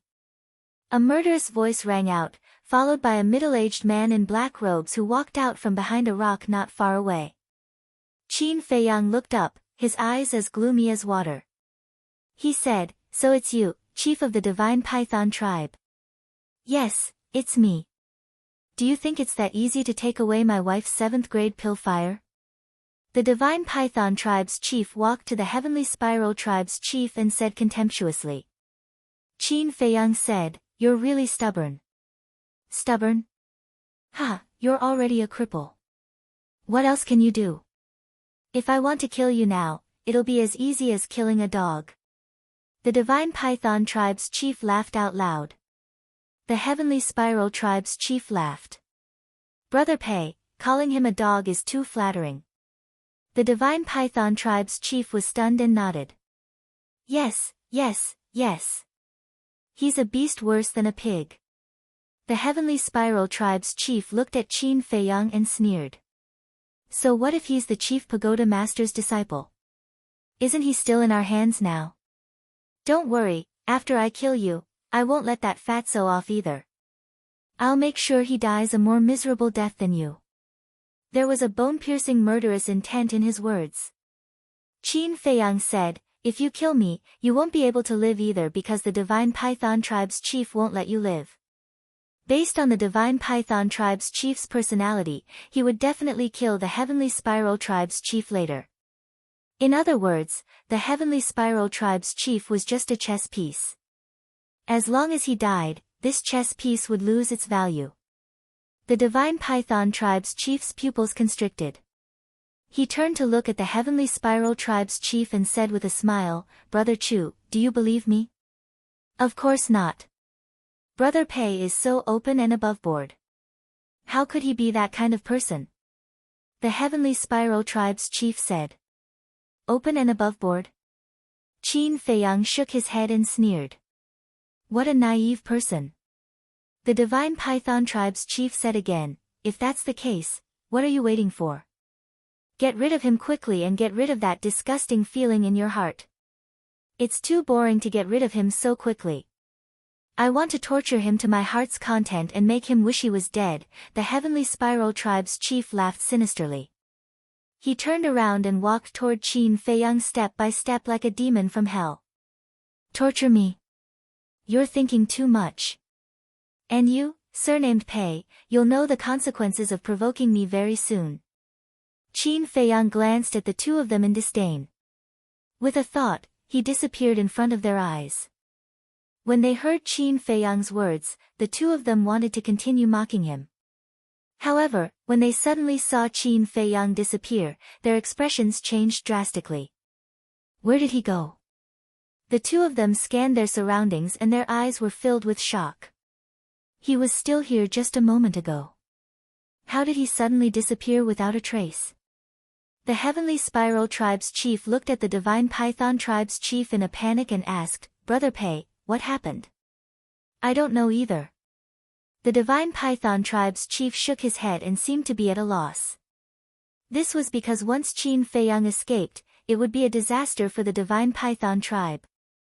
In the ancient castle, Qin Feiyang took a spiritual sea elixir and lowered his head. His face was extremely gloomy. Lu Hong suddenly said, let's just kill them all. Qin Feiyang raised his head and looked at her in shock. Lu Hong said, although all the supreme tribes have 9-star combat emperors, the Divine Python Tribe's chief is definitely not at that level. How do you know? Qin Feiyang asked. It's very simple.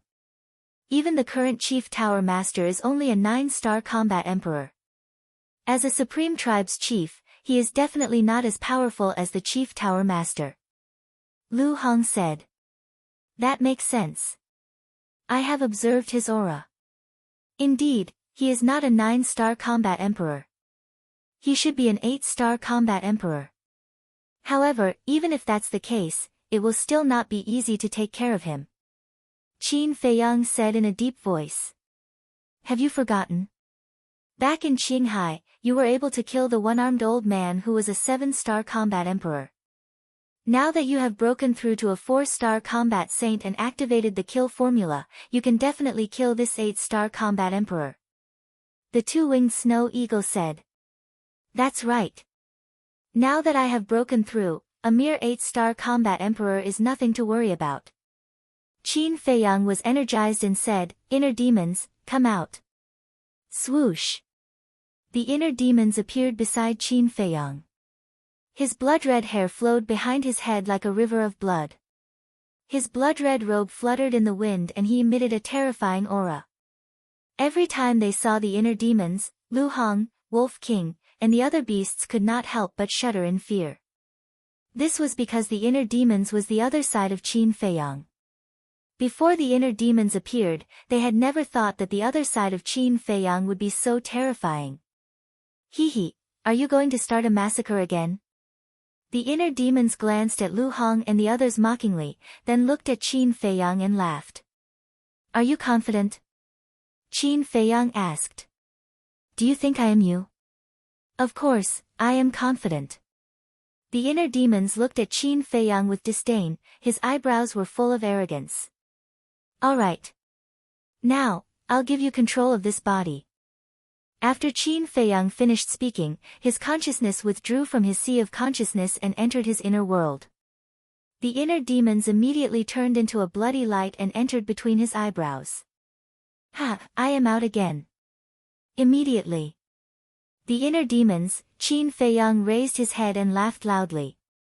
His blood hair fluttered, and his eyes were filled with blood light, as if a demon king had returned. Show off. Wolf King snorted coldly and said indifferently, let me remind you out of kindness, your sea of energy is now broken. Do I need you to remind me? You'd better hurry up and cultivate. The inner demons looked at Wolf King with disdain, then swept his gaze at Lu Hong and the others, and said, and you guys, my opponents are getting stronger and stronger. With your cultivation, you can no longer help. Everyone fell silent. Sometimes, I really don't understand what is going on in my heart. To actually cultivate a group of trash like you, wasting so many resources for nothing. The inner demon said again, his words full of contempt. That's enough. Dan Wangkai stared at him angrily. Are you not convinced? The inner demons turned to look at Dan Wangkai, his eyes full of provocation. Dan Wangkai snorted coldly, if you don't have the kill formula, you won't be that strong. Ha, the key is that I have the kill formula. The inner demons laughed arrogantly. Hearing this, Dan Wangkai lowered his head, feeling weak both physically and mentally. Comparing oneself to others was really infuriating. In terms of cultivation, the inner demons was not as good as him at all. However, because of the kill formula, everything had changed. He couldn't figure out who created such a heaven-defying divine art. Time passed bit by bit. Outside. After not finding Qin Feiyang for a long time, the leader of the Heavenly Spiral tribe became more and more flustered. He looked at the leader of the Divine Python tribe and asked, what should we do now? The leader of the Divine Python tribe roared, if I knew what to do, I wouldn't be here worrying. Right. Suddenly. The leader of the Heavenly Spiral tribe's gaze trembled. What? The leader of the Divine Python tribe looked at him in surprise. The leader of the Heavenly Spiral tribe said, I heard from my daughter that Ancestor Mu has mastered a kind of invisibility technique. The leader of the Divine Python tribe was stunned. Chapter 1093. There's such a battle art in the world. The Divine Python tribe leader's face was filled with disbelief. He then said angrily, why didn't you say so earlier? The Heavenly Spiral tribe leader shrunk his neck and said timidly, my daughter only mentioned it casually. I didn't take it seriously. You didn't take such an important matter to heart? Do you have a pig brain? The Divine Python tribe leader was furious. If he had known this earlier, he wouldn't have given Qin Feiyang the chance to use the invisibility technique. But now, Qin Feiyang must have left Black Cloud Valley after using the invisibility technique. If he told the Chief Tower Master about this, the consequences would be, at the thought of this, the Divine Python tribe leader didn't dare to think about it anymore. Suddenly, a murderous intent appeared in his eyes. This was a murderous intent toward the Heavenly Spiral tribe leader. The situation was urgent. He believed that Qin Feiyang didn't record their conversation. As long as he killed this person, there would be no evidence. But just as he was about to make a move, a sinister laugh suddenly echoed in the valley. The two of them perked up and quickly scanned the void around them. However, the voice was erratic and they couldn't pinpoint its exact location. But they were sure that it was Qin Feiyang's voice. But it was different from before. This voice was filled with a terrifying hostility. The Heavenly Spiral tribe leader roared in exasperation, "Little bastard, come out and fight me fair and square if you have the guts. What kind of man are you to hide? Are you joking? Who was the one who plotted against me first?" Qin Feiyang's voice sounded again, but they still couldn't pinpoint his location. The Divine Python tribe leader didn't say anything. His face was gloomy as he tried to pinpoint Qin Feiyang's location. Suddenly, the Heavenly Spiral tribe leader howled. The Divine Python tribe leader was shocked and immediately turned to look. He was horrified to see a bloody hole in the Heavenly Spiral tribe leader's lower abdomen. It was penetrated from the front to the back, and blood gushed out like a fountain. "I'm giving you a taste of your own medicine." Qin Feiyang's sinister laughter echoed in the valley again. He was like the god of death from outer space, without any emotion. The Heavenly Spiral tribe leader was extremely terrified. It would be better if he could see him. But he couldn't see him at all. "You originally thought that you would definitely be able to kill me, but in the end, you fell into a desperate situation of life and death instead. Do you feel despair, pain, and aggrieved?" Qin Feiyang's voice reverberated in every corner of the valley, driving the Heavenly Spiral tribe's chief mad with hatred. The eyes of the Divine Python tribe's chief flashed, and he said, "Ancestor Mu, what's the point of hiding like this? Looks like you want to die too." Qin Feiyang's voice. The chief of the Divine Python tribe immediately released his perception and carefully sensed the surrounding void. He didn't dare to be distracted with that. "That's impossible. I clearly sensed a slight fluctuation in the void just now." At the same time, the inner demon stood in the void not far away, holding Chang Shui in his hand and staring coldly at the Divine Python tribe leader. After a while, he turned and left. Originally, he wanted to cripple the Divine Python tribe leader so that he wouldn't have to use the kill formula again. After all, it would take a long time to use the kill formula. But the Divine Python tribe leader's cultivation was too strong, and his perception was better than the Heavenly Spiral tribe leader's. It was difficult to sneak up on him. Therefore, he decisively left before the Divine Python tribe leader released his Emperor's aura. Because once the Divine Python tribe leader released his Emperor's aura, the invisibility spell would be forcibly broken. By then, his whereabouts would be exposed. With the Divine Python tribe leader's strength and means, he wouldn't have the time or opportunity to use the kill formula. But the Divine Python tribe leader didn't know that the inner demons had left. He was still looking around vigilantly. Roar, about 100 breaths later. Suddenly, a series of ferocious roars resounded in the distant mountains. Then, there was a wave of battle. But very quickly, the battle fluctuations and beast roars subsided, and the deep mountains regained their tranquility. "What's going on?" The Divine Python tribe leader raised his head and looked over, his eyes full of surprise. Roar! Suddenly, there were battle waves and ferocious beast roars coming from the mountains. And just like before, it soon calmed down. The Divine Python tribe leader was even more surprised. He took out a spirit sea pill and stuffed it into the Heavenly Spiral tribe leader's mouth. Then, he grabbed the Heavenly Spiral tribe leader and rushed over. Soon, he arrived above a lake. The lake was torn apart, and the nearby forest was also in ruins. What the hell happened? The two of them scanned the lake, their faces full of horror.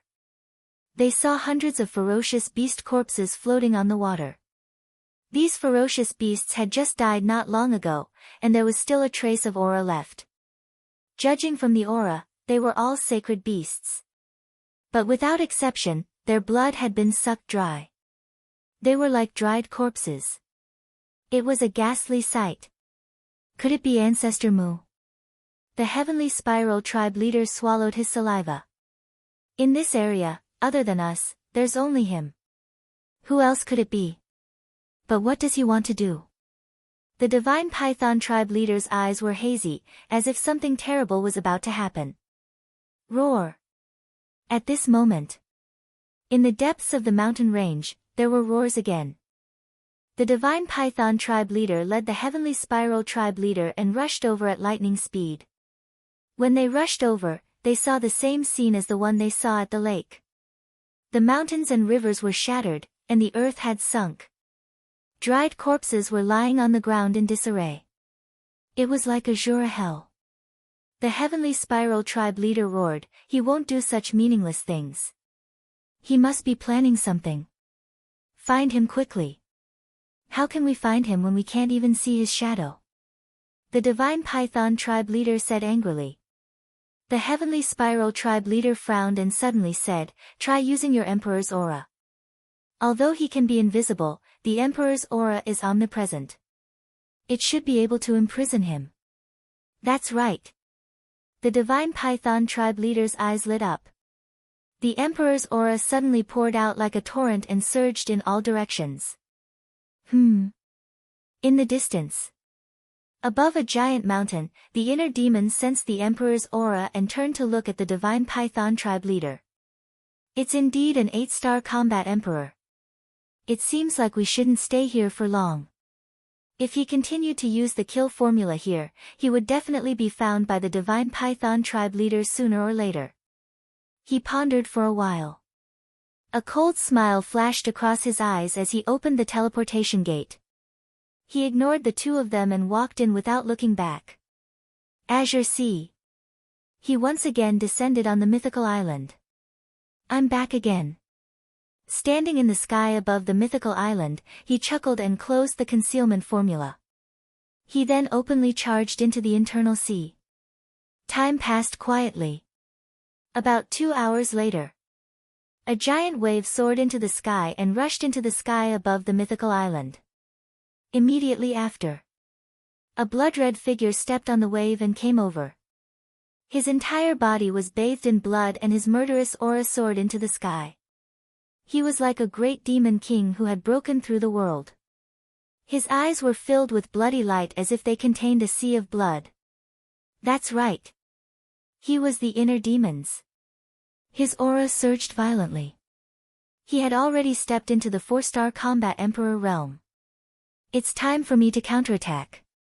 Are you prepared to die?"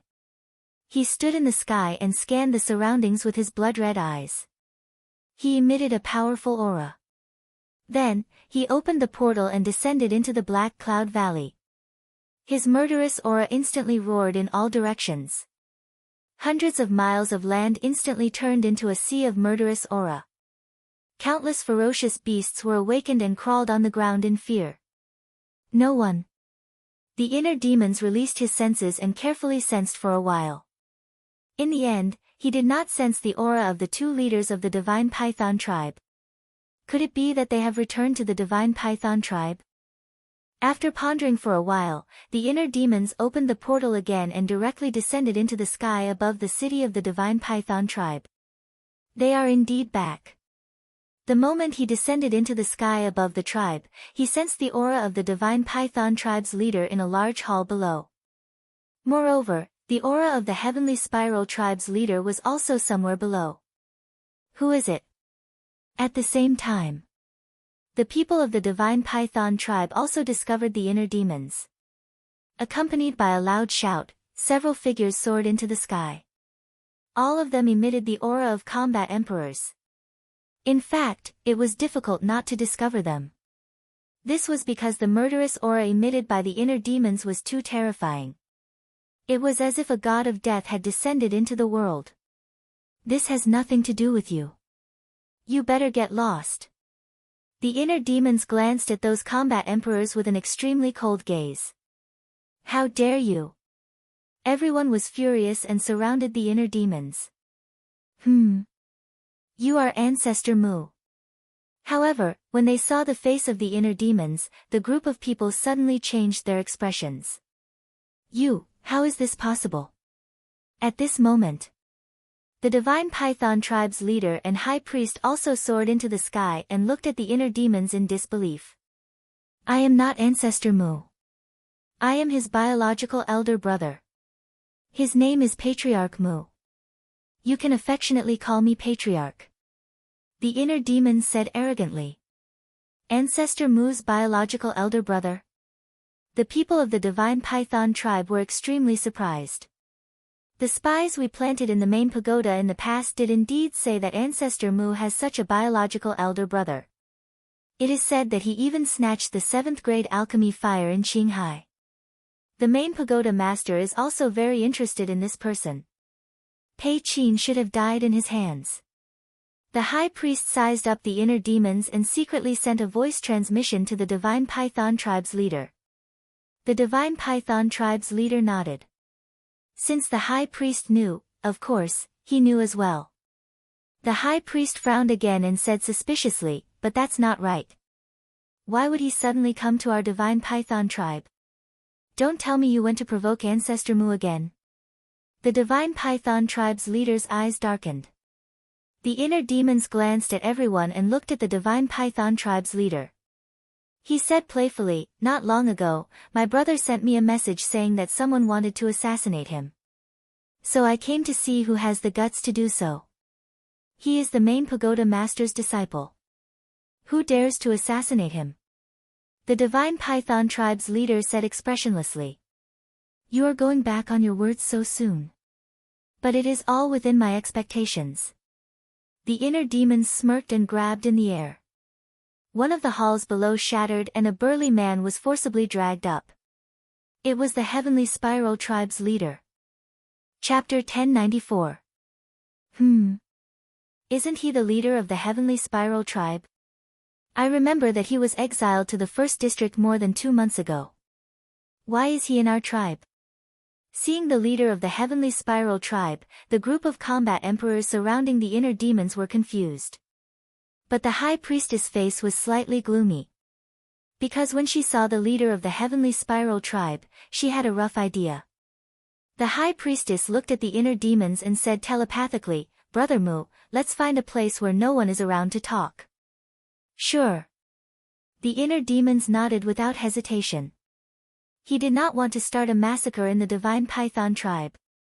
After all, there were a group of kind old people and children in this tribe. The only people who deserved to die were the high priestess and the leader. The high priestess smiled and looked at the people around her. "Everyone, this is a misunderstanding. We will take care of it. You don't have to worry." "Misunderstanding?" The group frowned. "Let's go." The high priestess did not explain further. She opened a portal and said to the leader of the divine python tribe. The leader of the divine python tribe's eyes flashed with murderous intent as he strode in. The inner demon smiled coldly, grabbed the leader of the Heavenly Spiral tribe, and entered the portal. As the inner demons, he was especially sensitive to murderous intent. Therefore, even though the leader of the divine python tribe hid it well, he had already seen through it. "Don't worry. When we come back, we will give you a satisfactory explanation." The high priestess smiled and said to the people around her. Then, she turned around and entered the portal. The night was as dark as ink. In the sky above a mountain, the leader of the divine python tribe was the first to appear. The murderous intent in his eyes was no longer concealed. The next moment, the inner demons also appeared. The leader of the divine python tribe suddenly turned around and grabbed the inner demon's head with his big hand like an eagle's claw. Hee, but the inner demons was not surprised at all. He smiled sinisterly, grabbed the leader of the Heavenly Spiral tribe, and retreated at lightning speed. "Want to leave? It's too late now." The leader of the divine python tribe sneered.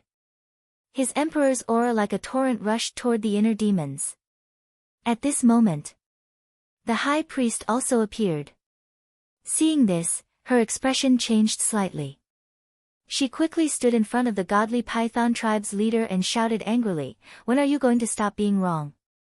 The chief of the divine python tribe shouted, "Do you think he will let us go?" Scram! The high priest sighed and said, "Can you stop being so stubborn? Let me talk to him." "There's nothing to talk about." The chief of the divine python tribe roared and pushed the high priest away.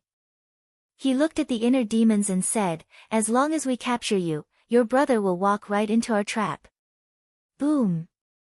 After saying this, his aura completely erupted.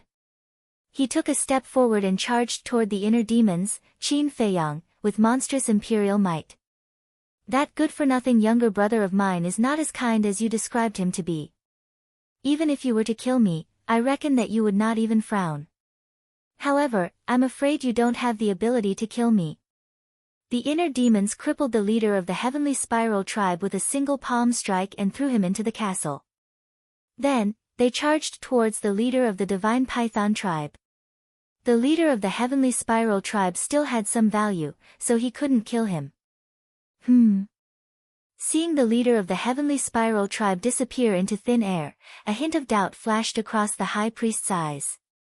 "A mere 4-star combat emperor dares to challenge me?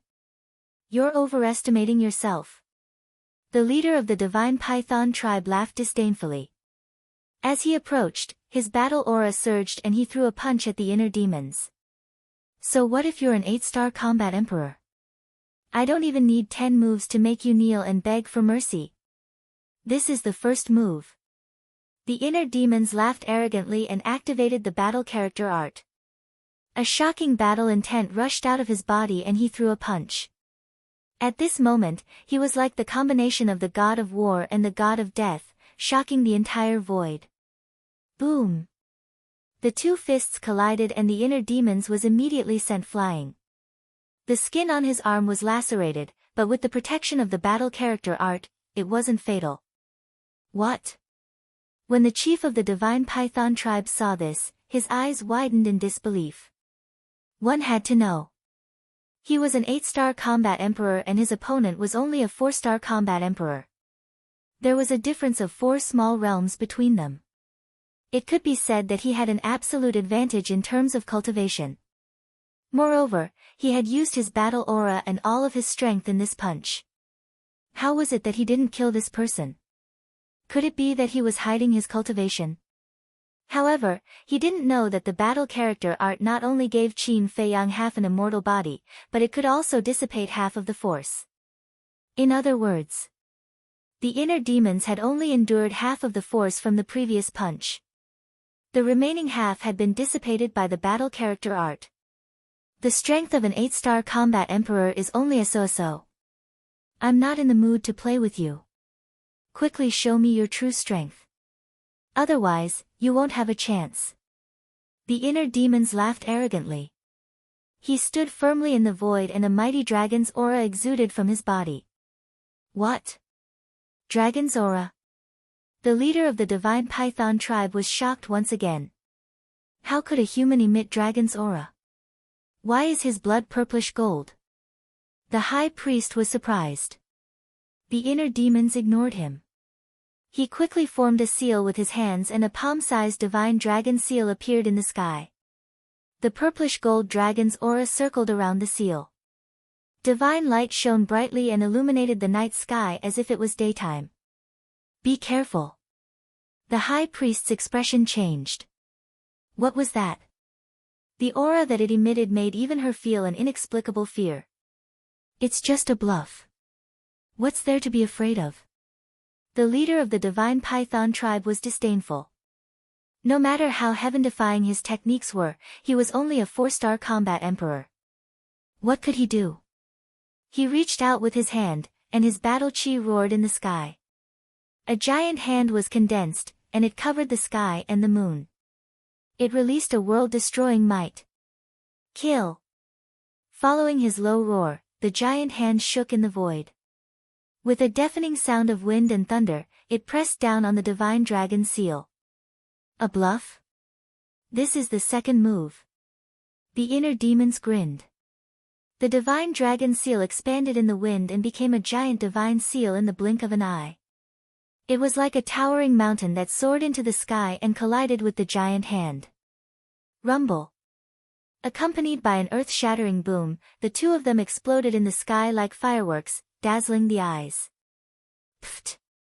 At the same time, the two of them spat out mouthfuls of blood and retreated. Their faces were pale. This is impossible. Both of us used perfect-grade combat arts. How could he tie with me? The leader of the divine python tribe was shocked. His previous disdain was swept away. He did not expect this person to be so powerful. The inner demons looked at him with disdain and said, "When we were in Qinghai, Pei Qin, Wu Kai, Tan Jing, and the others joined forces. They could not defeat me, let alone you. They were killed by you." The leader of the divine python tribe's face darkened. Yes. A bunch of idiots who overestimated their abilities. They deserved to die. The inner demon sneered. An even more terrifying aura than before rushed out of his body. It was as if a god was awakening. This aura alone caused the mountains and rivers within a few hundred miles to collapse. The void distorted violently as if the end of the world had arrived. What's this? Why does it make me feel anxious? The leader of the divine python tribe was shocked. Rumble. Crack. Dark clouds surged in the sky, and strong winds blew. Streaks of purplish-gold divine light tore through the clouds and descended. A wave of boundless might roared out and shook the entire area. It was as if the god of thunder had descended. The leader of the divine python tribe and the high priest looked at the sky at the same time. Their faces were solemn. This is the third move. The inner demons grinned and waved his hand. Waves of purplish-gold dragon aura surged into the sky. Rumble. In the next moment, a divine statue appeared in the world. The divine statue held a broken sword. It was about 1,000 feet tall and had a clear outline. Its entire body emitted a purplish-gold glow. From afar, it looked like a divine king had returned, releasing a mighty divine aura. Why does this divine statue look so familiar? The high priest was extremely surprised. Are you ready? The inner demons rose into the sky and landed in front of the divine statue. His blood-red hair and clothes fluttered. He was like a king looking down at the leader of the divine python tribe. The leader of the divine python tribe was shocked. In his eyes, the inner demons, Qin Feiyang, was like a god that had returned. He could not help but want to worship him. What am I thinking? I am the leader of the divine python tribe. How can I be afraid of a mere 4-star combat emperor? The leader of the divine python tribe shook his head frantically. Finally, he raised his head and looked at the inner demons. His eyes were emitting a cold light. Come out. Following his angry roar, a black divine python roared out from behind him. The divine python was more than 1,000 feet long. It was like a huge mountain with dense scales and a ferocious aura. This was his battle soul. Little bastard, prepare to die. Innate superpower, light of destruction. The leader of the divine python tribe roared. The black divine python swayed its huge body and turned in the sky. A black light beam shot out from between its eyebrows. It was like a sharp arrow that carried a shocking sharpness. It pierced through the sky and shot toward Qin Feiyang. The inner demons had seen the divine python battle's soul and the light of destruction when he fought with Pei Qin. However, compared to Pei Qin, the battle soul of the leader of the divine python tribe was even more terrifying. There was no comparison at all. After all, Pei Qin was only a 5-star combat emperor. However, when the inner demons had killed Pei Qin, it was as easy as crushing dry weeds and smashing rotten wood. Therefore, he was not afraid of the battle soul of the leader of the divine python tribe. Under the divine power of the deity skill, everything was like an ant. Slash! Qin Feiyang shouted. Clang! The statue raised the broken sword and slashed in the sky. A purple-gold sword aura swept out. It was peerlessly sharp. Boom! Crack! In a flash, the sword aura and the light beam met in the sky. In an instant, a destructive wave of air surged out in all directions like an avalanche. Within 1,000 miles, the mountains collapsed and the earth cracked. Magma erupted. Even the void was about to be torn apart. Countless ferocious beasts were affected and were smashed into pieces. Pfft! The leader of the divine python tribe spat out blood as if he had been hit hard. His face was pale. Waves of shock surged in his heart. What kind of battle art was this? How could it be comparable to his innate superpower? However, in the next moment, something that was even more unacceptable to him happened. In the sky, the sword aura and the dark light were in a stalemate. After a few breaths, the dark light suddenly dissipated. Obviously, it was no match for him. The purple-gold sword aura destroyed the black python with irresistible force. Then, it continued to slash toward the leader of the divine python tribe. The bone-piercing sharpness made his body and mind tremble. How is this possible? My innate superpower is no match for him. Chapter 1095. The high priestess, who was not far away, was also shocked speechless. Such methods were simply too heaven-defying. The leader of the divine python tribe shouted anxiously, "Why are you still standing there? Come and help me." At the same time, he waved his hands and performed a perfect battle art to counter the purplish-gold sword aura. Boom! However, the purplish-gold sword aura was unstoppable. The battle art was instantly nullified. The leader of the divine python tribe spat out blood and his injuries worsened. "Hurry up!" The leader of the divine python tribe shouted anxiously. The high priestess suddenly regained her senses. Since the situation had developed to this stage, it was impossible to salvage the situation. She could only make the best of it. She glanced at the purplish-gold sword aura and locked her gaze on the inner demons, Qin Feiyang. Her murderous intent surged.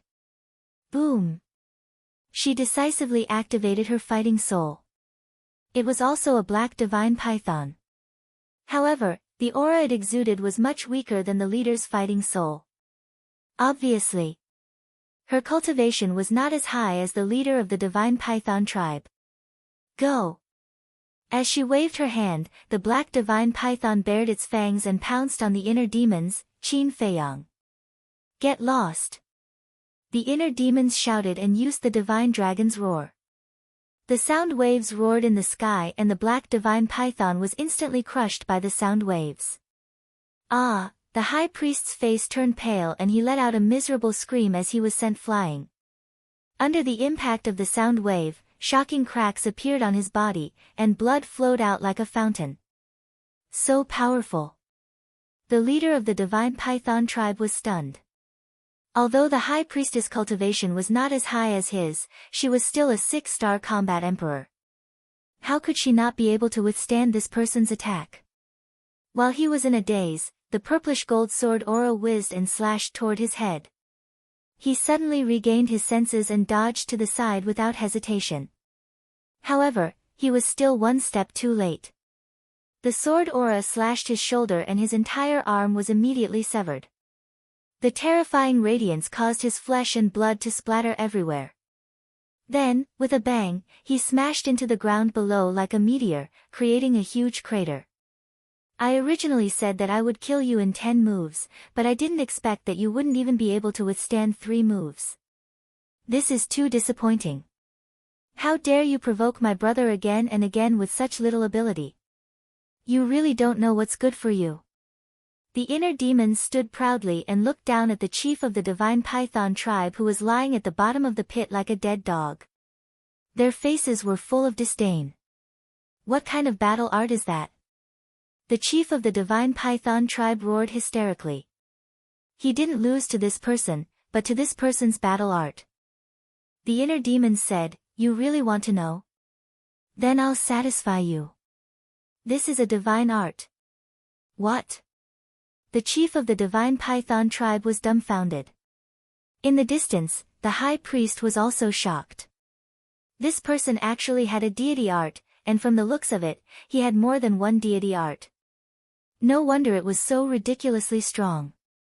A deity art was said to be a supreme killing technique created by a deity. How could a mere battle art compare to it? The high priest looked at the inner demons with fear.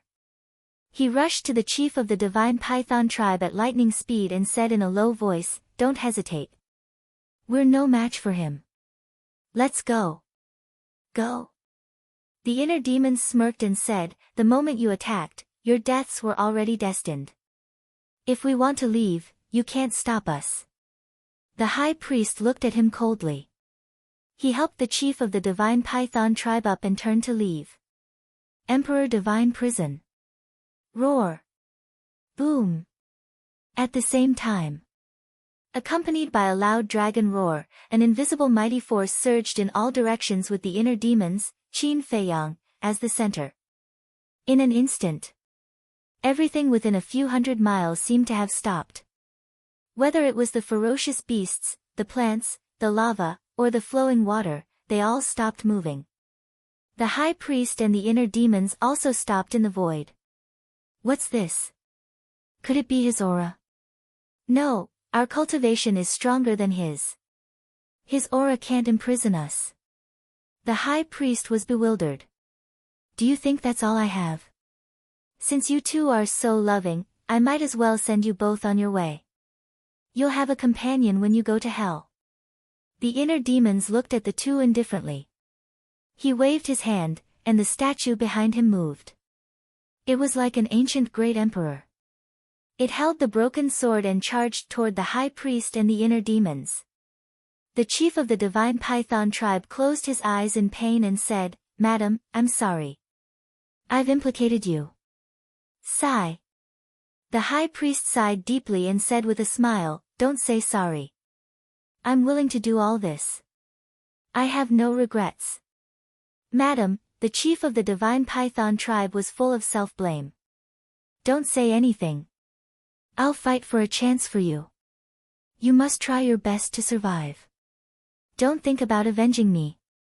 Find a place where no one knows you and live the rest of your life peacefully." The high priest said with a smile, looking a little sad. "Madam, what are you doing?" The chief of the divine python tribe panicked. The high priest did not answer. A destructive aura rushed out of her body and broke through the restraints of the Emperor Divine Prison. Self-destruct? The inner demons raised an eyebrow and began to retreat decisively. "Madam, don't," the chief of the Divine Python tribe shouted anxiously. "This is all I can do. Don't let me down. Don't hesitate, go." The high priest sent the chief of the Divine Python tribe flying with a palm strike. Then, with a loud roar, she charged toward the Emperor Divine statue without hesitation. "Don't," the chief of the Divine Python tribe screamed in despair and sorrow. "Goodbye." The high priest looked back and smiled. Her slender body crashed into the Emperor Divine statue, and a loud bang exploded between heaven and earth. Instantly, the sky shook. The void trembled. The earth sank. The terrifying destructive power spread thousands of miles away. This scene was like the scene of the end of the world. "Madam," the chief of the Divine Python tribe was in tears. He looked at the inner demons, Qin Feiyang, who was standing on the other side of the void. Then, he opened the portal and walked in. The inner demons raised an eyebrow.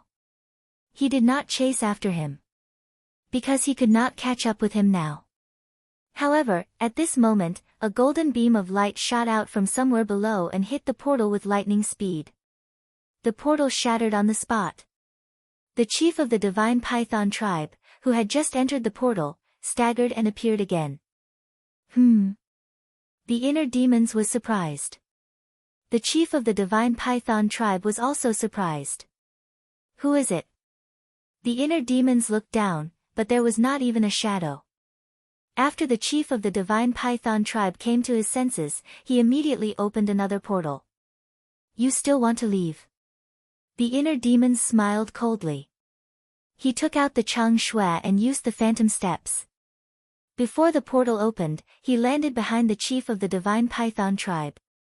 Then, he stabbed his saber into the Divine Python tribe's chief's back and destroyed the chief's sea of chi on the spot. "Son of a bitch, I'll kill you." The chief of the Divine Python tribe had lost his mind. He turned around and pounced on the inner demons. The inner demons did not care and retreated quickly. Because there was no need for him to do anything now. As long as the cultivation of the chief of the divine python tribe was destroyed, he was like a fish on the chopping board, waiting to be slaughtered. In less than 3 breaths. The chief of the divine python tribe's cultivation was destroyed and he fell down powerlessly. But he did not give up yet.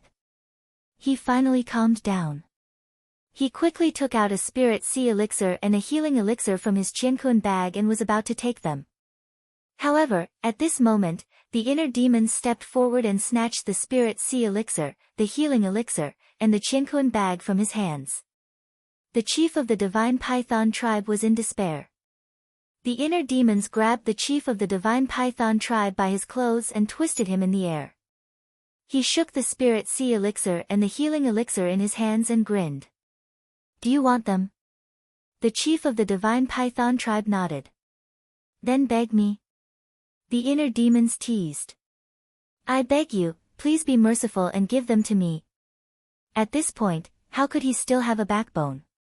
The chief of the divine python tribe begged repeatedly. However, under the pleading gaze of the chief of the divine python tribe, the inner demons tightened his fingers and crushed the spirit sea elixir and the healing elixir bit by bit. No, I beg you, the chief of the divine python tribe screamed in despair. However, in the end, the inner demons clenched his big hands and crushed the spirit sea elixir and the healing elixir into powder. The inner demons scattered the powder in his hands and shook his head regretfully. I'm sorry. I accidentally crushed it. Do you want me to give you another one? Okay. The chief of the divine python tribe nodded repeatedly, his eyes full of desire. The inner demons slapped the back of the chief's head and scolded, Damn you. Do you really think I'm so kind? You killed Pei Qin and forced my wife to death. What else do you want? The chief of the divine python tribe roared angrily. What do you think I want? Although my brother is a good-for-nothing, you can't bully him as you like. The inner demons sneered. The chief of the divine python tribe sneered. Then you'd better kill me now. Otherwise, I won't let this go. Kill you now. No. I've thought about it. Killing you now is too easy for you. Wait until tomorrow. Tomorrow, after you've tasted the disdain of the world, I'll send you to reunite with your wife. The inner demons grinned. Then, he lowered his head and glanced at the shattered ground below. Who was the one who attacked in the dark? Suddenly, his eyes flashed slightly. He opened a portal and walked in with the chief of the divine python tribe. Not long after he left, a golden stream of light shot out from a crack in the ground below. It was a person. However, his face could not be seen clearly. He was shrouded in golden light. Ancestor Mu. Patriarch Mu. Are you really brothers? But why do I feel like you're the same person? The golden figure mumbled to himself.